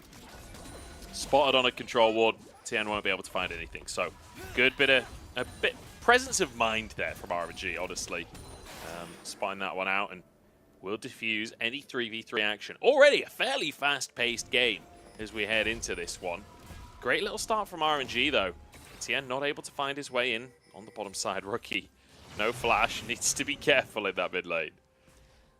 That wave is going to push back towards him though. Rookie's wave management working out in his favor at this point, so he's going to be able to hold that on his side of the lane. And about that pace as well, I seem to remember, I'm trying to remember if it was an RNG series versus OMG. We have one of those player interviews. We have a couple of those clips put out before the games go live. And one of the things which I think it was Aki was saying is that Wei really increases the pace of the game. You need to be very careful about the way that he can accelerate games. And we're seeing that once again. It is a faster paced game. Tian, no stranger to that, of course, as well. And he's pulling ahead with the CS lead. And on a Wukong, that is a significant thing. Yeah, it certainly is. And I feel like Tian, in the most recent couple of series, has actually been looking pretty good, which a lot of people have been extremely critical of Tien, Wayward, Mark on this roster, especially after the performances in the summer split. So far in spring, this roster is looking a lot more stable. 4 hit on both bottom lanes. Here we go. Breathe just charges into the bottom lane. Flash going to be forced. He's underneath the tower, but happy to tank for a moment. And he will have to teleport back up to the top side as Rookie just receives a Tibbers. As Tangyuan finds priority. That Drake is online. Priority in both mid and bot if RNG want to go for it. One of the great things about tank versus tank matchups in top lane, and there aren't that many good things from my opinion. I love interactive matchups in top lane. Tank versus tank are not necessarily that. But it allows you to make plays like this, where you can roam towards bot side and then teleport back up towards your top lane. Doesn't get the kill though, doesn't secure an early dragon. RNG, I'm not going to call it a swing and a miss, because at least you get some summoners, but they need to now return to that bot lane to find full value out of that play, and the investment of Breathe's time and teleport. Yeah, that said, Breathe is actually still up in CS, so I don't feel like he lost out that dramatically. I think but he could Wayward be more ahead in got CS, a tower plate, though. I think Wayward maybe got a tower plate, so there's a minor advantage there for top esports. As we'll see how that continues to develop. I like how aggressive the bottom lane has been, though. Lumao and LP, like, really trying to leverage the fact that they have this Xayah Rakan. It does feel like RNG are the ones being proactive this game, and top esports answering. And especially when they get to one-item spikes as well, you have to feel that's going to get a little bit more so. Of course, Zaya very strong on the one-item spike, and the Kha'Zix very, very strong at that point in the game. Becomes a duelist, becomes, as we keep talking about on this broadcast, such a vision control bot as well, as soon as that Umbral Glaive comes in. When we've seen Western Kha'Zixes, now that the LCS and LEC have started up, we see them sometimes going towards Duskblade or a Mythic first for more assassination potential. But when you're playing with the Scion, the Annie, and the Rakan, that extra vision control comes in so clutch. Yeah, it really does. It gives you so much ability to kind of do shock engages, I guess. It is very much like shock at all play, right, where they don't have any vision. You can pull the trigger so effectively, so quickly. Let's Breathe looking to deny some of that vision we were just talking about. Obviously, Umbral Glaive not online yet, but that's not going to stop him because of Scry's Bloom was. As Herald spawning onto the map, and it looks like Wei might be headed in that direction. Some pings in the area, but Tian's there too. Bit dangerous because when it comes to Herald, you're normally talking about how strong are your champions with their first ultimates the game without first item. You have the Ornn, you have the Wukong. They're very strong at that, but they have been seen on a ward. Ooh, swing and a miss from Wayward. As he goes straight between the goalposts. Tang Yuan doesn't know. Tien forced out of the play. It's a big knock up onto Wayward, who flashes out as well. And there we go. RNG finding themselves a moment. Tien, no way to contest the Herald. And all off the back of Wayward, kind of whiffing the ultimate. They were stood on wards, which gave RNG a bit of advance notice. Rookie couldn't get into the play. And even with this, you know, RNG, they find themselves a great amount of damage on the return. Tang Yuan having a good couple of first tibbers of the game. They're going to get themselves that Herald. And another thing to take into account here as well is that first Dragon has been quite late. We haven't had it started yet. RNG were maybe looking towards an early Dragon if that first Breathe play had worked out when he roamed down towards bot side and ulted through the lane. That's not the case. Very interested to see now what happens with these first Dragons. We have seen a couple of Herald snowballs from the LPL, but of course soul stacking is always so important. It certainly is. I'm surprised at how little Drake presence we've seen so far this game, but Top Esports, to be fair, they've been playing a very slow game of League of Legends so far this split. It hasn't felt like the chaotic version of Top Esports of old, like especially Jackie Love. I feel, I say this every split, and I feel like I've been wrong every split, but it feels like he's maturing as a player, where we don't necessarily see the same level of craziness. No, he's an adult which just really just like feeds his inner child. He's realized that his inner child is important too, and he walks up and he goes, "Yes, I will flash into this fight." Yeah, I feel like we still do get those Jackie Love moments, but it's not quite as egregious as it previously has been. It's kind of a similar story for Elk, honestly, where both of them very high damage carries, right? Very willing to play on that knife's edge, but more on the correct side of the knife edge these days than previous years. We'll see if we can keep that up, though. That's a whole conversation in of itself. Speaking of the Dragon, though, Tien in the area, looking towards maybe this bottom lane. I mean, you've got Infernum. You should be able to just start this. Should be, unless Wei wants to go on a bit of a solo mission into this Dragon. Depends how well RNG can pin Top Esports members into their lanes. I think that Tang Yuan stood under his turret. That's not going to be the case. Wei just going to be stood around again. He has that Umbral Glaive now. Very important moment. Clears out a ward. Watch that vision control. And the vision score start to pop up as the game goes along. Interested to see what he does with that Herald too. If you can use this to break open one area of the map, even if it's just unlocking Breathe, thinking about it on the Scion, we've seen him try and make those plays already. There's some value into putting it into his lane if you can get yourself an opening on one side of the map. Sometimes we see bot lanes reset and move to the other side of the map, have a bit of a lane swap to help the Herald explode part of the map too, but RNG not making a big power play just yet. No, certainly not. And deciding against, I wasn't sure when Wei was hovering on that blast cone if he was going to try and go for a cheeky steal and then jump back out, but won't go for anything for the time being. Loom out, spotting out Tien here. Does have his jungler nearby, so they'll be able to get out safely, but Mark there to make sure Tien can clear those camps safely. And a very, very slow one to start this series off. Way on the Kha'Zix in a matchup that can be a bit tough for the Kha'Zix. The clone denying the isolation damage in the 1v1 can be a little bit difficult to find that presence. As the plate would be taken in the mid lane. Jackie Love could be in trouble though. Here we go. Quickness comes in. Cleanse immediately, but the knock up the root. He's there. Featherstorm as well, but Jackie Love surviving, sustaining with the Severum and cuts them to pieces. LP thought that he'd managed to win that trade by avoiding the knockup with his own ultimate, but it's just not enough damage. Jaculov tears into pieces, and even though the Herald's been put down in mid lane to give some advantage to Tangyuan, this bot lane is going to become a huge issue now. Teleport's now being traded. Breathe is trying to wave clear into the turret. Rookie with a charm. They're just going to commit to this one. Breathe thought he could defend the turret, but they're just going to dive him instead. The Cyclone from TN. And we said Wei's the carry jungler, but TN stepping up. Tien, big moment for him and the team. Killing the 2v2, denying a teleport. Wayward might have to pop his ult here to disengage. We'll see how much damage Wei's got. I think he heard me. Wei's like, no, I'm the carry jungler. Tries to make it happen. Wayward going to be able to get on out. He's already got some fire cape. Like, he's going to be okay against Lethality. So let's go into this replay, see what happens here. Really well done by RNG to time out the cleanse and then stack up some feathers, so it's not just for the root that you're pulling back the feathers for, it's for the damage too. But it just wasn't enough. As you said, the Severin comes through, big ultimate. The big Severin heal coming through from the Moonlight Vigil, sees them through to that kill.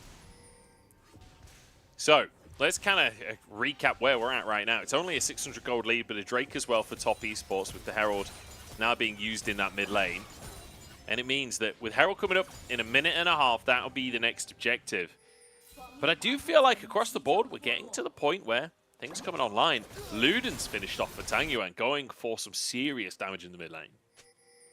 Does mean that the front to back is going to be very difficult unless you hit the targets you want to, because you're not going to be killing or doing significant damage to the Ornn this way. So you need to really get on top of Rookie and Jaculov, maybe Mark if he's out of position to pay attention to that one for Tangyuan. He's been given a lot of gold from the Herald. To kind of take some plates off that mid lane. Has himself flash and ultimate, rank 2 of the Tibbers as well. And looks like there is a potential fight brewing in this mid lane as there are some members just clearing out vision, and it's going to diffuse before it even begins.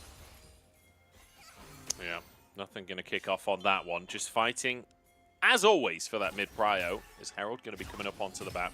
Lumao forced out as well as TES trying to get some deep vision, but that ward in the river, that's going to be a thorn in their side. They've not spotted it just yet as Breathe, once again, proxy farming. This is the second time we see it this game. More than happy to say, look, Wayward, buddy, I know you've got one of those big engaged tanks. I do too. I'm going to make sure you can't roam from your lane because I'm constantly proxying that side of the map. And with his ultimate as well, it's very hard to shut him down. He's just giving himself as much of an ability to roam first as possible. And as you can see, he is first into this mid lane. Tangyuan doesn't have himself that flash. However, Breathe is in position to respond to a play should it stop. TN has to use the Cyclone and disengage from the play as well. Wei will be able to steal this red buff out. And could look towards the Herald now with Cyclone on cooldown. You've got to believe that's a green light for RNG. I'm just laughing because on the other side of the map, Wayward is also proxying now. Both of these top players are just said, look, I don't really want to see your face. I'm going to go behind your turret. He has the Demolish as well. So at least there's going to be a cross-map advantage for top esports in regards to chunking out that bot side turret. Wondering if they could stay to kill that entirety of that turret and get the first one of the game. Not going to be the case though. So, 2 Heralds over to the side of RNG. Second Herald, I would imagine this is going to go straight in towards that mid lane. Taking away mid lane out of turret can sometimes be quite difficult against the likes of your Annies and Aries, which have enough wave clear from range to protect their turrets for a while. But they already put that first Herald there, and as you can see, top esports, they're over pushing in the mid lane to try and secure themselves mid lane. Well, he really wants that ward. We'll get it just about before leaving as TN on to Breathe once again here. I don't think he's got the damage to finish him off 1v1, and Breathe knows it as he steps on up to TN.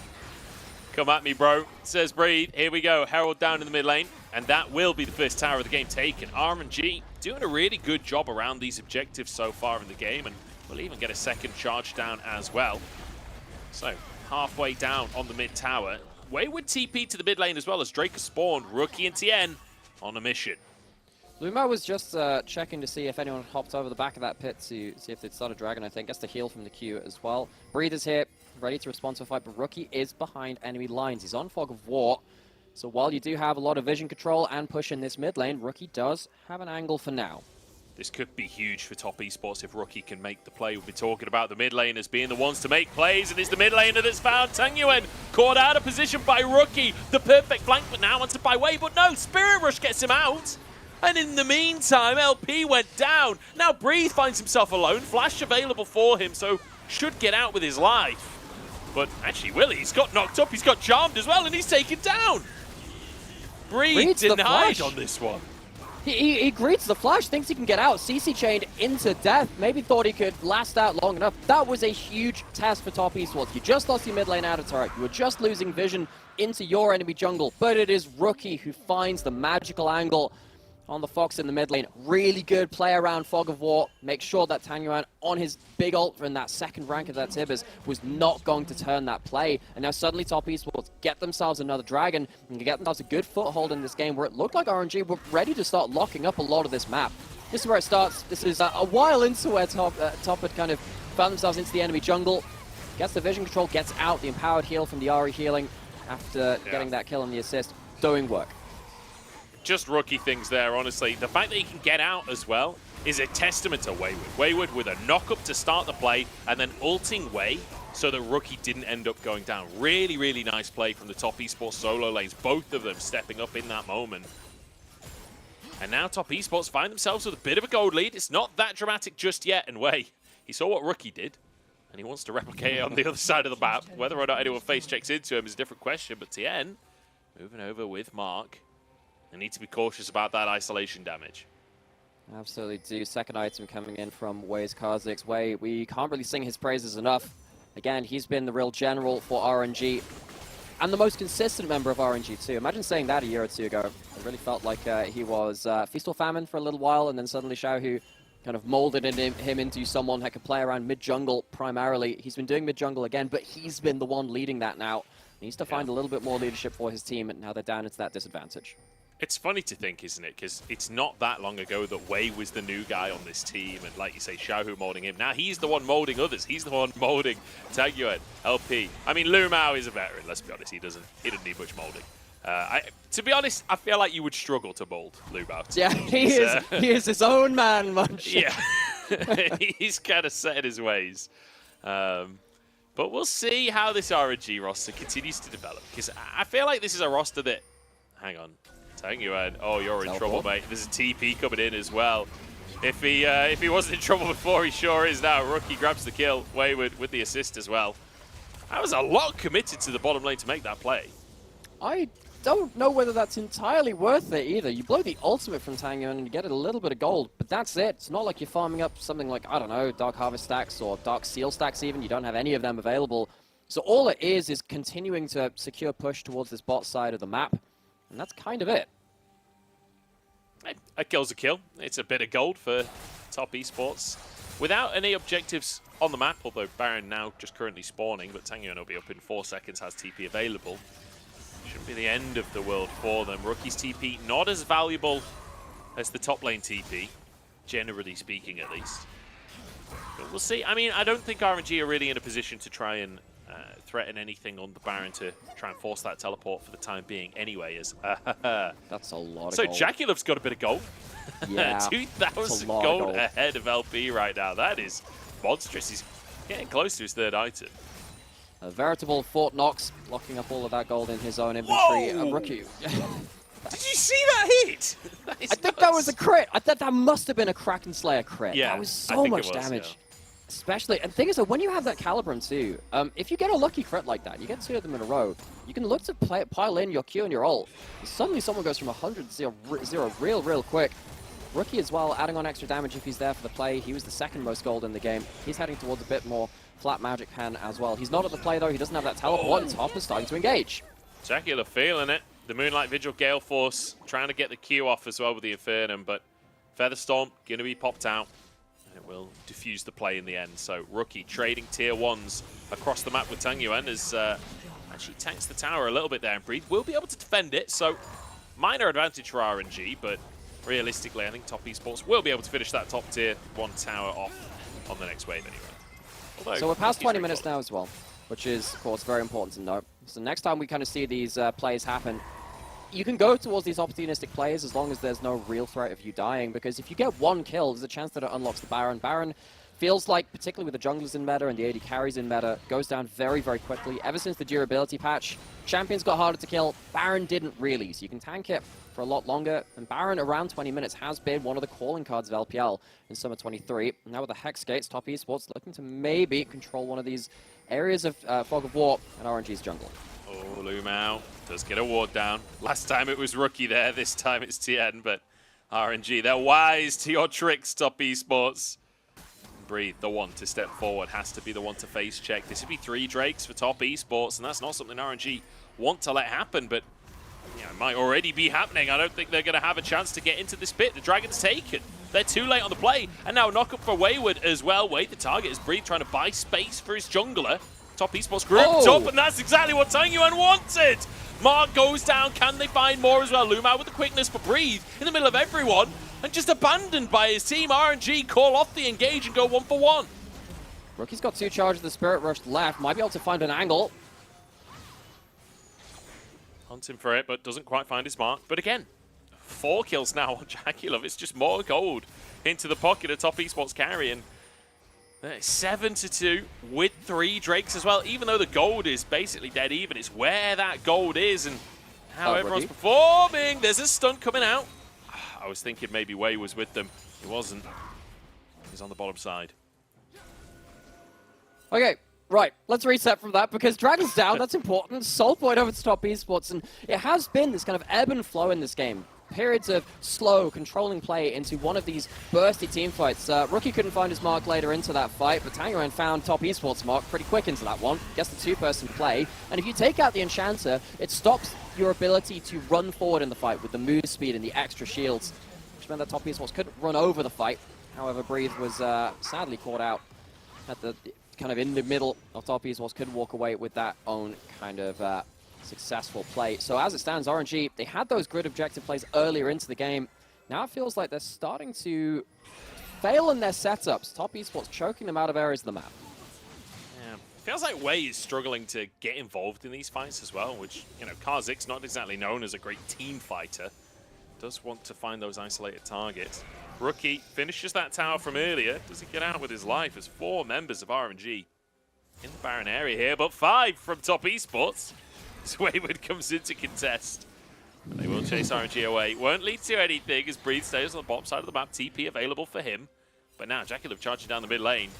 And I feel like the pace is starting to pick up a little bit here, Nightmare. Both teams feeling strong enough to fight. You can definitely see the positioning from the top laners, particularly indicating that Breathe, even though Top Esports were responding with huge numbers towards that top side, Breathe was in position to look for an engage if Top Esports overstayed in that mid lane. That wasn't the case though. Once again, one of these fights fizzles out. We're yet to see like a huge run over fight, especially if that happens at this point in the game. That's Baron with it. Tends to be one of the ending points of the game, that first Baron, and how that goes over. We're back to pushing the mid lane. That's often how you find those good fights in the first place. You push in mid, you get vision control, and you force the enemy team into an awkward part of the jungler. As it stands, Jaculov very happy to push up with all of his items and just 1v3 under the mid lane turret. Yep, and there's another Calibrum crit that we were talking about as Lumao loses a quarter of his health. Bit of poke coming out from Rookie as well. Jaculov, he's always been a confident player, understanding that they don't really have a way to start a fight with him right there, so just get some free hits off. Away, off on the side, but I don't think there's much of a way for him into this one. And Lumao now looking for an engage, but it's Wayward to charge on forwards. Top Esports need to get on board, or Wayward will just go down. Wild Growth keeps him alive. Lumao forced out. Way forced out as well. LP trading it, but it's all onto the clone. He used so much there onto just a fake Wukong. Both of these teams really understand the fight is happening around this mid lane push, and it so often does in Summer Split of LPL right now. It is about finding one of these opportunistic picks in the mid lane. Jaculov looking again, so powerful on the Aphelios, but not quite able to land the killer blow. I mean, you'll take that, though. Gale Force for a Feather Storm. You'll take that trade every day of the week. Breathe, half HP as they go underneath the tower. Tower taken down, LP. The target here, Rookie on the top side of the fight. A great knock-up from Lumao, but there's no follow-up from the team. And now a charm onto Breathe. A knock-up as well. That's what follow-up looks like as Top Esports find themselves yet another pick. Rookie breaks the deadlock once again. His angles on the Ahri are sublime. It doesn't manage to get the first ever Frost, but he gets the first charm, and that's the thing which matters. Pins Breathe back into the fight, and it is just 1 kill which matters. Now RNG, they don't have Feather Storm, they don't have Tibbers, but they're kind of forced to fight for this Baron. Oh, that charm. Very close to Lumao. He knew something was coming, but the Baron's already gone down. Way's too late to the play. He's used his ultimate as well. We'll just have to retreat. Top Esports off of a single pick find themselves the Baron. And this is decisive mid-game play for Top Esports, which the macro has not been their biggest strength across the course of this split so far. It does feel like it's improving. And for anyone who's sat there going, oh, but, you know, everyone's just sat in mid lane, isn't this just really poor macro? Just look at what happens if you give one kill over. That is exactly why the last few minutes looked like they did. Because if you're out of position, one hair, there's an engagement comes in from someone like Jacula poking you under turret, or Rookie find an angle, and that can lead to the Baron. Now Top Esports, they're trying to find themselves something decisive with this buff. Tanyuan is going to be spotted in the enemy jungle, I think. Look at TN trying to find himself a flank, but in the meantime, the fight's already started. Way with the target as Breathe gets out to safety. RNG on the wrong side of the plate. There is a big fat bottom wave. If Top Esports wanted to just try and race some objectives down, they could just trade this Drake, honestly. It doesn't matter if RNG gets one Drake. They could go for trying to find an inhib instead. Jackulov just charging forwards and Tanyuan. He does not care about your mid lane. Turns golden and buys himself some space as Way knocked to the heavens. Top Esports are rolling over RNG right now. Almost does the Civ HD flashed, not able to do so. Jackulov fights on the razor's edge, but walks the right side of it. You called it out earlier. Feels like he's finding the difference between those kind of razor's edge plays more and more as his career starts to progress. 8-0-3 on the Aphelios, staying safe and doing huge amounts of damage. Yeah, less of a razor's edge this game for Jackulov, more of Thor's hammer. Mjolnir charging forwards, 8-0-3, obliterating RNG. It was a slow and steady one, but the second they found their advantage, Top Esports just brutalized the team of RNG. And honestly, they made it look easy. Fantastic game one from Top. You mentioned Mjolnir, and it brings back to me great memories of the Master Chief in Halo wears a set of Mjolnir armor, and it feels like Jackulov was taking up that Spartan ideology. He has like just another weapon he pulls off his back and goes, this'll do for the fight, give me a weapon and I'll do something with it. And it really felt like the entire game was around Jackulov winning the early laning phase, or at least pushing them under that turret. Yes, there was some awkward moments early on, but then got the 2v2 kill, goes into mid lane once he has that gold advantage, continually hampers RNG. Even though their mid lane turret is down, they don't care. Jackulov is the turret at that point, and then he takes over team fights later. Top Esports, they kind of ended up kind of stalling out a little bit at points, but they really managed to keep Jackulov online. Yeah, I will say the shining light for RNG in this one was Tanyuan, actually. Like, we came in saying, hey, Tanyuan, you've got to step up. The Tibbers haven't necessarily been there. The Tibbers this game were fantastic. And quite often, him and Breathe were going in, like, trying to start this fight. But then the rest of the team, not really... Oh, I guess Lumao was going in too. But there was no significant damage follow-up. Like, LP, it felt like, could never really get involved in these plays. And Way as well on the Kha'Zix couldn't find his angles to get into the fray. So I think maybe RNG just kind of approaching the way to fight wrong as opposed to necessarily the individuals not performing, if that makes sense. Yeah, I do agree with that. It did feel like, you know, there isn't anyone on RNG you look at and say, oh, you know, you had a bit of a pants game, it wasn't your day or whatever. I feel like a lot of this was around exceptional fog of war play from Top Esports. We've seen a couple of times now Top play into something like these Kha'Zix comps, and from memory they played like a Vi Syndra comp into one Kha'Zix, and they absolutely blasted them every time they fought for that fog of war. This game, again, you could see that Tien and Rookie were doing really good at sitting in those pockets of fog of war too. The whole team has been adapting to this meta very well. They look so much more comfortable than Spring. Jackulov doing more than double anyone else's damage. That is kind of insane. Even on an Aphelios, that's still an insane amount of damage in the context of this game. 9-0-3 at the end. He literally just walks up to like the Quartermaster Wayward in the top side and just says, I need a weapon. He says, here, upgrades for you. Yeah, he's like in the heart of the star pulling it together or whatever. I can't remember the film, to be honest. But Jackulov going to be our MVP coming out of that one, I think rightly so. But playing very aggressively on the Aphelios, like the 1v3 mid where he just charges forward, just walking at Tanyuan during that final fight as well, knowing when he's under threat and knowing when he can be aggressive. Really, really great play coming out from him again.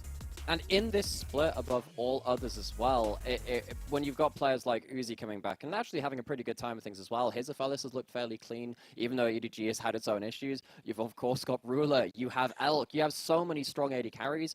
You have these other players which are also, again, continuing to put their names in there, who have been great players of times past, again putting their name into the conversation as top LPL ADC. Yeah, fantastic. I mean, honestly, the competition for best ADC this split is going to be so exciting when we get to playoffs. Like, I feel like we're still in the warm-up phase for all of our top AD carries, but there's a long, lengthy list of names in that competition right now, and it's only heating up. We're ready to jump into game number 2 already, as we were behind live to start this one off, so we can just skip the break and jump straight into the action again. Top Esports and RNG. We'll show you the draft once we get into the game once again. And we'll see if Top Esports can repeat the performance that we just saw. Because that game number 1, you know, reasonably slow start, but understanding their win conditions, understanding how to dominate. So one of the ways that they can repeat that performance is by having the exact same draft for their team. The only thing which has changed is that you don't have an Ornn and you don't have the Scion on the same size. You've got slightly different arrangement of the top laners. Everything else, exactly the same. Yeah, I mean, we've swapped around the top lane tanks, but let's be honest, we've swapped one of those tanks out for a different tank. So it's not exactly changed dramatically, has it? This is a salty run back if I ever saw one. On the other side, though, Top Esports, this ain't salty at all. They're happy with this run back. There's fantastic stuff in game 1 from Top Esports. We'll see if they can maintain that same level of control. And this time, we're looking at Rookie in the early game. Tangyuan away. Managed to catch him out during that laning phase and get themselves first blood. I don't think Rookie's going to let that happen again. Me neither. Rookie, of course, one of our better laning mid laners, well, in the history of the LPL at this point. And someone like Tangyuan has had good mid-jungle synergy. There have been a couple of mid laners he's managed to catch out with Wei in the early game, despite the fact that those mid laners have been on runs of form themselves. The same thing happened to Cream. Similar things happened to Knight as well. Now we're kind of looking towards this series and say, okay, all right, you've got a double tap though. You've done done it once in that first game. Can you do it in the second and stop Rookie finding those angles? We have this level 1 face-off again.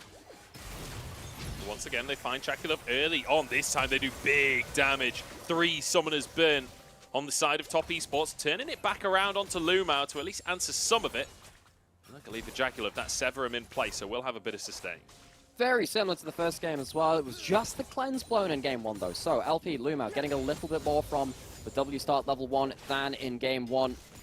Level 2's hit now though, so Fellows much more able to hit back. Has of course the abilities unlocked at level 2. Doesn't start with 1 at level 1, but he does have his weaponry to bring to bear.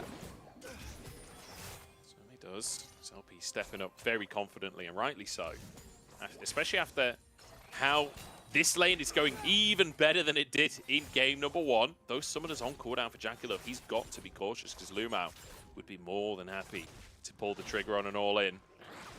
His way clearing up to the top side as well. Whereas TN is in this bottom side. And I feel like Top Esports have an opportunity here to try and look juicy in the bottom side to set up for their jungler.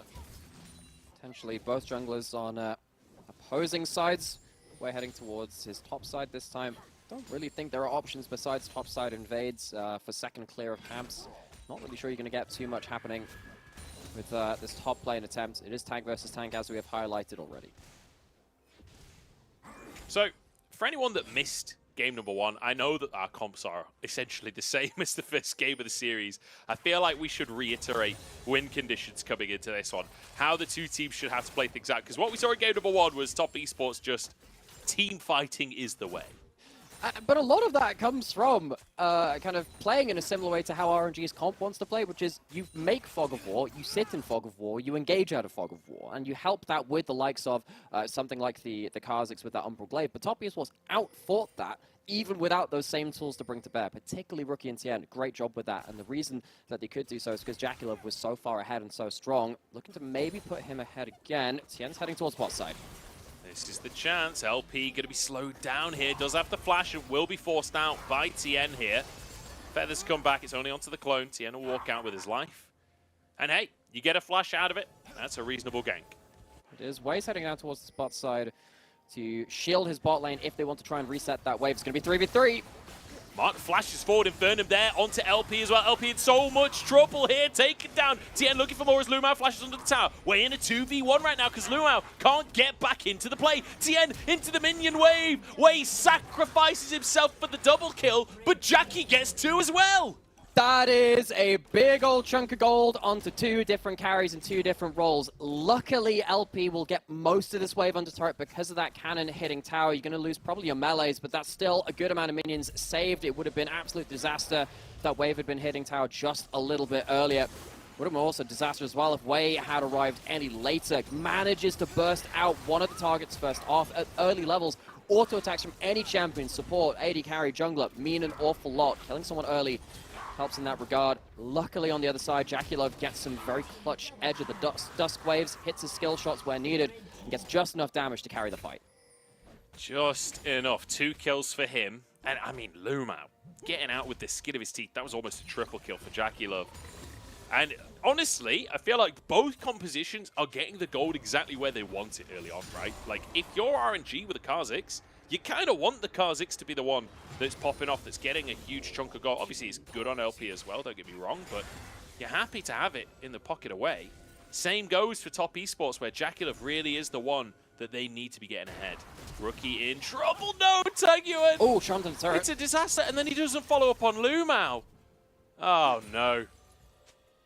Awkward. Yeah, Awkward stuff. I mean, they tried it in game 1, right, and it worked out for them. It happened earlier that time in game 2. It comes a little later, around the level 6 mark, and Rookie more than ready for it. Takes the 1v3, and honestly, Lumao was in a little bit of danger there. Took a tower shot. Could have been very difficult after that point. Well, that means that Lumao is a little bit low HP for this fight. Hex flashing in. Tien uses his clone. No ISO damage because Mark is here too. Tibbers, that was saved from the previous play, will pretend intentionally. Turns it around, and now Rookie jumps in. Tangyu in the targets. Jaculov forced out. Rookie has that Spirit Rush, but Mark doesn't.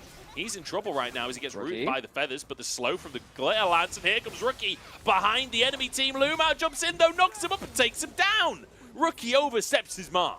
Oh, it was so close. If Mark and Jaculov were a step closer, they could have maybe turned it into a 2-fronted fight, but not quite. Rookie had 2 charges of the Spirit Rush, but gets stunned before he can use that last one.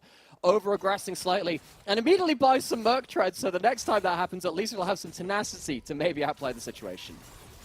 Yeah, never again. Never again, says Rookie.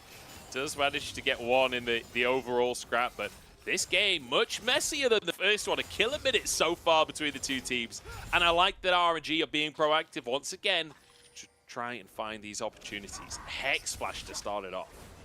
Before this, though, I mean, Top Esports had full information that this trio was in River, because they just ganked the Ahri, right? They hadn't blown that flash or the ult, which means that Rookie has both of them. It gets a 3-person queue of both directions onto a load of members of RNG, which means that the damage is quite significant in favor of Top Esports, and then he just overestimates a little, right? If your bot lane is a little closer, you maybe can kill Lumao before that W cooldown comes back up and buy some time for another reset, another charge to come through. Not going to be the case, though. But one thing which hasn't changed is the fact that Jaculov didn't die, hasn't really been dissuaded from leaving lane, and is continuing to absolutely pester LP and Lumao under their turret. Yeah, with green and white weapons as well, that is the perfect combination if you're trying to put pressure down onto a turret. He's going to be able to just shred through those objectives. Well, he's going to run out of white shortly. You expect him to just drop a turret just to try and cycle weapons at this point, but fantastic stuff here. As RNG have actually found themselves a lead. It's only 500 gold. Still no Drake's taken. Herald now spawned onto the map. And we'll see how this changes things. As, if I remember correctly, RNG were the ones to get the Herald in the last one.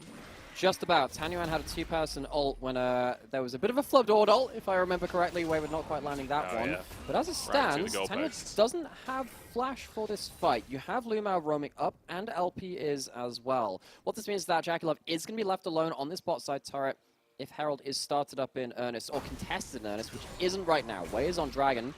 I think this will just be a contested disengage from the Herald rather than anything else. See, breathe, knocked up. He's just still in the back of the pit. Taguan finally joining in on this one as Tien forced to flash away. Rookie stunned up as Wei's just on Dragon on the other side of the map. And Top Esports still committing to the play. Rookie flashes out of this one. And RNG, they got the Drake on the other side of the map and somehow winning this fight out as well as they look for Wayward here, trying to find the kill as a charm onto Lumao. 4 members strong, but I actually don't. I tell you that, about 4 members weak for Top Esports. What is happening? I mean, RNG, they take the Dragon. All they're looking to do around that Herald is to disengage and stop Top Esports from taking it. Mark has a heal and a flash. He might have to use both. I think he's going to have to in a second. There we go. There's the flash. Doesn't have to use the heal, but wait, finding himself an opportunity. Now, the Herald picked up by Wayward in that one. So, Top Esports, even if they lose the fight overall, do manage to get the Herald for themselves, but it's not exactly on the ideal member in terms of getting that gold onto your AD carry. What is hilarious, though, at the end of this, is we talked about the gold lead from RNG and where the gold is on various sides, and we talked about the Kha'Zix and the Aphelios. There are 3 kills on Lumao's Rakan right now. And I'm all for giving a little bit of gold to his supports so they can finish their first item. Rakan is not necessarily the best person to have your gold on. Picks up another kill, the only kill of this fight, towards the end of it. I mean, Tanyuan and Breathe look at Tien and say, you've been tanking Herald, you're quite low. We can look to force you out of that fight. And suddenly that means that Wukong can't sit around for multiple Q smashes from both himself and his clone. Not able to do that. Breathe gets separated out as well. Rookie's very low. And even though there are 4 members to 3 on the top side, RNG, they focused a little better and they force a lot of the damage to disengage early enough that they can win the 3v4. I don't feel like Top Esports are quite on the same page in a lot of these scraps in this one. Like, we saw it as Rookie goes in for the essentially 1v3 in River in the bottom side. Jackie Love and Mark can't really join in. It didn't quite feel like they were on the same page. And then we see it again there at the Herald where Wayward sticking in the fight. Rookie goes back in to try and help him. And you've got Tien standing on the side, Mark standing on the side, not really willing to go in with the team. It feels like perhaps not necessarily communicating as effectively as you would hope from this team. Because remember, this is a top team. Remember, this is the team currently, I believe, sat in 2nd place at 6-1. Tied 2nd, yes. And worth mentioning as well, there are 3 teams on 6 wins currently. It's Top Esports, it's JDG, and it's BLG. All 3 of them play today. So at least one of them will lose contention of that first place. And Top Esports will stay in that competition if they can finish this series out. So far, so good in game number 1. Some plays not necessarily working out exactly as they'd like. But I like this. Dropping the Herald in the top side, then Wayward resets and goes towards the bottom lane, swapping Jackie Love up here. So even though the Herald went onto the top lane, is still finding a way to give that gold to Jackie Love. And also, he's about to switch into his Crescendum as well. You can see that as soon as he switches that blue, that's going to give him the best tower-killing weapon. The Herald's helping with it too. Breathe had to be there for the wave clear. Wayward forcing out the ult from Zayed. That's going to be annoying as well for RNG to play with. Good cast, though, in the turret. Jackie Love, he's going to take a tower shot, but Mark is able to remove a lot of the damage from the equation. And, you know, with the Severum, he will be able to just sustain his way through that one. And there you go, he's basically back to full health again. Red and white, though. No Herald on the map for another 2.5 minutes. It's just going to be about this turret in the top side. There's Lumai heading up towards top side. He's bought himself a Giant Spell and Merc Treads. He's surprisingly tanky for an early game Rakan because of that golden inventory. It's going to be quite hard to pick off on the engage. Pay attention to that one. He might see himself on an engage angle sooner rather than later, with the split map giving some extra opportunities to find those angles.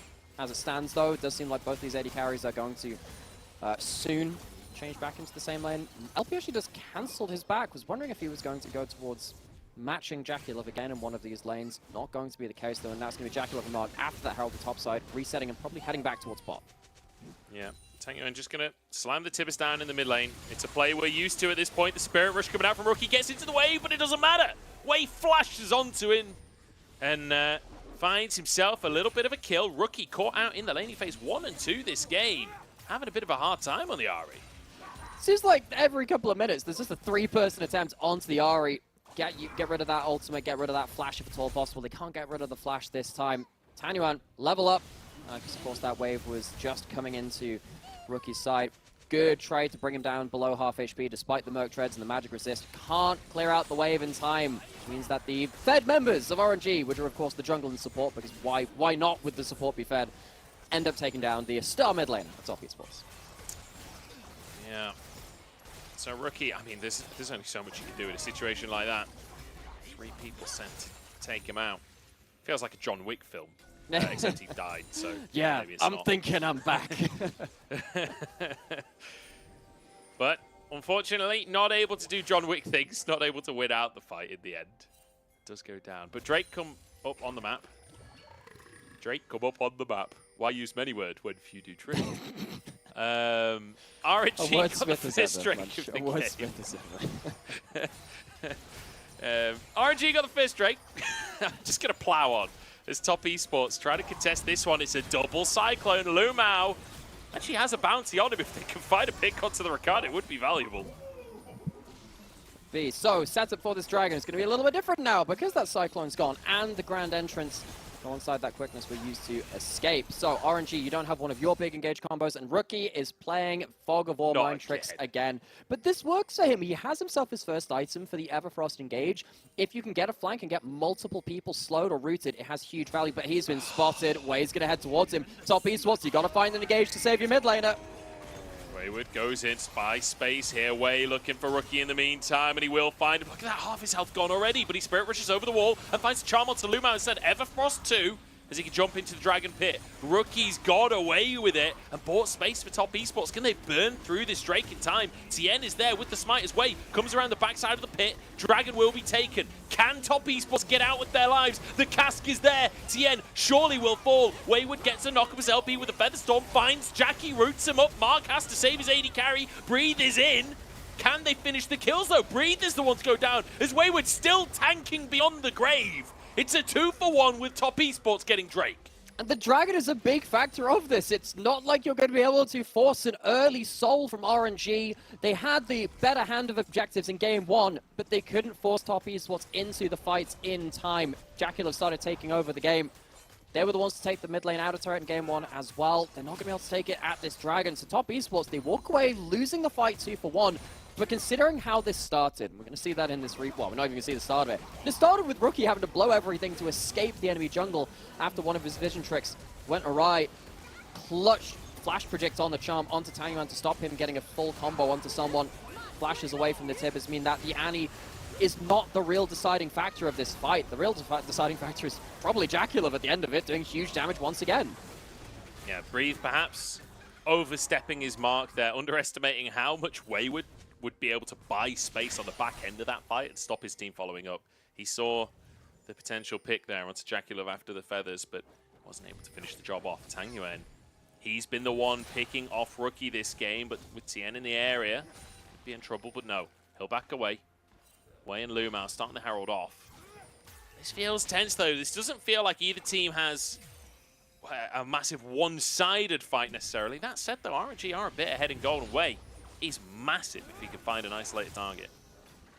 Okay, so teleport towards the top side of the map from Wayward Scion. He's going to be there to be hyper tank in front of his carries. Mid lane push once again a factor. No flash from Breed this time, but Cask is up, so we can't have the same huge guaranteed engage.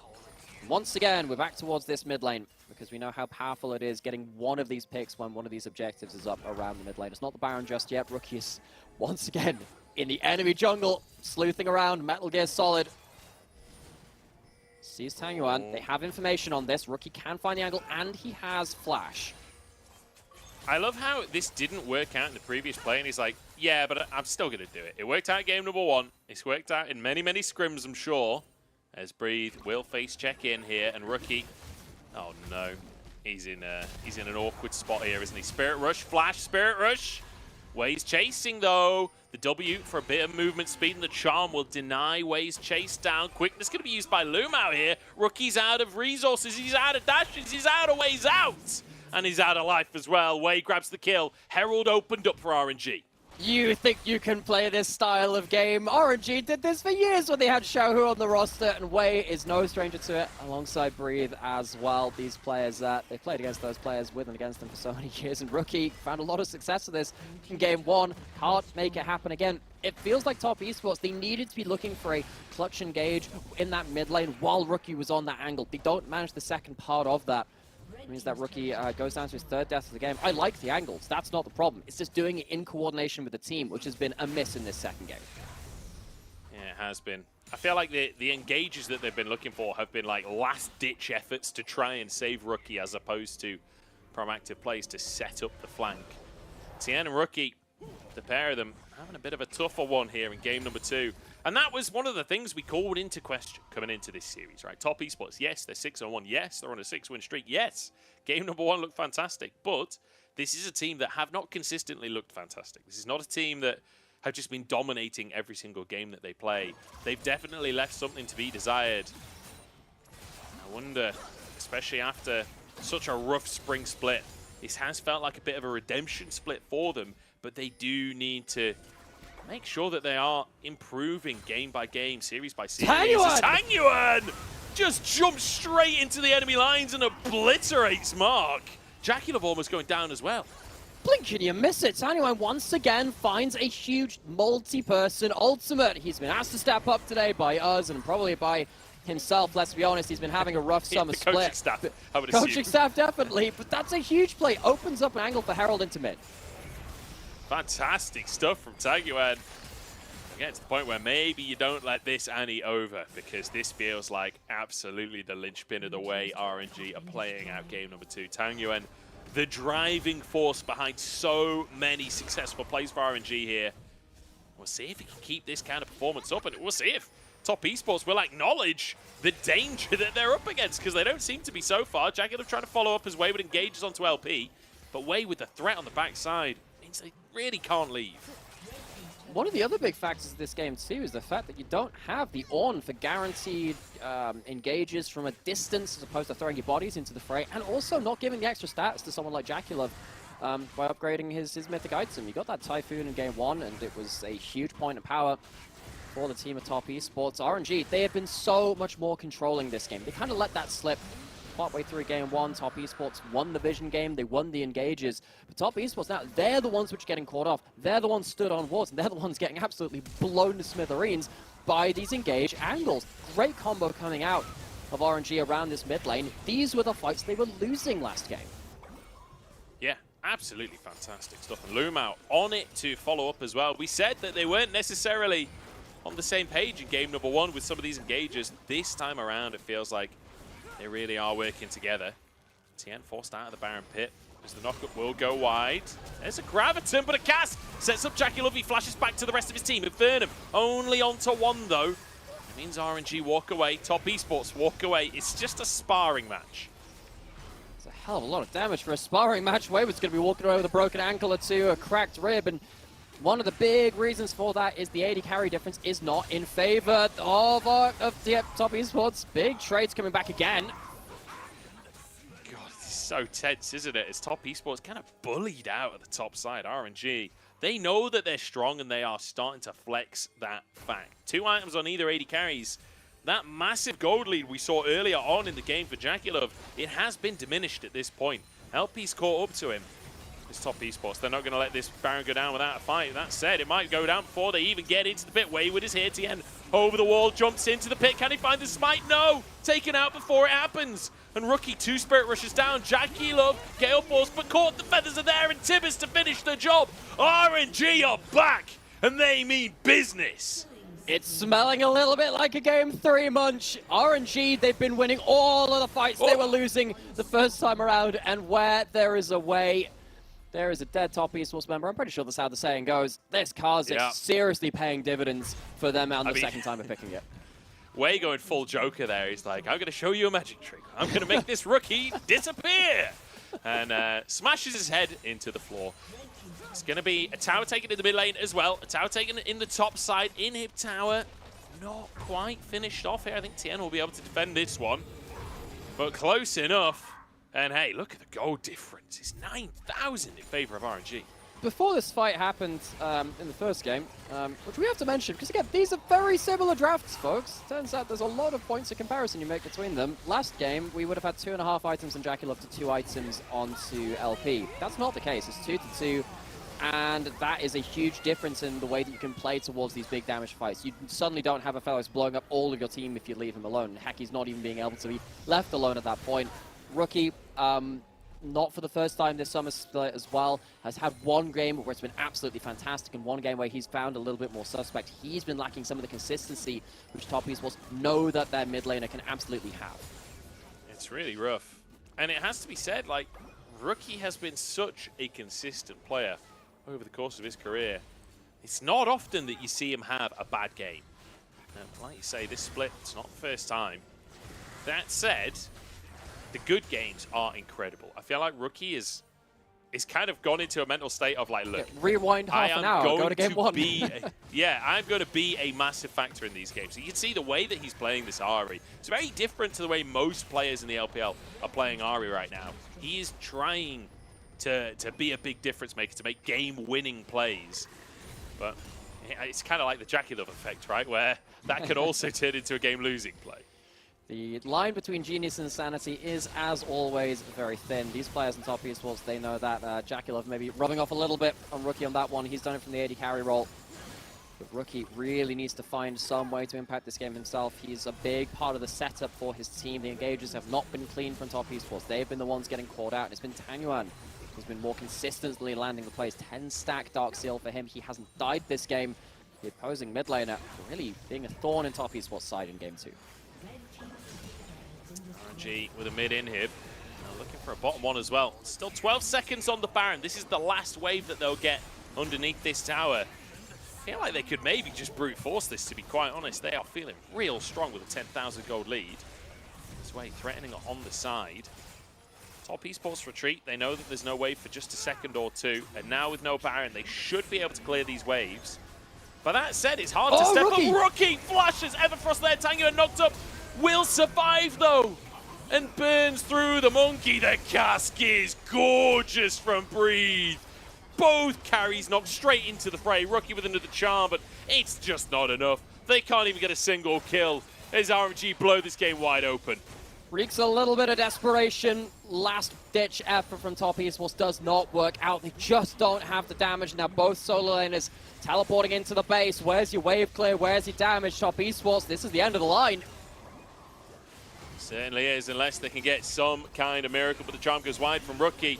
One tower down, Wayward the next target, as they're just going to burn through this tank. Next tower, as Mark gets shredded by Way. Wayward is almost finished off LP. Fair effort on the zombie Scion there, but RNG can just reset for a second, wait for the wave to come on in, and then try and hit that Nexus down. It still feels inevitable. Jackie Love on the scene. 4v5, last-ditch attempt from top esports. Can they hold on? They're desperately trying. And RNG feel nervous to step in.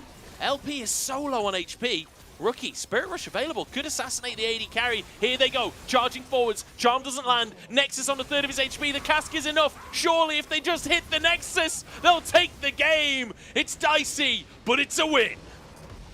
Gets a little bit of a sweat bead rolling down the forehead at the Nexus, but it is more than enough. Their whole game was more than enough. Top esports, they tried to run back a very similar game to that first one. Both teams opted into a very similar composition, but RNG are the ones that execute better. Even in the first game, they had control of large amounts of that early game, better early game objectives, better early game vision control, what have you, but Jackie started pulling ahead of the game. They did not allow that to happen to the same level it happened in game 1, and they managed to close out.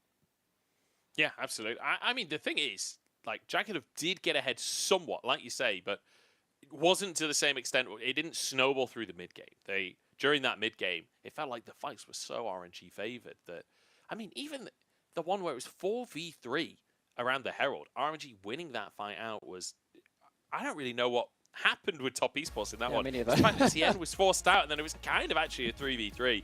Way doing mega damage for a jungler. Way, again, it really bears repeating. Way, you go back even last year into his MSI winning performance on RNG. Even back then, he was somewhat inconsistent, the newer player to RNG. He was still finding feet at a pro level, you get what I mean, in terms of the very top level of play. Now, he feels like he's so much in his element. He was finding people on the flanks. He was using his dueling potential to such great effect, and it felt like he understood the state of the game better than Rookie did that game in particular. Rookie was looking for these fog of war plays. Way was several steps ahead of him.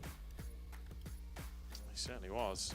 And this is one of the conversations we had a little bit earlier on, is Tien not necessarily always having the best games at the moment.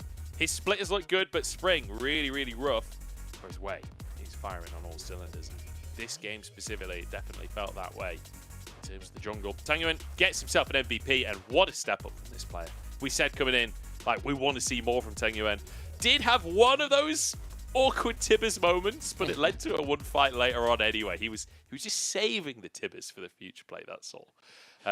Fantastic stuff coming out from Tanguyen, though. It's good to see him have a really good game, you know?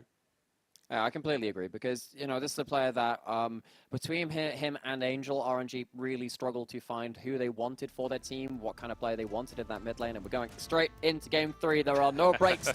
We're full throttle here. We have another Annie versus Ari matchup for those mid laners we were just talking about. Yeah, we have no breaks here in the LPL. We are just going straight forward. Game 3 coming at you. RNG versus Top Esports, and 2 reasonably one-sided games so far in this series. See how game number 3 fares, because it does feel like the first sort of 15 minutes is like the warm-up, and then there's a couple of fights that really kick the game off. RNG, though, aware that something might be going on here at level 1. You can see Wayward waiting in the lane brush, but he's not going to find anything. And we're in for a treat. Tien's Poppy has been, I would say, the best Poppy jungle of the entire LPL over the last year or 2. Even in the first weeks of spring when Top Esports were on a good run of form at the very start of the year before they kind of struggled into the mid-split, spring 2023, a lot of their success came from Tien's early pathing, early ability to go into the enemy jungle and bully out. It can very much do that again. The way things work with Poppy Jungle is you hit level 3 and you are full build. You have reached all of your basic abilities and you are ready to run across the map. You run Hex Flash, you flash into lanes continually. And while RNG had run of the map in games 1 and 2 very early on in terms of their first gank attempts, Tien, if he gets rolling, will be a force of nature. He certainly will. Breathe trying to contest in the top side, but Wayward is here to make sure he can't do it. And that's the Wayward we know when the emotes start to come on through. And I will say, it's really interesting, isn't it? Looking at the drafts here in game number 3 where, hang on, Jackula, the same level 1 play that we've seen so many times this series. Cleanse comes out onto the Ignite. Lumao chased out. I feel like that's about as good as it's gone at the level 1 for Jackula and Mark so far in the series. I want to talk draft, though, quickly, because the bottom 3 picks on both sides still functionally the same. The top lane, the same as the previous game. It's only the jungle that's changed, which I'm going to assume there was a Kha'Zix ban, honestly, coming out from Top Esports. But it's interesting that we have our teams on the same sides of the map all 3 games, so both happy with the sides that they've got. And running the same drafts again and again, it's so clear that you rarely see this, that the 2 teams have a very different read on how League of Legends should be played right now. And I respect it to a degree, right? We've seen one win either side where RNG said, no, it was execution, not plan, and then some minor differences to make the difference. And it got them the win. We've seen salty runbacks before. It was Season 6 MSI was a full salty runback where CLG lost 2 games with identical drafts back-to-back with SKT. I believe it was in the finals of that one tournament. We don't see it often, but Tien has reached late game. He is full build. He's level 3 and ready to go. He certainly is. Ways in the bottom side as well, though. Not sure they could go for a dive just yet, despite the fact it did look like I've they were seen sort of stranger posturing things. that way. I have seen stranger things. Very lucky that Lumao was stood in the tri-brush to spot Tien on his way down. I've seen stranger things except the most recent series. I haven't seen the most recent series. Actually. Same. But it's meant to be quite good. Apparently the baddie's really cool. I think the one thing is, the thing that put me off is the episodes are too long. Like, I don't want to watch a movie per episode. And I don't know, I feel like that was meant to be the last season. It draws very heavily from like D&D culture, and I haven't seen anyone roll a natural 1 for a very simple task and faceplant into the floor. That, for me, it ruins my emotion. I feel like they've kind of moved away from the D&D stuff, though, haven't they? A little like, bit. Season 1, they really lent into that, and I feel like they've tried to, I guess, normalize it a little bit more, go a bit more mainstream with it. Way river here. Toying with the idea of going into the bottom lane, perhaps. Oh, spotted for a split second. There's some red pings. They should know this is going on. They're standing by their wave. They're not allowing an easy spectral more angle. Jackula just behind the wave now. Wave cancels. He's trying to look juicy. They're forcing this. He's trying to look juicy. He gets knocked up. Should be able to walk away. Still has his splash available. The heal comes out. It was all a bait. The Gravitum onto Lumao. Can they find it as Tien charges in? But doesn't really have any follow-up CC or anything. And now the Maw, second time around, it's not going to find anything as LP takes Calibrum to the face. Okay, so tense 3v3s, and now Tien is the one on vision. We've seen this one a time or 2. The fight continues. This is a hell of a commitment on the plate from both sides, honestly, as Jackula with the Infernum should be able to clear this wave up pretty quickly. Should be able to get most of that CS, although Mark did just deny him a melee. Oh, Jackie! And you know, that couldn't have been closer! 5 HP! That is why, folks, we pay attention to the little particle effects on the ground, because Xayah Feathers do a lot of damage early on. Shakulov getting away with the barest amount of HP, just as Wayward does in the top side. I mean, Wayward doing his best Shakulov impression there as he barely walks out of the play. And, well, RNG certainly putting the pressure on during the laning phase. I think that's fair to say. But I will say as well, Mark holding this wave, Shakulov ever so slightly up in CS as well. The wave will be in a fantastic spot for him. Oh, Wayward, you got to be careful, mate. Tien, once again, trying to get himself onto the map. Fails in his first attempt at making an impact in bot side. Still has Flash, though. Flash Poppy. Never pay enough respect to that champion on the map. LP and Loom out. Heck of a lot of work there. Watch that top, that bottom left corner. That minion auto. 4 HP. Minion MVP. He was on, yeah, he was on like, I don't know, 15 HP or something, and then a minion auto almost finished him off. My goodness, it couldn't have been closer. Bit of a CS lead for Jackie, but you can see that CS lead personified in that wave right there. LP will be able to even that up and clear things out. Making sure that there's no big waves that can be stacked up for a potential dive or anything. Shakulov trying to deny any further presence from the enemy bot lane, but just taking off of his health in answer. It will maintain that CS lead. Lumao and LP getting more comfortable with matchup over time. It feels like throughout the series it has been the same bot lane matchup for 3 games in a row. Maybe you see that in scrims on stage. I suppose with the bot lane champion pools as they are, you see it more commonly than perhaps at other times in League of Legends. Once again, we have a potential fight in this mid lane. Stun comes through. We've seen this play before. This time, you're not on a Kha'Zix, so Rookie will get out with his life. Wade does not have anywhere close to the same amount of damage to bring to the equation. Especially not with the isolation bonus from Kha'Zix. Now Tien in this bot side river again, really struggling to impact this game. Tibbers used to scout out this bot side river, will spot out Tien as he teleports back to the mid lane and escapes the Poppy of great power beyond level 3. But Tien really struggling to get involved in this game. Yeah, tough one so far for Tien in terms of just impacting the map at all. Shakulov feeling confident with the red and white. Jumping forwards, dodges the feathers this time. The knockup will land onto him as Tien enters the play. Way on the top side, though. Shakulov could be in trouble, still has his splash available. Tangyuan here, but no Tibbers. And it will be defused once more. I can't believe it's 0-0 in this game. With the amount of fighting we've seen in this bottom lane, it does not feel like it should be. Remember, kids, HP is a resource. Just don't go bankrupt. I haven't hit 0 just yet. Shakulov hits level 6. Maybe the next time this happens, that will be the difference maker. As this happens, though, top lane has once again become a bit of an island. Breathe doing better in the individual matchup than he did in game 1, where Wayward found himself... Well, actually, no, even then, Breathe was in an individual lead. Feels like he's been winning the tank versus tank matchups, though Wayward, at least on the Ornn game, had more value in those team fights. Breathe, very happy to be left on an island in this series, though. Yeah, I will say, it's one of those things where it's like, which top lane is winning kind of matters in a emotional sense, in like, who do you want to win, and like, talking about the power rankings and things. But actually, a 10 CS lead between 2 tanks really does not matter. Like, I cannot stress enough how little that matters in the grand scheme of the game.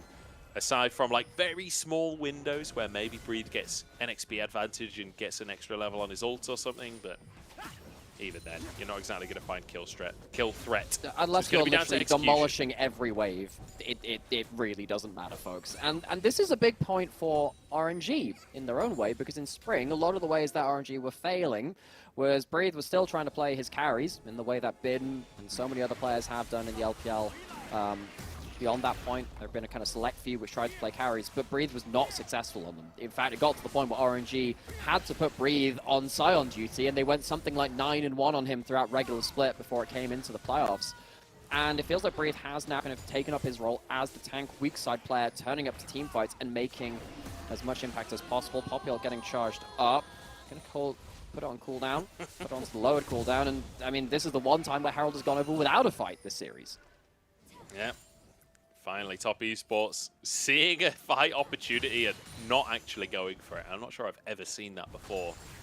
I will say in the previous game, like a lot of those situations, especially against the Kha'Zix, I felt like maybe Top Esports didn't need to be fighting. Like they certainly had scaling on their side. They could have just looked later on in the game, but still going for a lot of those scraps.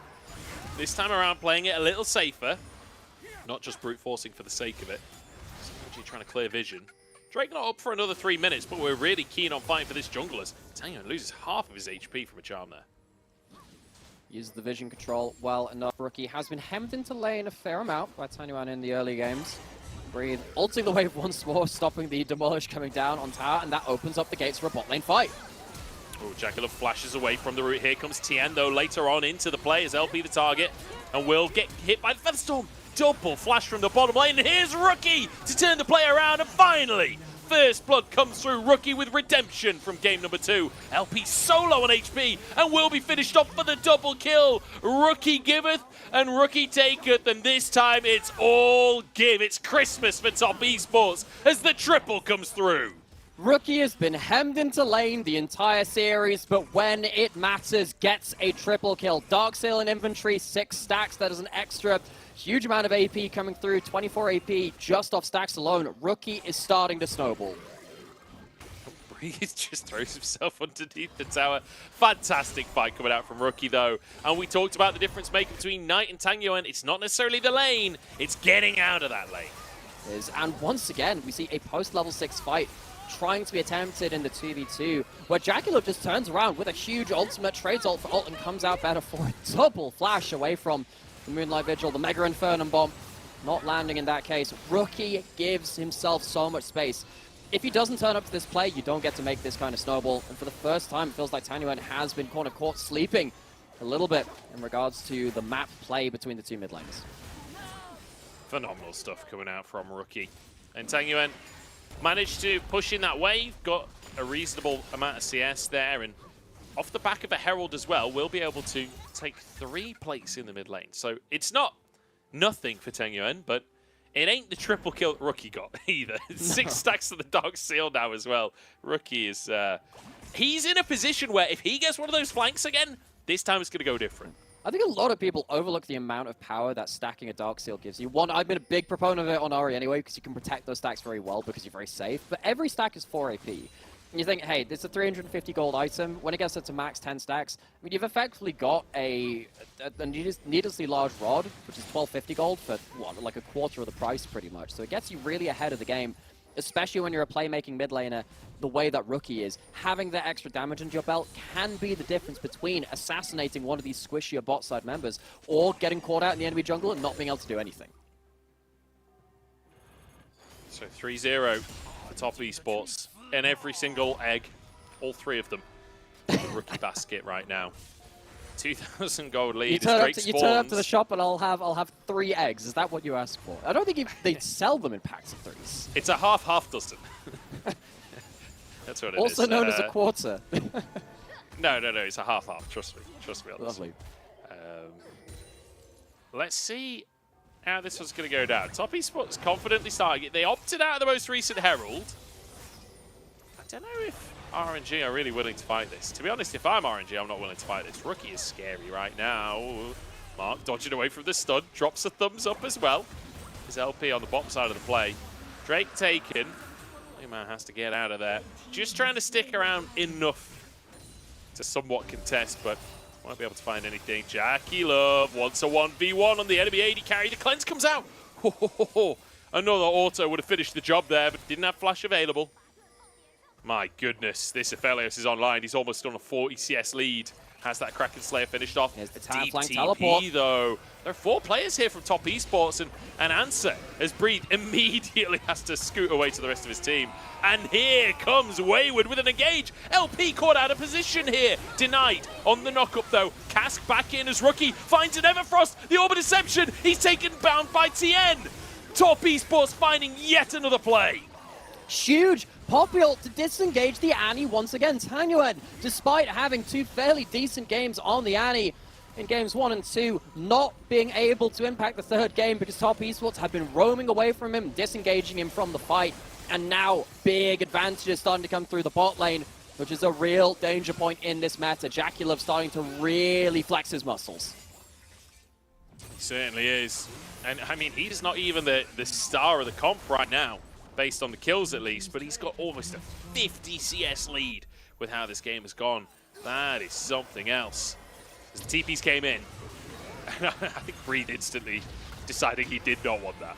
Yeah, and LP, despite the fact that he has his ultimate, he's just too low HP to really mount a good defense. Yes, the rest of his team managed to buy just enough time for him to get the ult out and potentially get a feather pullback. The rookie gets out of the tower range, gets the return on the Q, and as we said, Tangyuan is not in the play. He's been shunted out by the Poppy ultimate. Yeah, Tien actually getting the smite down onto LP just to guarantee that final kill. Make sure that they do find their target. RNG though, Herald spawning onto the map and not wanting to be left behind in this game as they're 3,000 gold down. They begin this objective thick and fast. Lumao trying to play bouncer here. Deny entry for anyone else as Tien trying to move around, but the Herald is taken already. Whale grabbed that. RNG, smooth criminals here. I think Top Esports are okay with this. I would imagine they were coming off of a reset by the way that they were all coming back from base. Rookie picks himself up a needlessly large rod, so he looks like he will be going for a Shadow Flame second. So he's got 2 Dark Seals now. And now he has 2 Dark Seals. Yes, what's better than one? Remember when you could stack both of them for the extra potion increase? That was pretty nuts. Of course, it doesn't give you the extra potion duration nowadays. I was shocked to find that out. I found that out like half a year after it was removed. I was like, wow. I'm wondering why my potions aren't doing so much. I just not read the patch notes. Sometimes it happens, but in this game, Rookie, he's reading all the descriptions in his items in his inventory and saying, "Hey, I've got quite a lot of damage right now."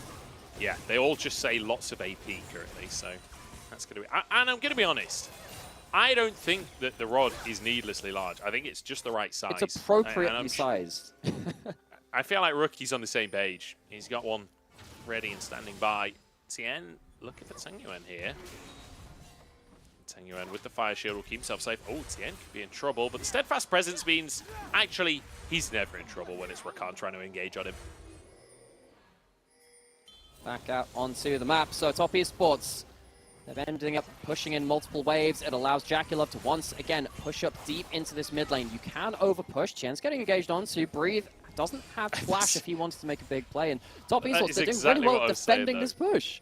Like, Tien is there, there's Wei and Lumao trying to engage onto him. He just presses W, and neither of them can get close to him. Here we go, an attempt on to Breathe. Tien gets his shield, has the red buff sustained as well. Breathe just ain't tanky enough for this just yet. Stuck against the wall here, gets out somehow. The Moonlight Vigil, not really doing that much as Rookie's behind enemy lines again. How is he permanently behind the enemy team? He does walk straight into the feathers though, as the rest of the team, it's all getting a bit chaotic. Rookie flashes out, Wild Growth keeps him alive, and now Wei's gone too far trying to find those kills. Taken down, baited, and outsmarted. Top Esports, they have more gold in pockets, and they have more angles into the fight. Breathe made a killer engage in game 2 after an overpush in mid lane from Top Esports. He can't do the same again. He didn't have flash, didn't have a way out. And now what this is going to lead to is Top Esports walking away with a little more gold in pocket. At least the Herald goes down to take down Top Esports mid lane out of turret. That is a victory for RNG. But the fact that they can't deny JackeyLove from doing damage and Rookie from getting access to the backline isn't going to change with a play like this. The gold is still there for them. And Rookie feels confident enough to go in for a 1v2 in bot side, against the bot lane rather, and as long as LP is not in the fight, what damage do RNG have? Yeah, in the meantime, Tangyuan trying to make a hero play on the other side of the fight as Rookie goes in and threatens the RNG backline. Tangyuan got, I think, 2 or 3 man Tibbers there, almost finished mark, almost got JackeyLove, but almost isn't good enough in this kind of series. Top Esports with a second Drake now on a Hextech Rift. They're feeling incredibly strong. There's a bounty there on JackeyLove. He's not got a single kill so far this game, but don't let that fool you into believing that he's not in a strong position. Absolutely not. Wayward might have to ult his way out of top side, has flash, and he will end up, I mean, he's interrupted, but don't think that's going to be enough, is it? I don't know. He tried to dodge the cast by walking backwards, but he still got knocked back. The shield is there, looking for a knock-up as Wayward is tanking the tower, but he's got all of those tanky stats now. He'll use that to jump away. They do find a pick onto Wayward, as take a look at Top Esports on the map. They start to trade elsewhere. LP can't defend this on his own. This is going to be a tier 2 in the mid lane. He's dropping down the turret as well, buys a little bit of extra auto damage onto the turret. That is 2 turrets for a single kill towards a weak side tank. You're not taking a carry behind the pace of the game. You're not setting them behind. Tangyuan just using the Tibbers to tank up the tower. get himself some gold in pocket, but Top Esports, they're taking the entirety of the bot side jungle camps now. The opportunity cost for RNG is incredibly high at this point of asking. There's no way that they get these recalls off. Yeah, go through the Hex Gate. There's one right there. It's a free port out of the situation. And there we go. The recalls go on through safely. I mean, RNG, I'm not really sure what the thought process there was, to be honest, because Top Esports, we said coming in, like, not necessarily the greatest macro out of the top teams so far this split, but you don't need to have great macro if the enemy team just kind of completely whiffs theirs. Something to that. There's something to saying, look, a lot of macro is someone making a proactive play and then having an appropriate response or an appropriate... the way that macro comes down is people talk about it in terms of tempo, right? Which is a very misused word in League because it's been used for so many years and people have kind of like made their own meanings up for it. The way I think about it is like it's check in chess, where you make a play which forces the enemy to make like only 1 or 2 moves. It constrains what they can do. Top Esports pushing in. They're trying to use this to... Well, I mean, they're just getting caught. He's gone. He's gone. No, he isn't. He flashes out. He's somehow alive. The Ignite is burning onto him, but he survives. And now it's turnaround Lumao to fall as Rookie once again, the star of the show here. This Ari performance. We said he whiffed game 2, but my God, what a redemption. And that is going to be the game-breaking play. Top Esports, they play too fast, too furious, and RNG have been run off the road. Baron's going to go alongside a number of kills. Wei has to just watch Baron go down. Yeah, Top Esports, fast and furious, they know there's nothing more important than family. As Rookie has actually found Wei as well. Wants to try and find a bonus pick on this one. I don't think he'll be able to get him. Is just going to clear this mid-wave away instead. And wow, Top Esports, what a showing here in the 3rd game. Like, what a level up across the course of the series. And the thing about this from Top Esports, I mean, we were having that conversation about tempo just before this, because they force RNG to answer towards the top side of the map. You can't let Baron Vision go down, and despite Tien might have died at the start of that, the amount of cooldowns used to try and take down that Poppy would have meant this play would have gone this way either way, even with a Viego reset or whatever. LP wasn't in position as that Xayah, and Top Esports completely murder RNG for their attempted clapback. So now, with Baron in pocket, and with their win streak at stake, Top Esports look for a little bit more. The root comes out from the feathers of LP, but it's not enough to stop Tien just charging around this jungle. He's gone full support Poppy, by the way, as well. That Knight's Vow is his 2nd item to make sure that JackeyLove is as safe as possible, which is something often JackeyLove doesn't do for himself. So he needs a 2nd support to make sure that can happen. Rookie this time not on a flank, going to be joining the team as Wayward tanking up on the front line. Keep his vigil. Won't find anything, just holds on for now. Just threatening it to buy space for the team. All 5 members stacked up towards this bot side. That's a deep teleport coming in from Breathe. He has flash this time. Guaranteed engage onto the target that he wants. Playing the mind game. Top Esports, they don't see this coming just yet. So Ward coming out, the cast knocks JackeyLove sideways. Can they win the fight though? Breathe getting onto the back line, but Lumao almost gets one shot. Breathe 1v1 by JackeyLove's Way, taken down by the rest of the team. The gold difference is just too much as Rookie. He looks like an RNG member with how he's positioned in the fight. Just charging forwards. 2 easy kills for Top Esports. The health bars get low. It's a miracle attempt from RNG, but it's just not enough. Breathe trying to escape with his life and will do so. Rookie allows him to leave as they look for an inhib in the bottom side, maybe more. It's a quick game coming in from Top Esports. It's the single player around the top side. It's the base falling. Wow, JackeyLove just charging at the fountain at this point. He knows he's got the damage to do so. Lumao taking a bonus chunk. Top Esports reminding us why they are up towards the top of the table and off for this win. They will take themselves 1st place in the standings. Top Esports are the top of the table. We will see who joins them there in our very next series. It's round 6 of JDG BLG, but enough of that one. We'll get onto that in due time. Top Esports, it was a difficult series in some ways where it felt like in game 2 the execution wasn't with them, but the thing about Top Esports is that you can always count on, even after a bad game, with the amount of star players on their roster, these big names, one of them will be able to step up after a big loss. Yeah, I mean, it feels like the whole roster has been stepping up today. Fantastic series out from them. Game number 2, definitely leaving something to be desired. But I feel like they didn't necessarily play differently in Game 2, right? Like, you could see Rookie still really trying to make those plays. You could see the team being proactive and wanting to turn the game in their favor. Just some of those plays not quite working out, and I feel like a lot of the plays in Game 2, they were playing like they were ahead when really they weren't.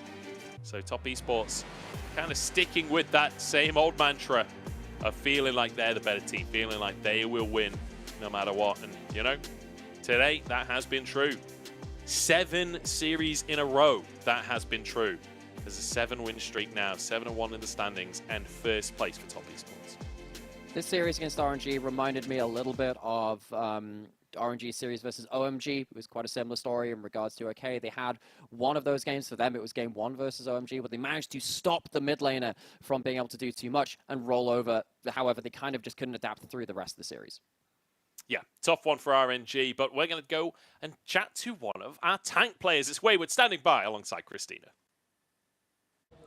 Hello there, welcome to Post-Game Interview. I'm Christina. We're joined by Wayward, the top laner for Top Esports. Congratulations on your 2-1 victory. Although your opponent took Game 2, but you won Game 3. So first question for you, how did the guys review before the decisive matchup Game 3? 欢迎 Wayward 来到我们的赛后采访，恭喜滔博2-1拿下了本局比赛。那么今天其实中间虽然说小失一城，但是第3局你们调整得很快嘛。想问一下，第3局赛前队伍是怎么复盘的呢？我们第2局失利之后，就是我们下半区的协调要做得再好一点，然后我们4、5楼 BP 要换一下。So after we losing Game 2, we just want to adjust our team synergy in the bowling half of the map, and also we made some adjustment in Bampi's phase, especially in the 4th and the 5th bans. So that's an adjustment after we losing Game 2. And talking about some in-game content, that I think your draft in today's all 3 games are quite similar.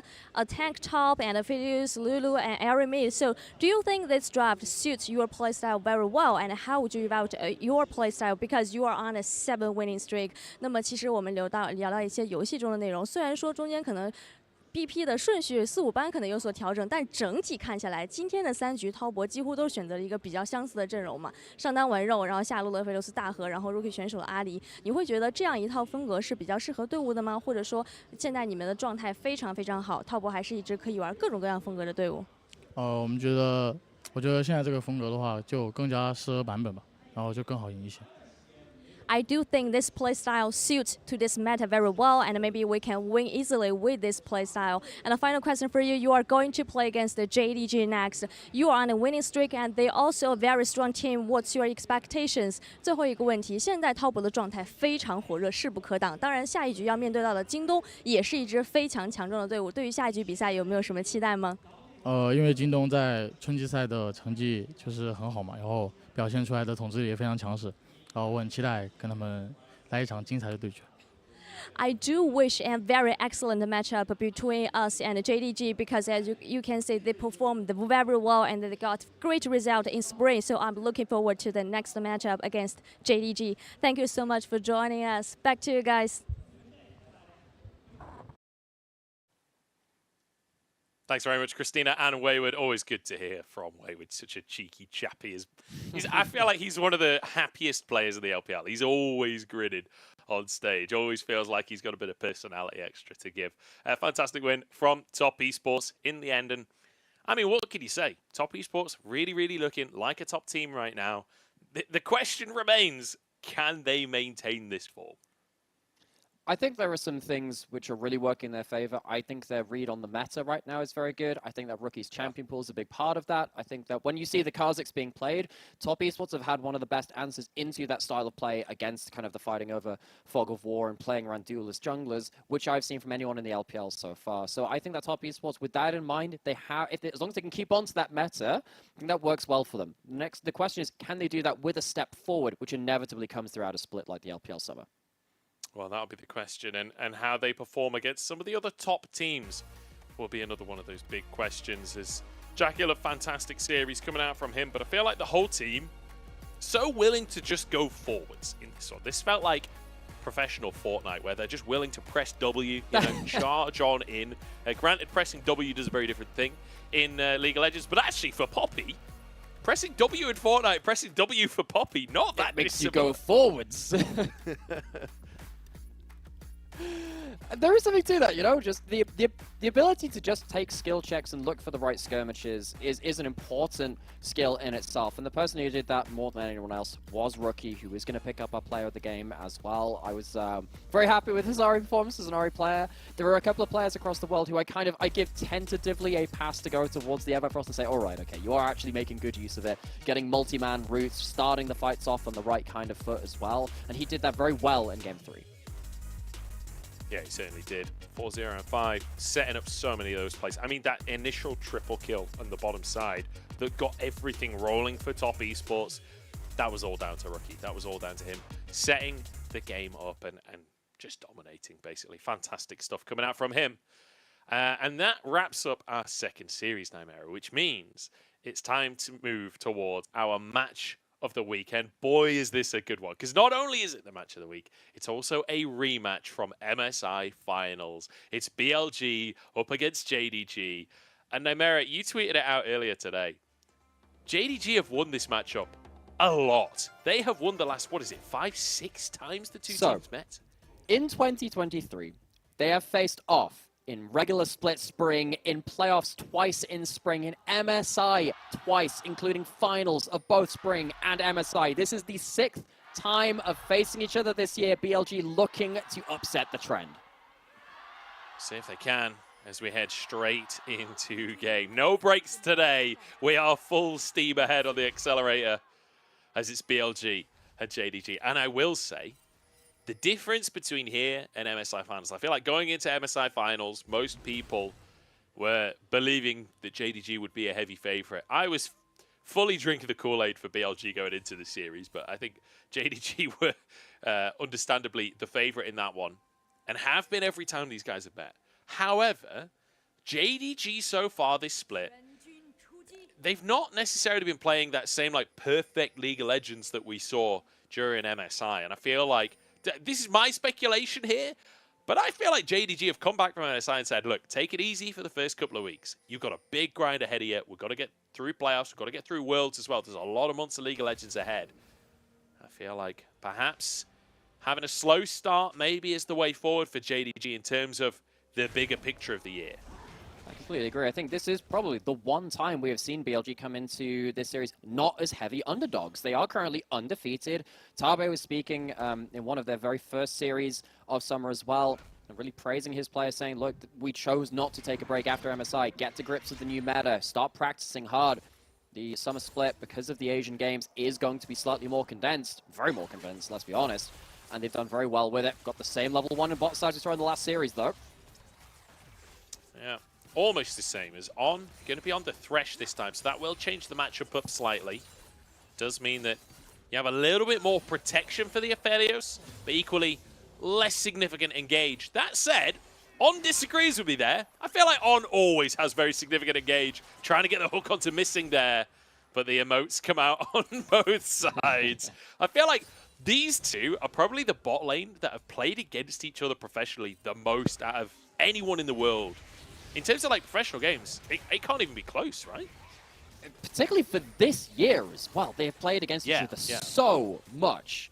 And sorry, that's what I meant this year. Yes, I was like saying, of all time, I'm like, hang on a second. We've got players like, you know, Deft has played against everyone a million times. Uzi's played against everyone a million times. Someone like Aframu or Double has been around for a long time. As a reminder, I mean, we keep bringing this up. In spring, he was the youngest support in the LPL. In summer, it's only Feather who's come in for Rare Atom, which now dethrones him in that regard. And I would say, looking through spring playoffs, and then particularly at MSI, On is one of the very best supports in the world, and now he's got a chance to show it again. Yeah, bad moment to say it as he gets ignited and flashed on by Ruler and taken down! Ruler finding first blood. The Zyra Khan comes out on top. Just had to mention it. Our tag for summer is the power of youth. Not to be dissuaded, though. Ruler missing. They have veterancy and tenure take down the first kill of the game with that Zyra Khan, and it is Ruler's Zyra. Should we mention that again? It's not a dissimilar story in the jungle either, as Shun versus Kanavi is very much veterancy versus a much newer player in that of Shun. We saw Rookie earlier on today. He was the mid laner alongside Shun on IG when Shun entered the league. Felt like Shun was kind of taken under Rookie's wing. And now, I mean, the amount that this player has grown over the course of the last couple of years is almost immeasurable. We'll grab that Scuttle Crab as Kanavi tries to contest it. Worth mentioning, we got a Rek'Sai jungle. Like, we kind of brushed over the draft. Like, let's talk about this. I've not seen a Rek'Sai jungle in a long old time. We've seen a lot of people talking about Rek'Sai top on Twitter, but if I'm not mistaken, this is the first one in LPL. No, I cast one. I think it was from IG. I think they played a Rek'Sai game in jungle. It didn't work out very well, so it wasn't the most memorable one, but it is starting to see some come back into the meta. It's because of the buffs to Rek'Sai, because Paralysis Claw was removed from the game pretty much, or at least changed. Got some good buffs to their regular kit, especially their Q. Free play though of bot lane on doesn't quite cancel out that knockup. Would have saved a lot of damage and would have potentially turned that 2v2. Not quite there on that one. So first kill going down there. But yes, the Rek'Sai going towards more of a bruiser. You can see the Conqueror. Because of Q changes, the burrowed Q gives a lot more healing because of the rage that you generate from it, and then, or fury rather. And also a bit more ability to do damage with your Q when you're unburrowed as well. Lower cooldown, a bit more damage across the board. I will say, in that replay as well, in the bottom lane, fantastic bit of play from Missing Ruler where abusing the level 3 spike, you always see people playing around the level 2 spike these days, but Elkanon not ready for the massive power spike that level 3 gives the Xayah Rakan. And fantastic little utilization there to get themselves the 2v2 kill. 369 have been in that tank matchup, but Finn has a little bit more ways to make things happen. Ruler with a cleanse straight off the bat and missing with a triple knock, but now a root as well. No way do they actually get a kill out of this. 2v3, it's Ruler and Missing dominating the bot lane. I love this so much. Kanavi making his way towards the bot side as well. Remember, Rek'Sai has these odd gank paths, can go over that thick part of the wall. Instead, just going to be content with stealing away a Gromp for now, generating some Fury. Level 6 on Knight has Flash, and he's on his Annie, maybe one of the most impactful Annies in the world. Elk is in trouble. Oh, on goes wide on the hook as well. Elk almost one shot as Tibbs will finish the job. It's practically a solo kill on under the tower, and Bin has to TP just to protect his support, but he's too late to save Elk. Oh man, this is the 6th series we have seen between these two teams, and it is exactly the same script. BLG try and fight strength with strength. JDG, their bot lane, their skirmishing is so very, very strong, and JDG are hammering them over the head right now. Oh no, Kanavi. The Wolf was on like 1 HP, just strolls in and autos it. Shun forced out of the jungle, and I love this from JDG. Like, straight off of the bat, full aggression, not giving BLG anything. And that is going to be a real big sticking point now, because you look at the damage profile coming in from BLG, because, I mean, I'm going to imagine that Yagao is going to go towards the lower damage utility build from the RE. Because your Aphelios is behind, you are really relying on Bin to pull off some magnificent team fights to bring up your damage as a team. You're already so far behind in that AD carry role, and particularly with Ruler being the AD carry that's ahead, you expect JDG to walk into fights with significant advantages, which means that BLG need to, 1, find very good angles, and 2, stop Ruler from being able to have clean team fights. And I have to say, I'm impressed by JDG so far in this one. We're only 7 minutes in, but I came in saying JDG haven't looked as clean as what you would maybe hope, what you would maybe expect from this team. You know, BLG, the only team currently undefeated, whereas JDG coming in today. And you just know this matchup is personal. Like, you have to wonder what's going on in the heads of the BLG players coming into a series like this when you've played so many times this year already, and it's gone kind of disastrously every single time. The first best of 5 being the best performance from BLG. It's been getting gradually worse since for them. They have got so much better as a team, but the thing is, you're still against JDG. You're still against so many incredible players. Lantern comes out. Ignite going to be used. It's the ward's just a second too late. That's 150 gold they spent on trying to block that Lantern. It's a lot of gold. Maybe they can stop some gold going over to BLG if they can dissuade them from going towards this Herald. It's a big ult missed from Knights.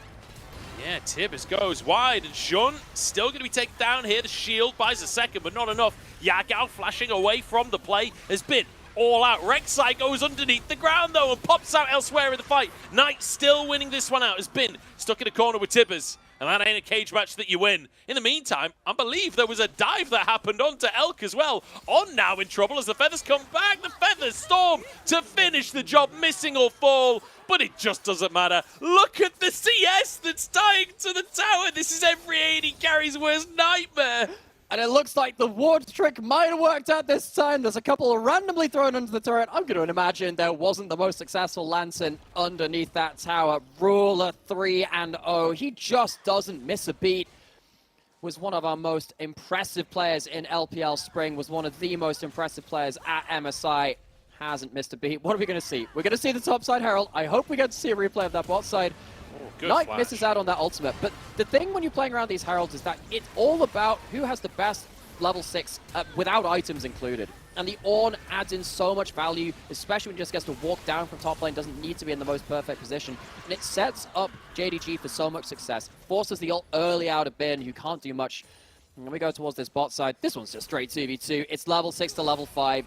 Really nice stuff. And the Lantern just not able, it wasn't even going to save him even at that point. They warded out anyway. We saw what happened on this live afterwards. Cannon dies the turret, like 10 millions and casters as well. This is disastrous for the bot lane of BLG. Missing slams the emote out as well. Elk will get a couple of plates, but look at this, 3 people here for JDG. It's an extra kill for Ruler, 4-0. Still got 25 CS lead to work with as well. It's 7-2 on the scoreboard, a 3,000 gold lead. And it just feels like JDG are winning everything. They're winning bot and top simultaneously during the Herald play. Now Drake online if they want to go for that. Certainly have the strength to go for it. Credit to BLG. Every time they get absolutely slapped around by JDG, they do get up and they come back for another beating in this boxing match. Yeah. As you said, like the first best of 5 they had, it went to 5 games. And arguably they should have won that first best of 5 were it not for over-ambitious engage on a Camille Galio comp, which they couldn't quite work out. Didn't see them through to a victory at that point. They've not managed to find themselves a victory ever since. But they have kept coming back for more. They JDG, certainly have. There is actually something to that. Other teams would have been so demoralized by this kind of performance. BLG have to see how they come back in game number 2, because this one is already looking very, very difficult, given where all that gold is. It's right into the hands of the double carries of Knight and Ruler. I'm telling you, the B in BLG stands for Balboa. That's what it stands for. Full Rocky here from BLG. It's not about how hard you can hit. It's about how hard you can get hit and keep moving forwards. It's a fantastic quote, and I feel like it is BLG in a nutshell. But ultimately, even if you can get up after being hit, you are still 3k gold down. There's only so much you can get away with, really. Has been just happy to tank the tower while he gets his demolished proc. Just no respect given. And in a matchup with Cassante against Ornn, it's not that surprising. It's not exactly much kill threat for 369 here. No, but if he gets enough demolished procs, he gets enough golden pocket. What isn't kill threat against the Ornn might be kill threat versus the rest of the team of JDG. He's pulling the ult out. Kanavi's here, though. Kanavi over the wall. Blast cone available. He's just watching. He's a spectator. He's a voyeur. As Bin dashes out under the tower here, but here we go. Kanavi follows him. Doesn't matter where you go. The Prey Seeker found you, and the prey has been devoured.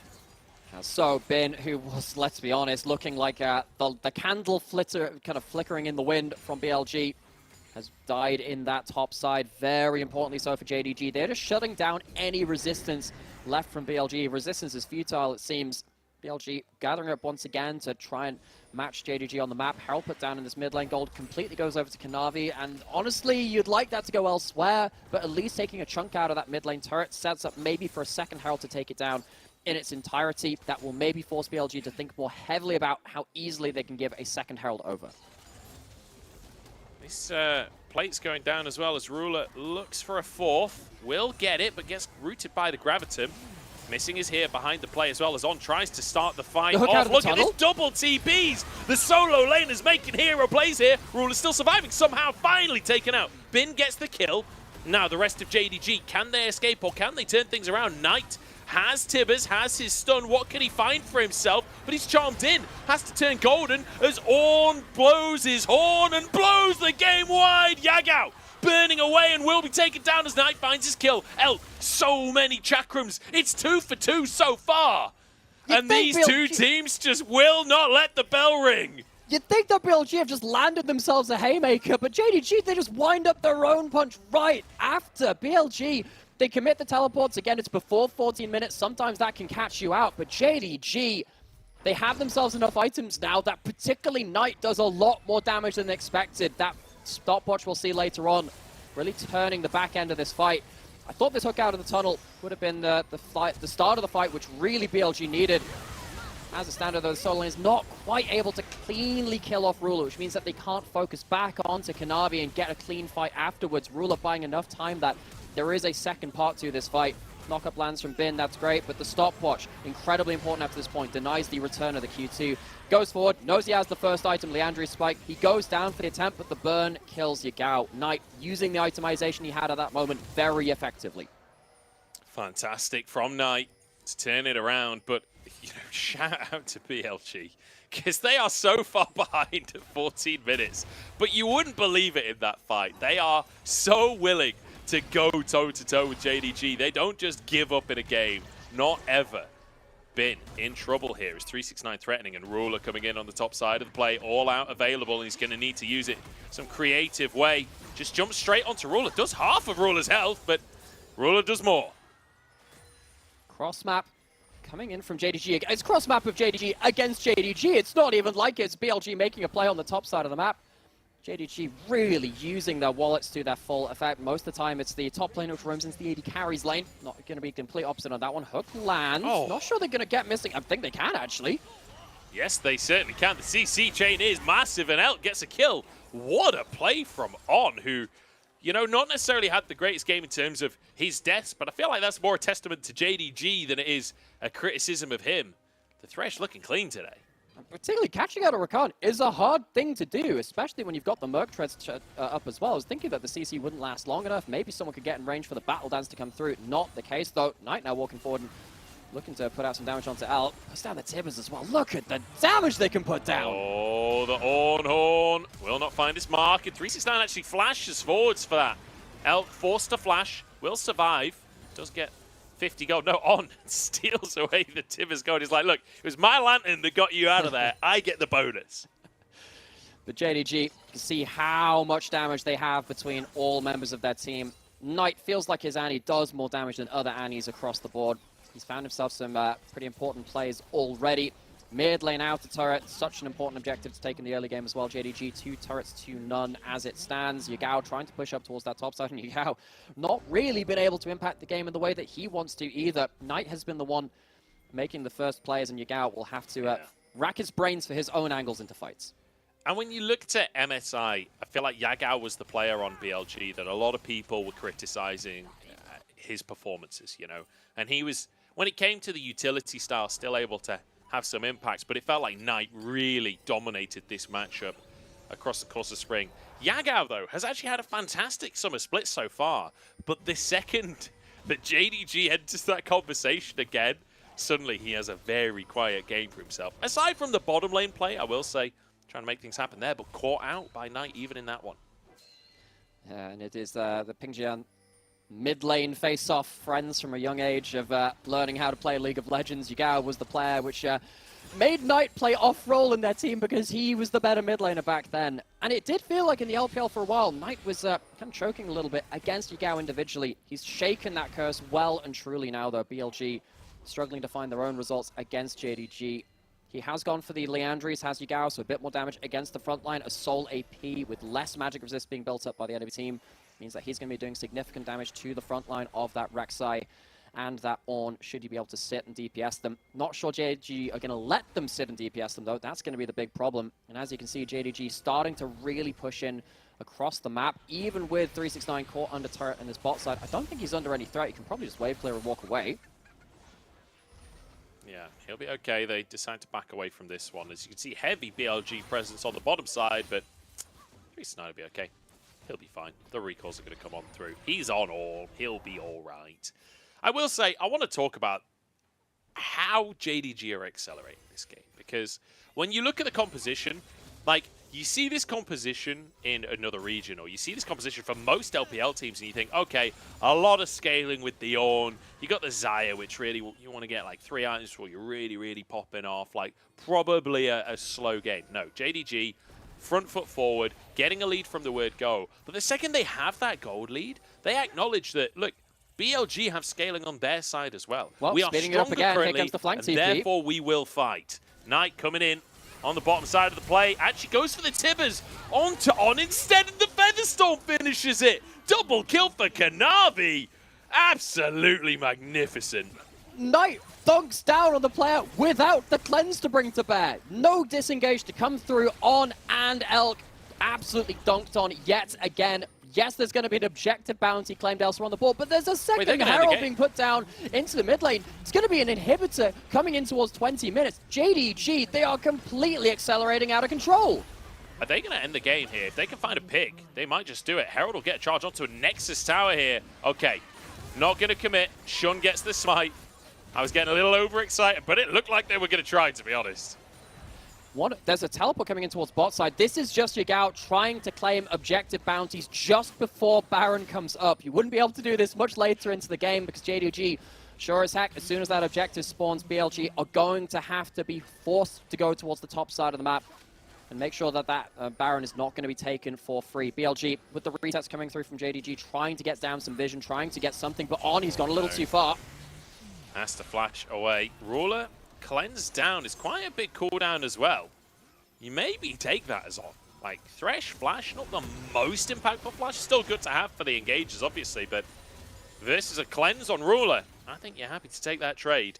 You've still got Yagao, you've still got Shun to find the initial engagers. Good charm onto 369 as Tier 1 will be taken down in the mid lane by BLG. This is what we're talking about. They just don't stop. They're so far behind in this game, but they will not relent. Finding windows against JDG after losing their mid inhib. Yagao almost getting a charm on tonight as well. Maybe could have led to something else because now the Baron is up. If BLG, even with this gold disadvantage, managed to take down a couple of members of JDG, we've seen stranger things happen in League of Legends, particularly in LPL in summer.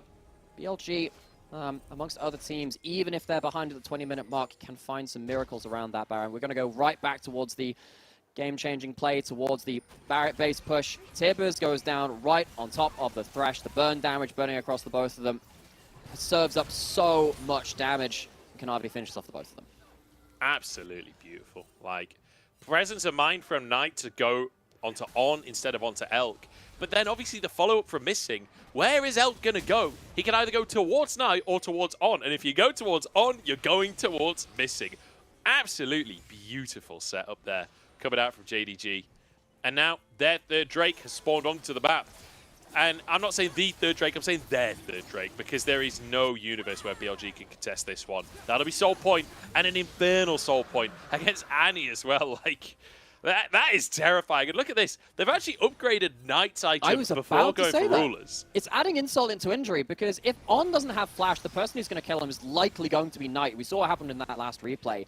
This kind of, it splits the eggs between a couple of different baskets, because now Knight with the upgraded Leandri is going to be hitting even harder. BLG, when they position aggressively for the picks onto someone like Ruler who still doesn't have cleanse, there's a chance that Knight completely knocks him for 6. I mean, we normally talk about AD carries being the ones that have to shred through the tanks, but with the way this game has gone so far, I feel like Knight is the one that would have to deal with Bin with the current inventories. That said, the Kraken Slayer is there. I'm obviously jesting, but Baron up on the cards here. Deciding to pull away from the play around the bottom inhib. They're just going to start this one off. They're going to call the bluff of BLG. What have you got in the tank, BLG? Okay, they're trying to make sure they don't get caught into a flank. Missing has Hex Flash, using it to buy a little bit more space. Has Ult and Ignite, though. BLG, they're funneling in. There's vision in the pitch. Shun's going to walk in. They're 50-50ing it, but they win those. And Knight has found Elk. Jumps onto the back line. Elk forced out of the play, but that means it's a favoured fight for JDG. All out onto Ruler, but the knockup's coming through. No, Bin in a 1v3 finds a solo kill onto Ruler. They got the Baron, but now they're being chased down. Yagao low on HP. It's a double kill for Bin as Knight is taken out, and a TP. The advanced Hex Flash TP to go just a short distance and try and find the fight. 369 uses the Ornn Horn. It's onto Bin. It's not enough, but a fight win for BLG. Bin finally gets a broken fight to do something in. 5-2 on the Cassante, which is 100% pick ban presence in the LPL. Buys BLG just a little bit of life. Gigabin online. They're going to take a tower in the top side. Another bounty going their way. The supers are hitting the base, though. They've got to reset. At least in mid lane, super minions will not kill a Nexus turret on its own. Both turrets will be able to focus down on those super minions as they trundle up towards those turrets. But make no mistake, JDG still walk away with the Baron and with the ability to reset and take a huge chunk out of the rest of the remaining towers on the map. This was dangerous, though, from JDG. Now, they walked up, they did commit towards that 50-50. Knight was very close to one-shotting Elk. Tries to go for the a bit of a greedy three-man Tibbers. Misses everyone with the stun. Means that the fight is in question. The bot side of the fight gets a little bit too even for JDG to win that one out. Means that Elk can walk up and do a bit more damage than perhaps there was respected for from JDG. Bin, though, on the other side, because of that, also gets to take his split fight. I love that TP from Bin as well. It's not that far. That's why I call it the advanced hex flash, right? It's just a very, very slow flash that goes just a bit further, trying to flank during the fight, trying to find more, because they know that they'd find a couple more kills there. They can maybe fight for an inhib of their own. And that would be a huge turnaround moment. But JDG, a bit of a mistake there, it has to be said. Going for the 50-50 on the Baron, totally unnecessary. And the fact that BLG have the presence of mind, even when they've been slapped so hard in this first game, to look for that play, again, it goes to show how well these teams fight together, how well these teams know each other and the mistakes which they can and will make. BLG, they're still very far behind in this game, but they are not without means to punish. I'm getting to the point where, you know, there's the modern classic of the LPL is top esports JDG. BLG, they're doing their best to contend with that, because these games every single time are just quality. Are you sure it's not just Knight versus Yagao and their teams? Well, I think the yeah, takes maybe. precedent over this. You can take the Yagao out of JDG, or you can take the top esports out of Knight. I don't know. It doesn't really work because they're on the wrong. If it was Knight joining BLG, it would have worked better, I think. But either way, absolutely phenomenal series. This is like the matchup of the year. There's no doubt about it for me. I mean, I don't think that's that controversial. It was the bloody MSI Well, that's a bit of a setup, low-hanging fruit. But BLG, as it comes back to it, they're trying to make the most of this matchup, pushing again into this mid lane 369. Lands is here. We go. Lumao onto the back line. Big engage with the Infernum across the team. Look at the feathers, though. Ruler steps up. It's kills across the team as Yagao just about gets out with his life. But bow down. Not just a Ruler, an Emperor in the bottom lane. Shreds the team of BLG. And now the final march can begin. Kanavi looking for more as a hook comes out from On. Charm slightly wide. Yagao can't really find anything more. Oh, not quite yet. And even with 3 members dead, JDG can't end the game. They are going to get themselves the Infernal Soul, which is, again, about as good for the game as it can get. JDG find themselves a solid front-to-back team fight. The people who are meant to be tanking, tank up the damage. The people who are meant to be dealing the damage do way too much for BLG to hold on to. At least BLG will get themselves one last fight in this game. It's going to be even harder than the last one. But what they might need to angle for, again, is really just Bin finding a way onto the backline. If it is a solid front-to-back, you see what just happens here. Certainly do. The JDG with Infernal Soul on top of everything else. They are going to be they look indomitable. I don't know how you fight against this team when Baron spawns again. Let's take another look at quite how this all kicked off, because BLG looked like they wanted it. It's missing. Missing gets right onto the backline, and while On has a lantern, has the ability to keep someone safe, you can't keep everyone safe. And you can't keep everyone safe against these feathers either. Move people out of the way just the one time. Elk gets no platform to fight on. Bin gets no platform to fight from. And as soon as this becomes any semblance of an even fight, JDG run away with it. Like 369 with the triple knockup, and instantly Ruler is there. You see the feathers not just flying forwards, but backwards as well, using the Q and the autos after the E to get the bonus pullbacks. Fantastic stuff from Ruler. And just shredding the team of BLG, playing right into the hands of JDG. They love a front to back. They love a 5v5. They're split. Loves a pick onto missing. The charm is there. And it's a moment for BLG. Can they get out? Rulers here. 369 wants to continue the fight. Has been the target, but he buffers a lot of the CC. Shield comes out. They can't quite finish him. He's so damn tanky. The shield is there, but not enough. And now Yagao on the back line. Finds Knight, but in the meantime, Elk's been caught out. They're hunting for Moose. And boy, have they found a big and double kill for Ruler. Surely that's the end. Elk has made so many people roadkill over 2023, but he's the one hit by the JDG bus this time. Shun gonna die under his turret. BLG gonna fall over in this first game. It was too quick, too early game for BLG to stand and fight. Oh, 369 cancelled the... surely they could have ended here. They've got supers pushing down the mid lane. 20 seconds on Elk. I feel like if they'd gone for it, they maybe could have taken the game here, but going for the Baron instead, going for the safer play. Is 369 might actually finish this solo kill off. Yagao has his flash available, but what does it matter? The Sunfire game! It's a barbecue! Yagao, I'm not sure he put being cooked alive on his menu for today. Maybe that one wasn't on the bingo sheet, but BLG, they look for another play. JDG, so quick to respond. One of our previous series of the year, Knight kind of taunted Yagao and said, "You are just going to be stacks for my Magi's." He builds up another one, and in this fight gets himself up to 14 stacks. The first target has to be killed off very quickly from BLG. That's what we're starting to see in this game, really, right? Use so many cooldowns that if you're not up to your second round of basic cooldowns by the time that everyone arrives from JDG, the fight is just over with the amount of golden pockets. Kind of got to feel bad for Bin, honestly. Like, he doesn't get... He's Cassante and he can't move. Like, if there's one champion that can move no matter what, it's Cassante. And even he can't escape from these fights. JDG put him in the meat grinder. And now 2 inhibs taken. Baron still going for another 2 minutes as well. As in the meantime, Bin's been found by Kanavi. He's in a 2v1 as on. Just flattened under the ram of 369. We've got a Ram and an Elk in this game as Bin trying to save his jungler. Shun walking away with his life only just as Kanavi pulled back in. Bin almost in the 2v1. Ruler pulled in by the charm, but it was all a bait. He's got the cleanse, the Featherstorm out. And now Super's under the base. Elk and Yagao alone trying to defend as Elk nearly gets one shot on the fountain. JDG, not only do they win, they make it look good. It is such a pleasure to watch a team like JDG dismantle high-level opponents, because you can see them do it against another team in the LPL and have the question, oh, but what would happen if it was against a better team? Maybe they'd manage to outfight them. And we thought that for a little bit of spring, where they would demolish lower-tier opposition, but sometimes they wouldn't quite make it work against the best teams in the league. And then playoffs happened. And then MSI happened. Those doubts are well and truly squashed at this point in time. And yes, JDG lost their very first series of the summer split to Weibo, which I think was a shock to a lot of people. It was certainly a shock to us. But when you start seeing them pick up steam again, the potential of this team, the ceiling of this team, we don't know where it lies.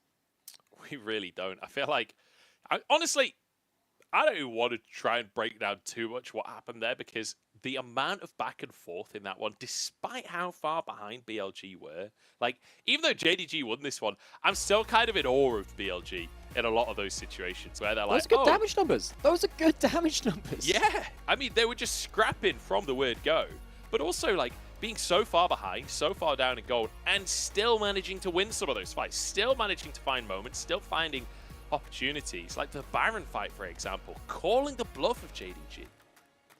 I think the real special thing which JDG showed in that kind of game, and it's also somewhat special from the side of BLG as well, is kind of mid-team fight comprehension. That's how I'm going to phrase it, where someone makes a big play. They've committed an ultimate. They've committed a TP. JDG are very quick at figuring out the correct play to make in that situation to be able to fight.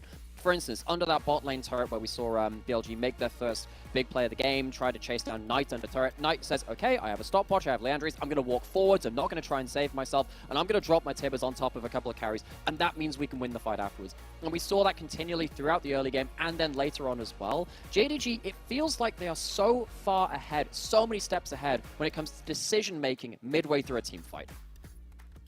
Yeah, the coordination as well, like, I don't know what the difference is in JDG's comms versus everyone else, but like when those decisions are being made mid-team fight, the ability to pivot, the ability for everyone to be on the page with whatever the new strategy is, it's always magnificent to see. It's always fantastic to watch this team fight. And I mean, Roller as well, having an absolutely fantastic game on this Sire. I feel like the creativity and how he's using the Featherstorm, sometimes defensive, sometimes aggressive, holding it as long as he can. Just fantastic game. We're going to jump into our first break of our broadcast. 5 back-to-back, let's go. As we head towards game number 2, I believe in BLG. I think we're going to 3 in this one. Let's find out after. Don't care what they say. Yeah, the bruise on my face. Never thought I'd do this on my own. I got something to say. Time to get out the way. Get out of my way.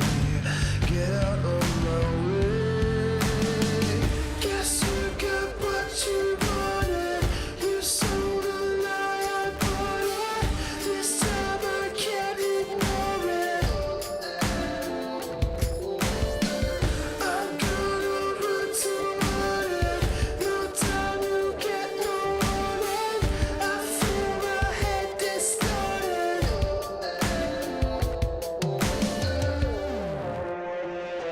So I'll scream out right now. I won't lay down, lay down. So I'll scream out right now. I won't lay down.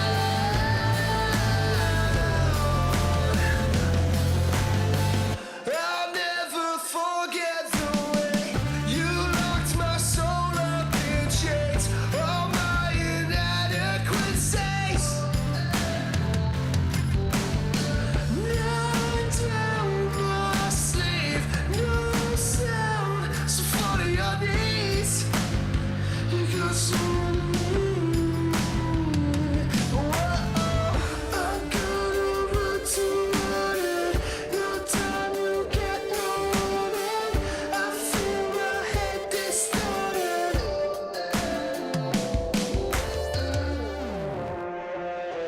So I'll scream out right now. I won't lay down, lay down. So I'll scream out right now. I won't lay down. So I'm not gonna lay down. Not gonna lay down. Not gonna lay down.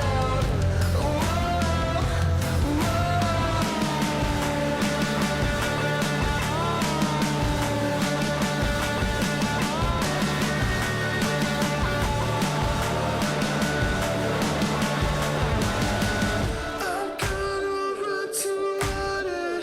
No time, you get no. 对于赛季初而言，这种队伍调整也挺多的吧，就比如很多英雄的尝试，然后训练赛就也是练了很多新英雄，就开始慢慢调整的。下场又打 BLG 吧，因为之前打他们就也没输过，然后他们现在正在联赛榜首吧，所以感觉就应该由我们来把榜首给挤下去吧。现在队伍里指挥多的其实也没有特定谁吧，就哪条路优势哪条路就会说得多一点。队伍绝对核心肯定是我们的队长打野了，感觉没必要针对牙膏，我1打1赢下他就行了。628上京东。I love how Knight is just laying the verbal smackdown on BLG in the interviews. Fantastic. So, their first standings, well, we're going to beat them down. Very confident and also extremely confident in the 1v1 as well. I'm much joined by Nomera as we head to game number 2 after, I would say, a reasonably dominant game 1 from JDG. I think that would count as very dominant for any other team on the planet. It's just the fact that it's BLG that you're facing, that they're always going to have another little bite left, even when they are underdogs in a game midway through when they're down. It's missing that picks up player of the game. He had some fantastic team fight initiations. And as we were hearing from that from Knight just before coming into this, everyone on the team can take the role as a shot caller, but whoever has kind of got the most agency in the game, who's ahead, who has the tools, is the person who's loudest. Missing must have been screaming from the way that he was entering those fights. Yeah, I mean, he was looking phenomenal. I feel like him and Knight really linking up a lot in this game as well, where it was like the Tibbers comboed with the Rakan engage. Like the one in the mid lane where you saw Knight flash, Tibbers onto on once he gets the stun, and then Missing is there to follow up and finish the play off. Like really, really beautiful to see that kind of synergy. And, you know, we talked right at the very start of the game, we jumped in and I was like, look, JDG kind of slow start to the split, which, I mean, they were 6-1. That says a lot about the expectations of JDG if this is a slow start to the split. But looking amazing in game number 1. And like you say, the team fight just so beautiful to watch. It does remind me of some of the all-time great teams where, you know, you think of teams like Samsung Whites of Season 4, your SKT Golden Eras, maybe teams like IG, EDG of recent eras too. You think, hey, they're just very good at understanding the current state of the game, and they understand where their points of power are and how to abuse them the hardest. It's it looks beautiful to watch when you're seeing it, but the amount of work which goes into it to achieve that kind of gameplay is incredibly high. It certainly is, like, just phenomenal stuff from JDG. And like you say, it's not even just the amount of work. It's like, it's difficult to achieve this level. It's difficult to achieve this level of unspoken coordination, you know, because we're talking about the comms of the team, but there's an extent to which, like, the very best teams don't need to communicate most of what's happening during a fight, right? A lot of that is subconscious. It's down to practice. It's down to knowing exactly what your teammates are going to do. And I feel like JDG are the best at that right now. I think, so this was something which I think that the LPL as a whole got a handle of in this off-season, because we had a lot of teams which were supposed super teams. The ones which have done best have kept their jungle support together. And we saw that with Kanavi and Missing, and of course you have 369 coming in from this roster as well. You know, those three are the same. And you've changed out the kind of plug-and-play carry positions where they're more plug-and-play because the early game macro and a lot of the way you organize the map are through the other roles. If you keep someone, I mean, Knight was saying just before this as well, you know, the captain core of their roster is in Kanavi in their jungle. Keeping him with a support, which he has built up synergy with over years at this point, help them get a head start on the meta and allows everyone to, again, get closer to that unspoken communication where it is much more of a five-man effort, making sure they're all on the same page. Yeah, definitely. I mean, yeah, it is beautiful to see, and I hope we can see more. I do want to talk about BLG a little bit as well, because I feel like we're getting to the point where we're maybe just gushing about JDG, but it's hard not to. This team is so incredible. But BLG, on the other hand, like, phenomenal performance so far this split, and I feel like coming into this series looking like one of the cleanest teams in the entire LPL. However, they come up against JDG.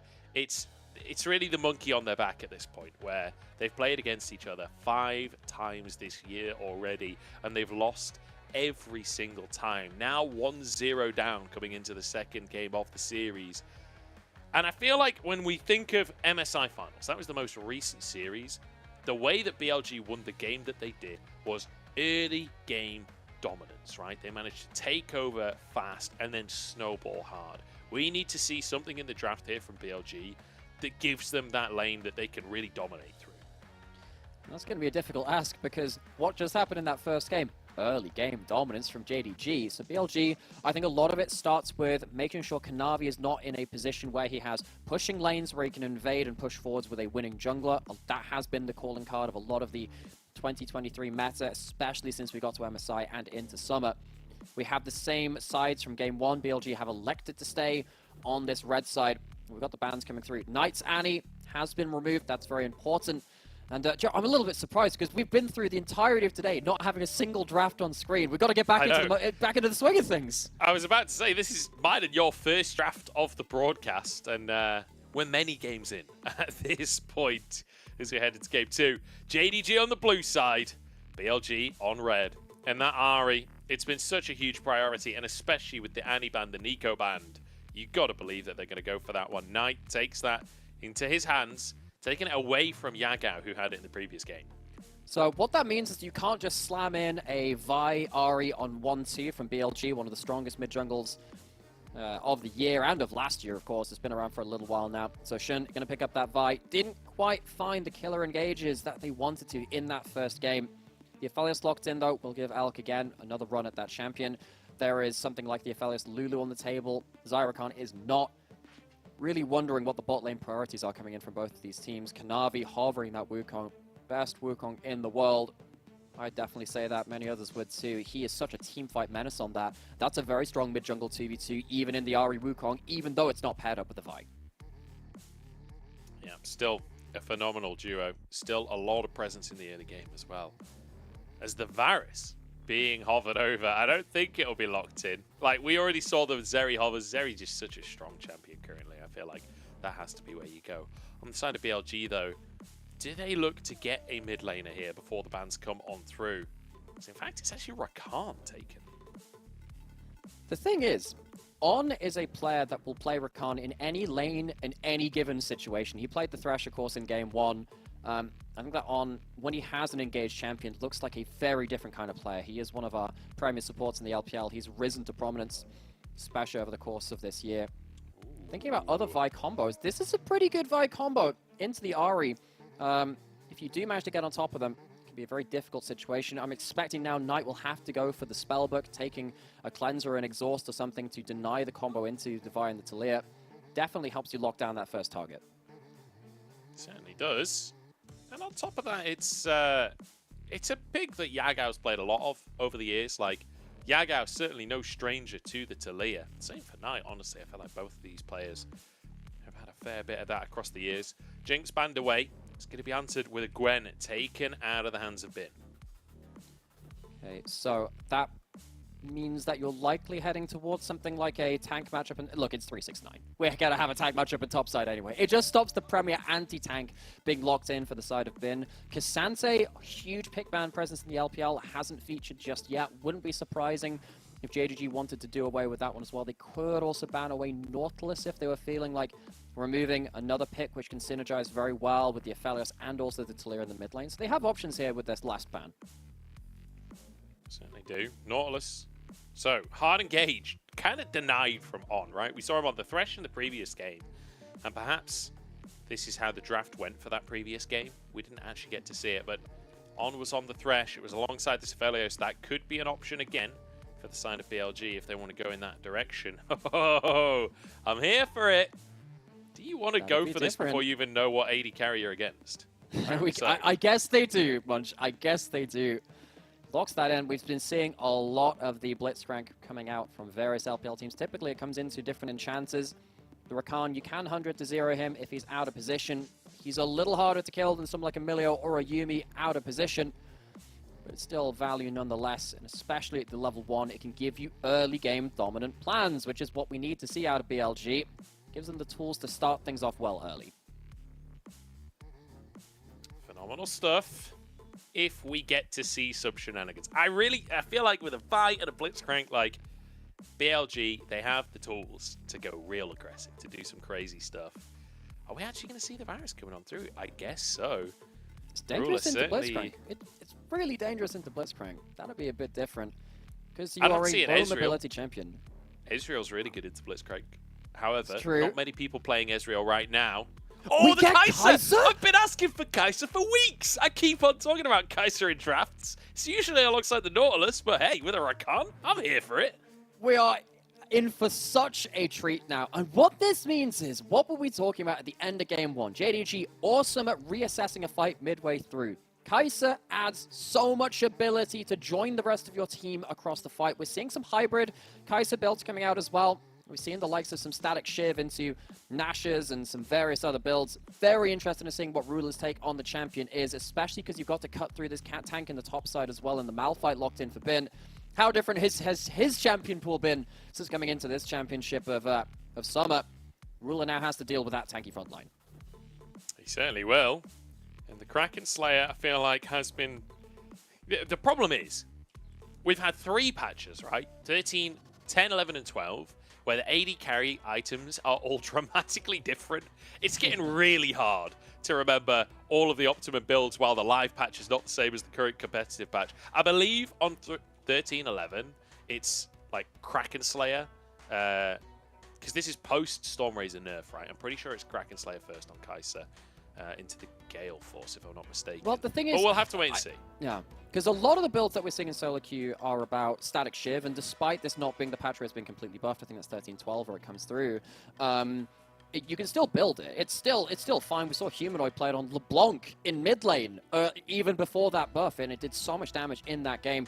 This is our first Kai'Sa of summer across the top leagues. I don't believe we've seen another one. It's only our second Talia of the entire LPL as well. Xiaohu played a single game of it against Top Esports, but this is the first time it's been picked up by anyone else. So, a bit of adaptation, a bit of new spark to light the fire for Game 2. And I want to mention that Talia again. I said during Champ Select, like, this is kind of a classic Yagao pick. Well, it's one of his highest win rates of everything he's played. If you look at champions that he's got double-digit games on, the only champions with win rates above this are Veigar and Yasuo, where he's got 16 and 12 games respectively and 75% win rates. On Talia, he's got 35 games played, and he won 26 of them. He is a monster on the Talia, and alongside Shun's Vi, like, you have the perfect setup. Yagao, look for the plays around the map, look for how he influences the other lanes, because that is how you can set yourself apart on this pick. Yagao gets himself a Mana Flow ban stack. The game is over. What do you do in this laning phase now? So, Knight, he's actually taking the Electrocute on the Ahri. I'm actually a fairly big fan of Ahri into Vi combos as well as with the Vi, because you can dash back and flash back, draw the Vi out of position if you have your tools available.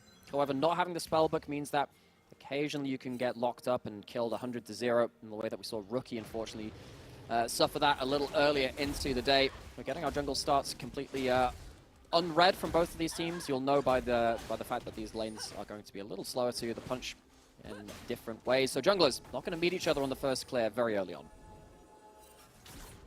No, they're going to be playing opposite to start us off.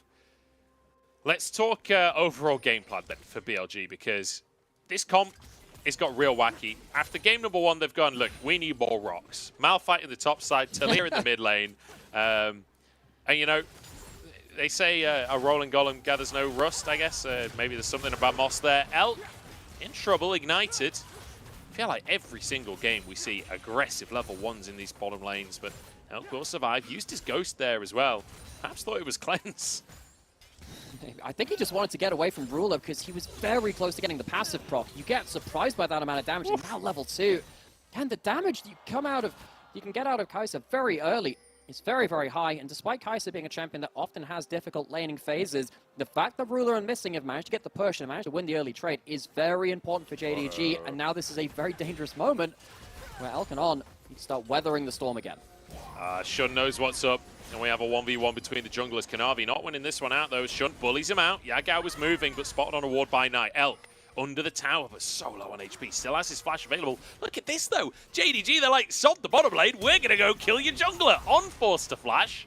And now blue buff under threat. The Scryer's Bloom should be used here to clear that ward. Vision available for BLG, as Shun really doesn't want to lose his blue buff, but the hook wide.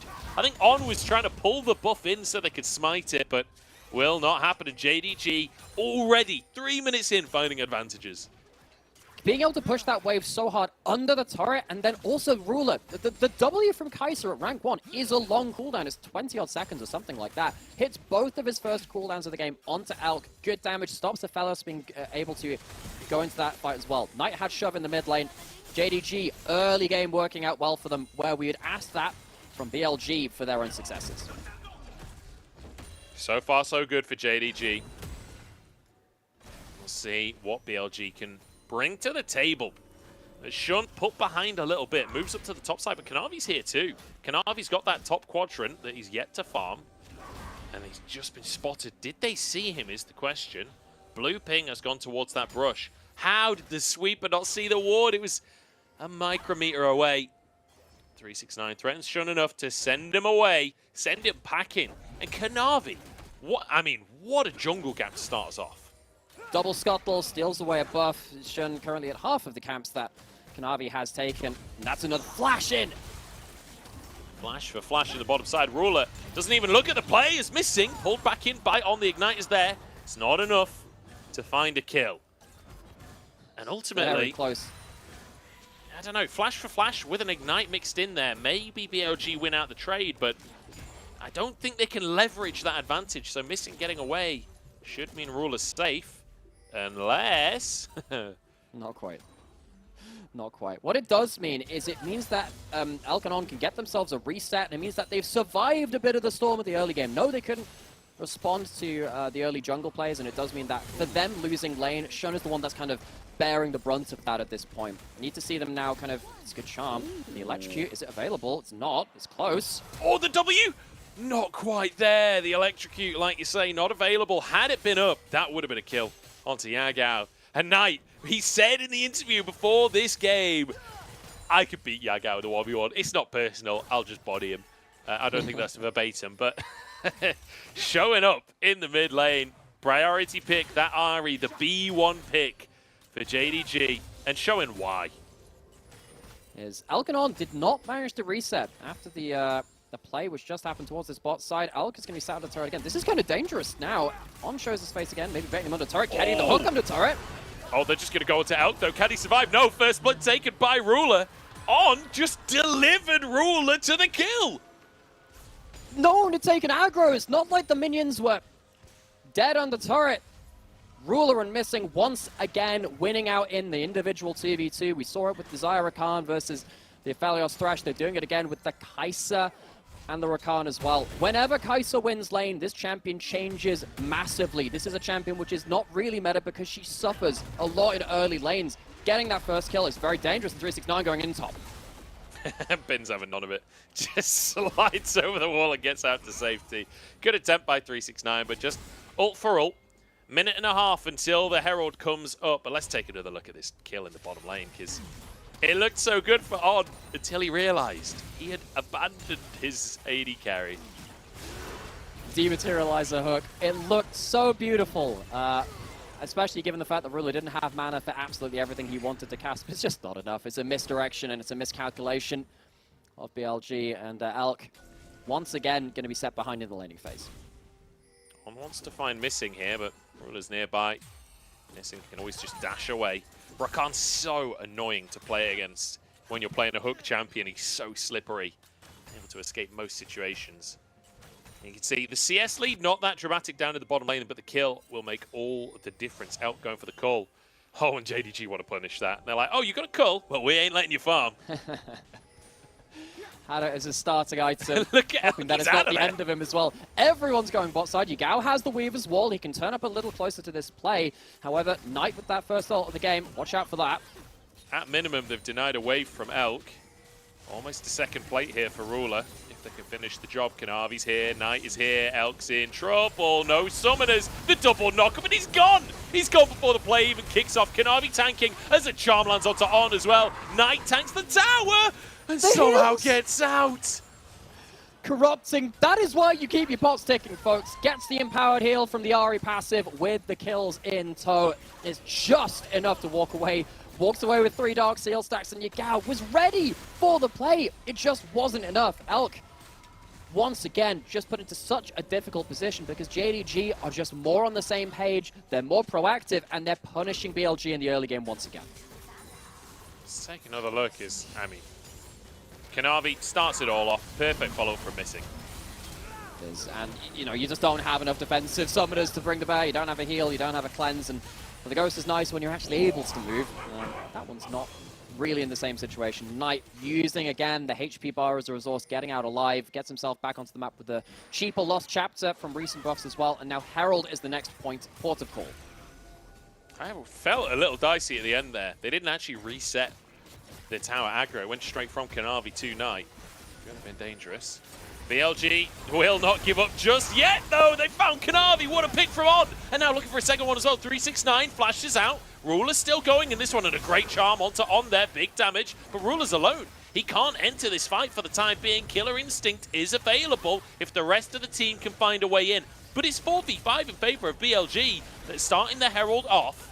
Can they finish it, though, is the question. The CC chain is gorgeous. BLG just rinse and repeat on the target. He's the man to make it happen with the health bars low. It's 2v5 in the pit. Ruler and Knight against the world. Jumps over the wall. The Killer Instinct to find the kills. Double for Ruler. still going! Make it 3! How can you fight this god team? How can you fight against the might of JDG? Ruler stamps his authority once more. We've had it for Spring, we had it for MSI. Ruler is here to stay. And he's 6-0-2 on Kai'Sa. That is horrifying to face as BLG. It's feeling like this game might already be over. Look at the goal difference. 3, almost 4,000 in favor of Ruler. 6-0-2. He's going to head back. He's going to evolve his Q. And when the fights started so well for BLG, the hooks from on, the coordination was there.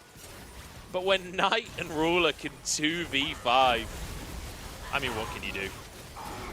The big factor in this fight is that Ruler is left alone to stack lethal tempo. And he doesn't have to use his ult defensively. The combo's not onto the Kai'Sa. He has his Ghost and it allows him to just get a lot of damage onto one of the people that has consistent DPS, and that's Yagao. He's continually peppering down, and despite the supporting cast of JDG eating a couple of hooks and going down, this is one of the real power points of lethal tempo. It gives you so many stats in the early game despite the nerfs to that particular part of it so often. This is a special part of the play though. He has it stacked up and he goes over the wall, doesn't dash straight into the middle of them. He still keeps his lethal tempo over. Blast going back into the play, still full stacks, has another cast of his Q. There is no way you can run from Ruler. Perfect positioning, perfect damage. Who says Kai'Sa is a late game carry? Certainly not Ruler. Quadra kill coming through. Magnificent stuff. And I feel somewhat vindicated. I've been advocating for this Kai'Sa pick for a while now. Ruler brings it in Can and confirm makes that. it look Cogmore's glorious. next one up. Oh, here we go. Everfrost in the mid lane. Charm is going to land onto On as well. The damage is there, and it's an easy little pickup for Knight and Kanavi. Bonus kill there. 10 stacks on the Dark Seal. We're only 11 minutes in. For anyone who doesn't advocate for buying a Dark Cell in your first pack, this is the kind of game where it feels absolutely awesome. Your Kai'Sa is starting to become absolutely titanic. And with this Ahri in the mid lane, you can absolutely slam in a Magi second at this point to snowball the game even further. BLG, you know they're going to buy into fights time and time again. Get yourself a stopwatch, and Magi's, you are set to snowball the game into absolute oblivion. That is a Q upgrade. Very clearly on show from Ruler. So much AD, and Elk, despite being one of our other best AD carries in the LPL, has not had a single chance to fight. I was almost right on the Kai'Sa build. It is the Kraken Slayer, but it's after you've got this right there. Oh, On in the last possible second. Denies the recall of missing. Quickness going to have to be used there, and that does mean BLG will get the first Drake of the game. So, silver lining there for the squad in blue. Whether or not they can turn it into anything more will be the question. And unsurprisingly, we're seeing some stats from Ruler, and rightly so. Definitely the man of the hour right now is missing, and Kanavi. They want Elk to try and greed for some plates. They want him to try and find some space in the lane. On is there, Elk moving forwards as well. But they know something's up. They suspected this may be happening. Especially with Kai'Sa ult available. You can forget about that if you haven't played against the champion for a while, but any CC lens, she is following up like a storm. On has his ultimate too. Gonna do some poke under tower. Single target Q onto that evolve. Very, very powerful. Herald is gonna give even more gold into the carry of Ruler. Yeah, almost 3,000 gold lead at 13 minutes for Ruler. You just saw 625 gold into his pocket when that tower went down. Not too shabby on the Kai'Sa. He's only just got back to lane. He's already got 1,500 gold to spend. It's not bad, is it? Herald coming up in a couple of minutes, and that'll perhaps be the next objective for JDG. But whether or not they stay still for 2 minutes, I don't know. I mean, they have the power to fight. Absolutely, why shouldn't they? Plates are just falling off now, but JDG got 5 of them towards that bot side. Every time BLG take a fight now, they need to be very careful of double teleports available and the Kai'Sa being able to follow into these fights too. Missing as well. Should get to Scuttle Crab. Cool. Nice. Again, silver lining. But JDG have so many ways to respond to any fights and any picks which BLG try to attempt themselves. This is going to be a very difficult mid-game. I think they probably need to take 2-part fights if at all possible. One, you want to try and blow the ability to respond with Kai'Sa ults and teleports and try and get out alive. That's the difficult part. And then you have to try and find a part after that where you can recommit to a fight. So BLG, they're going to be able to do that. It's a difficult ask. Yeah, like they need to find a pick onto the right target is on. Feeling the brunt Rulers bring to the table. And you know that on that next recall, Ruler will either be able to finish off a second item with the serrated Dirk, but I think he'll go potentially for an attack speed item next so he can upgrade his E as well. Bin, we've seen this interaction before already this game. Ult for ult, he'll get out with his life. But I'm looking towards... Static. Yeah, static ship built up for the Aphelios as well. So he's basically said, you have Q upgrade on the Kai'Sa, that's huge wave clear. I need to have the wave clear as well to make sure that we can at least contest this mid wave. It's not something I've seen on the Aphelios just yet, but I think I can understand it from this point. You're going to be so far behind, and as you said, it is the attack speed item coming in from Ruler. Phantom Dancer on top of the Dirk and inventory, so the extra attack speed now built up for Ruler. Yeah, not too shabby. 2 evolves at 15 minutes. This is like... Every Kai'Sa main is watching this game and salivating. Like, it really does not get better than this when you're playing on the Kai'Sa. Because it feels like, while Kai'Sa is one of these champions that can often be perceived as just a late game hyper carry, like in the mid game, when you get those evolves, they are massive, massive power spikes. To get them so early and at the same time, like, it's just so fun to watch. It's so fun to see such an incredible pilot using the champion as well. Ruler, really one of the greatest of all time at this point. Another thing to salivate at. That's a Medjai's built up on Knight's Ari. We know how good he is at this champion. He is such a good snowball player off that mid lane pick. He's teleporting in towards mid lane. Second Herald going down. It's a late TP coming in from BLG. I don't think they want to fight around this. Might have just been a preemptive one to get Yugao back out onto the map. But any fight which happens now is going to be so explosive. On looks like he wants it. Ruler with the evolved E turns invisible. That's hard to hit.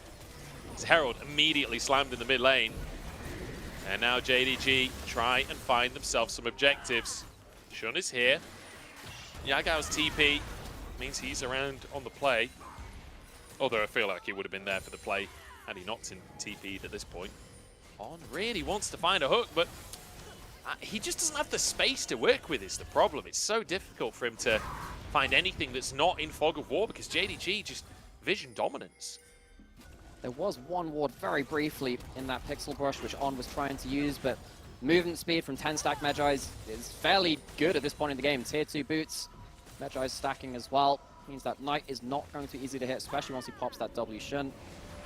Maybe he can look for a point and click with his ult somewhere, but you have to feel if Shun puts his ult onto someone, he's going to probably die on the engage if there's more than 2 people around from JDG. We'll have to see what happens at this next Drake, because maybe trying to somehow stack Drakes is the win con for BLG at this point. It feels difficult to ever have any chance of contesting the Drake, though. Yeah, they are just going to bail on that one. Bin gets the chance to hit on this tower on the top side. Shun will help him out just to finish that objective off. At least they get something on the map. No loss bonus on this one, so the game not feeling that they're too far behind, I guess. They are 5,000 gold down at 18 minutes.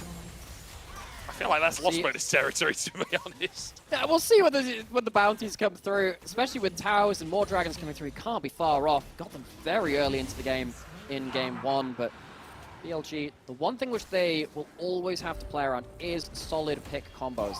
Problem is, JDG are very disciplined about the way they play the map. They rarely see themselves out of position for easy hooks to come through or easy Vi ultimates. Yeah, they're not infallible, even though it might seem like it. They very much seems like it in games like these. But if JDG put a foot wrong, BLG are a team which are very keen to punish enemies. So watch out for that blitz hook, for the Malphite ult over walls, and everything else that BLG have to hit the first target out of Fog of War. Yeah.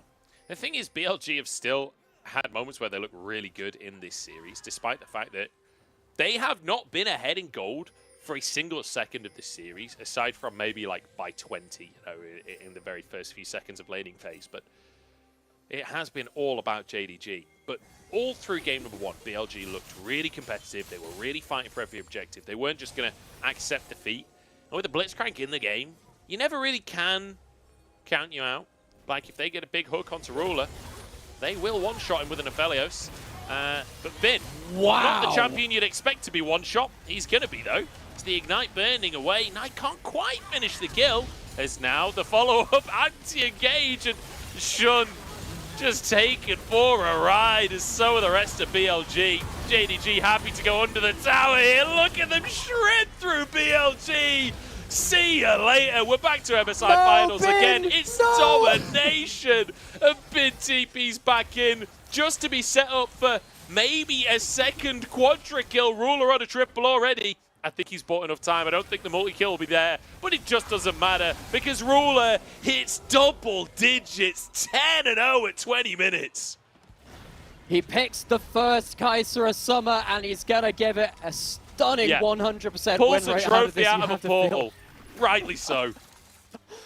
This is absolute domination from JDG. They pull the trigger, and you can see on show there one of the great reasons why Ari were great with and against the Vi. Shun goes for an absolute world tour. He gets pulled out completely out of position.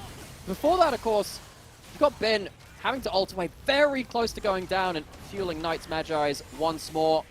Missing would have given him the assist on that one. Great timing from Knight to pull Shun out of position. The clear combo is not clean. Yagao can't flash to follow up, and the fight is on after that point. Resets come through. Yes, missing dice for Ignite. It's 1 kill on the board. It's just not nearly enough. The all-out Killer Instinct combo is so scary. It's like one of those anime moments where it's like teleports behind you. Forgive me, Master. I will have to use 100% of my power just this once. Now, Baron started off by JDG. I mean, what can you even say? This team is just too good. I feel like, I don't know. I'm just gushing at this point. Missing, caught out. Hey, it's a pick for BLG, but at what cost? On might sacrifice his life for this one as Knight tries to charge forwards, but no. Hey, BLG, they get something. It's in exchange for a Baron, but maybe they can get 369 as well. Ult blasted out already, all out available for him. Will use it, try and buy space for himself. Dashes out, but no, Elk there to finish the job. And an important kill to get onto the Aphelios that is wildly behind at this point in the game. Oh no! Damage. Knights arrived and they don't even get the 1 kill. Where? How? How are JDG finding extra kills here? Knight in a 1v3 now. Spirit Rush available. Has to try and find himself out of this one, but On goes down as well. You just can't do anything. Ruler taking a mid-inhib while it all goes on. JDG, they're everywhere. They're everywhere, and they are ruthless across the map. Yeah, you get a couple of stacks away from the Ari, but the kill at the end recovers some back. Elk isn't going to even be able to recall. It's insult to injury. JDG, this team is such a special roster. Oh no, the quickness. Oh, he dodges away.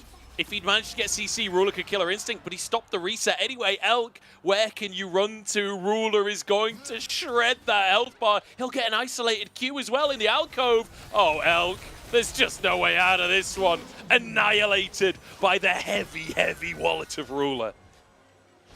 It is non-stop aggression from JDG. Baron's down, Dragon's coming up in just a couple of seconds. BLG will get themselves first onto the map somehow because JDG find themselves with later resets after, murdering the entirety of BLG.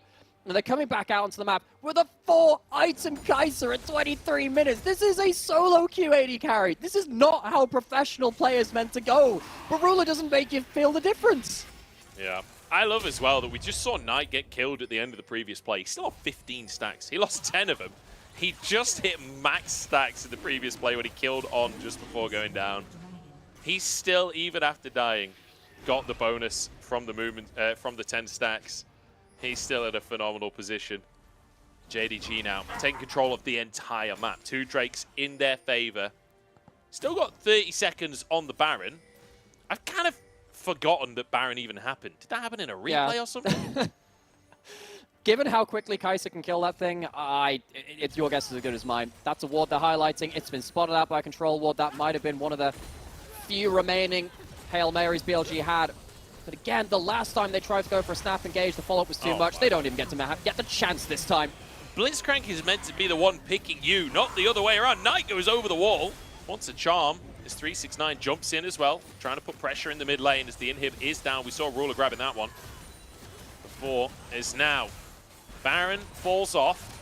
But I'm going to be honest, I'm not sure that JDG really needed the Baron in the first place. The 10k gold up, Knight with a flash charm, won't find it. Shun, though, loses half of his health as the Cyclone comes on in. Ruler frozen on the backside. Moonlight Vigil is there, but Elk doesn't have the damage. Oh, knocked up. Ruler's in trouble. Will be taken down. No! The tower shot can't finish it. Static Shiv almost does. But he somehow gets out with his life. It's a perfect scoreline as Elk falls down. 369 gets another. And there we have it, Ruler with a perfect game. The score is 24-7, just like the games of the LPL. JDG, they tie up Top Esports in first place, and they put the first loss on the board for BLG. JDG just toyed with our undefeated 6-0 team. BLG looked so dominant throughout the first string of best of series in this summer split, but JDG, this is our super team. This is our MSI and Spring champions. And if you're not looking at this team and saying, how are they not the best in the world? I don't know what to tell you, man. It's something else. It is something else. The fact that they are destroying other top teams quite in that fashion is mind-blowing. Ruler brings out the Kai'Sa, has a perfect game. Absolute immaculate mechanics coming out from him, playing as that backline AD carry and shifting gears into the assassin mode. Felt perfect. And even surviving that final play, that final ditch attempt from BLG to shut him down. He just can't be shut down. That play around the Herald is one of my favorite plays and favorite team fights in all League history. You have the two carries of JDG knowing and counting the call. They would be kicked out of a League casino for this. They were cooldown counting. They look at everyone and say, okay, hook's down. Where are your ultimates? Where's your damage? Okay, all right, Knight, Ruler, let's go for it, see what we can get. They walk away with incredible amounts of kills, incredible amount of stacks on Dark Seals and what have you, and that was the fight which really blew the game open. The fact that, again, they can understand that midway through the team fight, there are very few teams in the world in the history of League which can make decisions as quickly and effectively as JDG are currently doing in a series like this. And you know, earlier on in the year, I said that this JDG roster gives me like 2020 Top Esports vibes in terms of the mojo. Well, back in 2020, Top Esports, it was Knight and Jackie Love. They 2v5 JDG in the Baron pit. That play at Herald gave me the exact same vibes. It's almost the exact same play in terms of the setup, in terms of the execution. Absolutely phenomenal stuff to see. And look, I came in today saying this JDG team, they're not firing at all cylinders yet. I take it back. They're here. They're here to play. They are our gods. Bow down. Like, just give them the trophy now, honestly. You see, the thing about JDG is I don't think they're necessarily gods. I think they're a little bit more demonic in nature, and they've just sacrificed BLG on the altar of their home stadium. They opened it up for this split, and they have so many fans in there kind of cheering for them in every single game now. And, you know, we heard Ruler speaking on one of his various interviews saying, you know, since this is opened, it feels like Worlds every game on stage. He is a world champion from past as well. He knows how that one feels like and knows how to get success at that kind of level. I think partway through Spring and even into bits of MSI, I was saying, look, no, JDG, they are very much a super team. Every single player here can carry on their select champions, and those select champions have gotten larger and larger each series, it feels like. But we felt like there was a little bit more to give, and maybe some of their early game macro, maybe some of their wider thinking. But then you hit later stages of MSI, you hit this summer split as well. They completely demolish you right from the off, and it's not just through laning diff. They can do that as well, but they do it through committing to the fight so well and so effectively that their carries are utterly unstoppable as soon as it hits any semblance of a mid-game.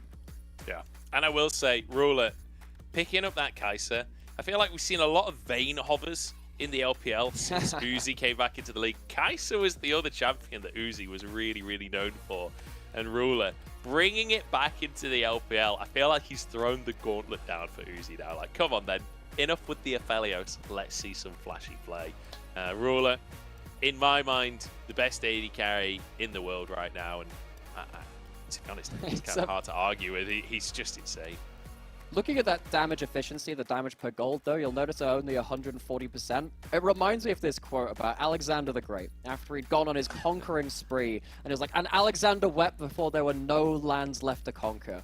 Ruler killed so many people so early into the game, he could not do more damage to up his gold efficiency. Just a single tier goes down. It's like, oh, if only I had one late game team fight to kill the entire enemy team within like 10 seconds, it would have been incredibly high. He's just too good at League of Legends for it to show in the stats, apparently. I mean, in terms of like value for gold, Elk actually has a much better stat there because But he had no so gold, much less Munch. gold and a He stat had shield no to hit gold. across the whole team. Yeah, I mean, they just didn't have the health bars for Ruler to get that value out, you know? They just died too quick is the problem.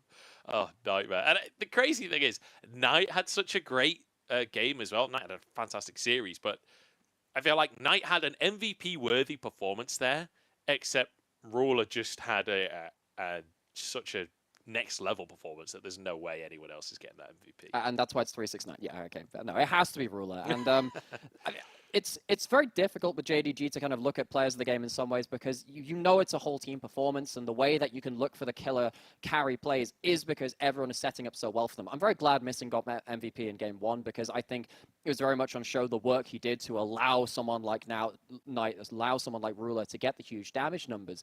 Again, we're in a very special period of time for the LPL and for JDG. It is very rare you see teams this cohesive and this in tune with the meta. Yeah. The question, as always, is can they maintain it? I feel like they have been building up across the course of this split.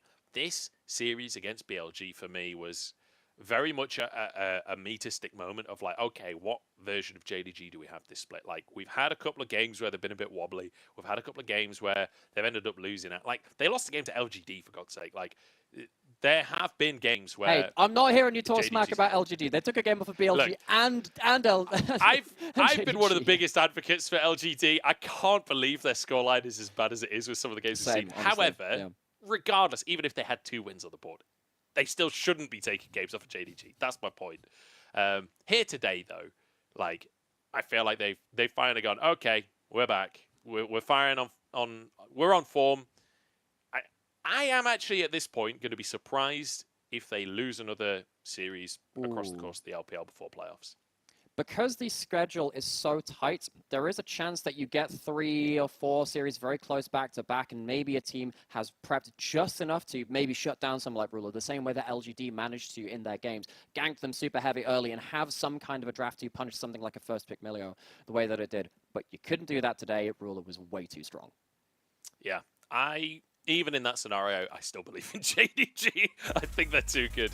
Let's take a look at our MVP. We all knew it already. Look at the gold difference at the end of the game is 7,000. That is a team's gold difference in one player. And it wasn't like he was the only Fed member on his team. Knight was doing incredible work from the mid lane as well. I think what's really special about this series as well, again, it feels like such a unique way to look of a fight between 2 top teams going so one-sidedly. They did it not just by playing the champions we'd seen everyone play already. They did it by playing different stuff and making it work. And like I said, this one Herald fight, it is very rare to see a fight this clean and this dominant in a 2v5 at the whole pit. Ruler finding the angle in the way that it feels like only Ruler can, walking away with a quadra kill from this one. That's one to remember. Yeah, that is really a special moment there. Wearing Jackie Love's skin, doing it as well. Looking good on the Kaiser. I mean, I feel like this is a career game for Ruler where, like, that replay is going to be played for a long time. That replay is going to be part of the hype-up videos for Ruler for a very, very long time. Fantastic to see. I mean, I feel me and you have been very lucky that we got to cast this series and got to witness this live. I mean, thinking about it in spring as well, I'm not saying we're a good luck charm or anything, but remember the 2v4 in Botside River with the Zerayumi in spring? We had that one too. So Ruler, if you want to call us up and get us cast any more of your games, we can be around. Yeah, look, JDG, hit us up. We're available for hire. As you can tell, because we're casting the LPL, they've hired us. Yeah, crazy. It works that way. It's insane, isn't it? Fantastic stuff from JDG, though. And all things considered, I think a fantastic series to watch. Even if you're a BLG fan, this series was still really fun. And credit to BLG where credit is due. They did not give up. No matter what JDG threw at them today, they still kept fighting. They still looked for opportunities. They still... there were multiple times where it's like, hey, maybe BLG can find a way back in. Maybe, they'd find a pick or something and look for a snowball. I mean, the Herald fight, where they had a 4v2, that was one of those moments where it's like, hey, BLG get back in control of the game. Then Ruler happened, but, Ruler will do as Ruler does. Either way, BLG, still a good series. You're just against the best, that's all. Against any other team but JDG, they would have found so much more success. But JDG, it's in a stylistic way, it's a difficult matchup for BLG. We talked about this a little bit earlier at the start of the series too. Typically, the way that the 5 previous matchups have gone, BLG have faced JDG strength to strength. It's about skirmishing into team fights and playing around very strong snowballing AD carries and the hyper carry function as well. The one time it got a bit close is where Ben actually did commit to a bit more split push with the Camille and a number of other picks. And I wonder, despite the fact that Ben has been now going back to tanks, if you're going to take down JDG, I wonder if you have to change your top lane champion pool back to some more carries to just stylistically have something different to bring to the board to what JDG showed today. Yeah. Yeah, maybe play strong side top instead of trying to contest the bottom lane, because however we saw contesting the bottom lane ain't working today. We saw it in MSI finals as well, like you say. Yeah, it's dominant. This is the results, though, as we round out today. 2-1 to NIP to kick us off. Very, very close series. Very fun one to watch as well. Top Esports and RNG going toe-to-toe as well. RNG showing up a bit in that series. It was TES at the end of the day, but hey, positive things to talk about for RNG. And then finally, we saw JDG matching Top Esports at 7-1 as they 2-0 BLG. And that last series again, that was eye candy in all sense of the word for League of Legends fans. That was absolutely incredible. And now we actually have a very even top of the table. Same game win-loss record on the best of ones and the best of threes between JDG and Top Esports. But you look at that top 3, BLG are still very close to it. This is a very close top of the table.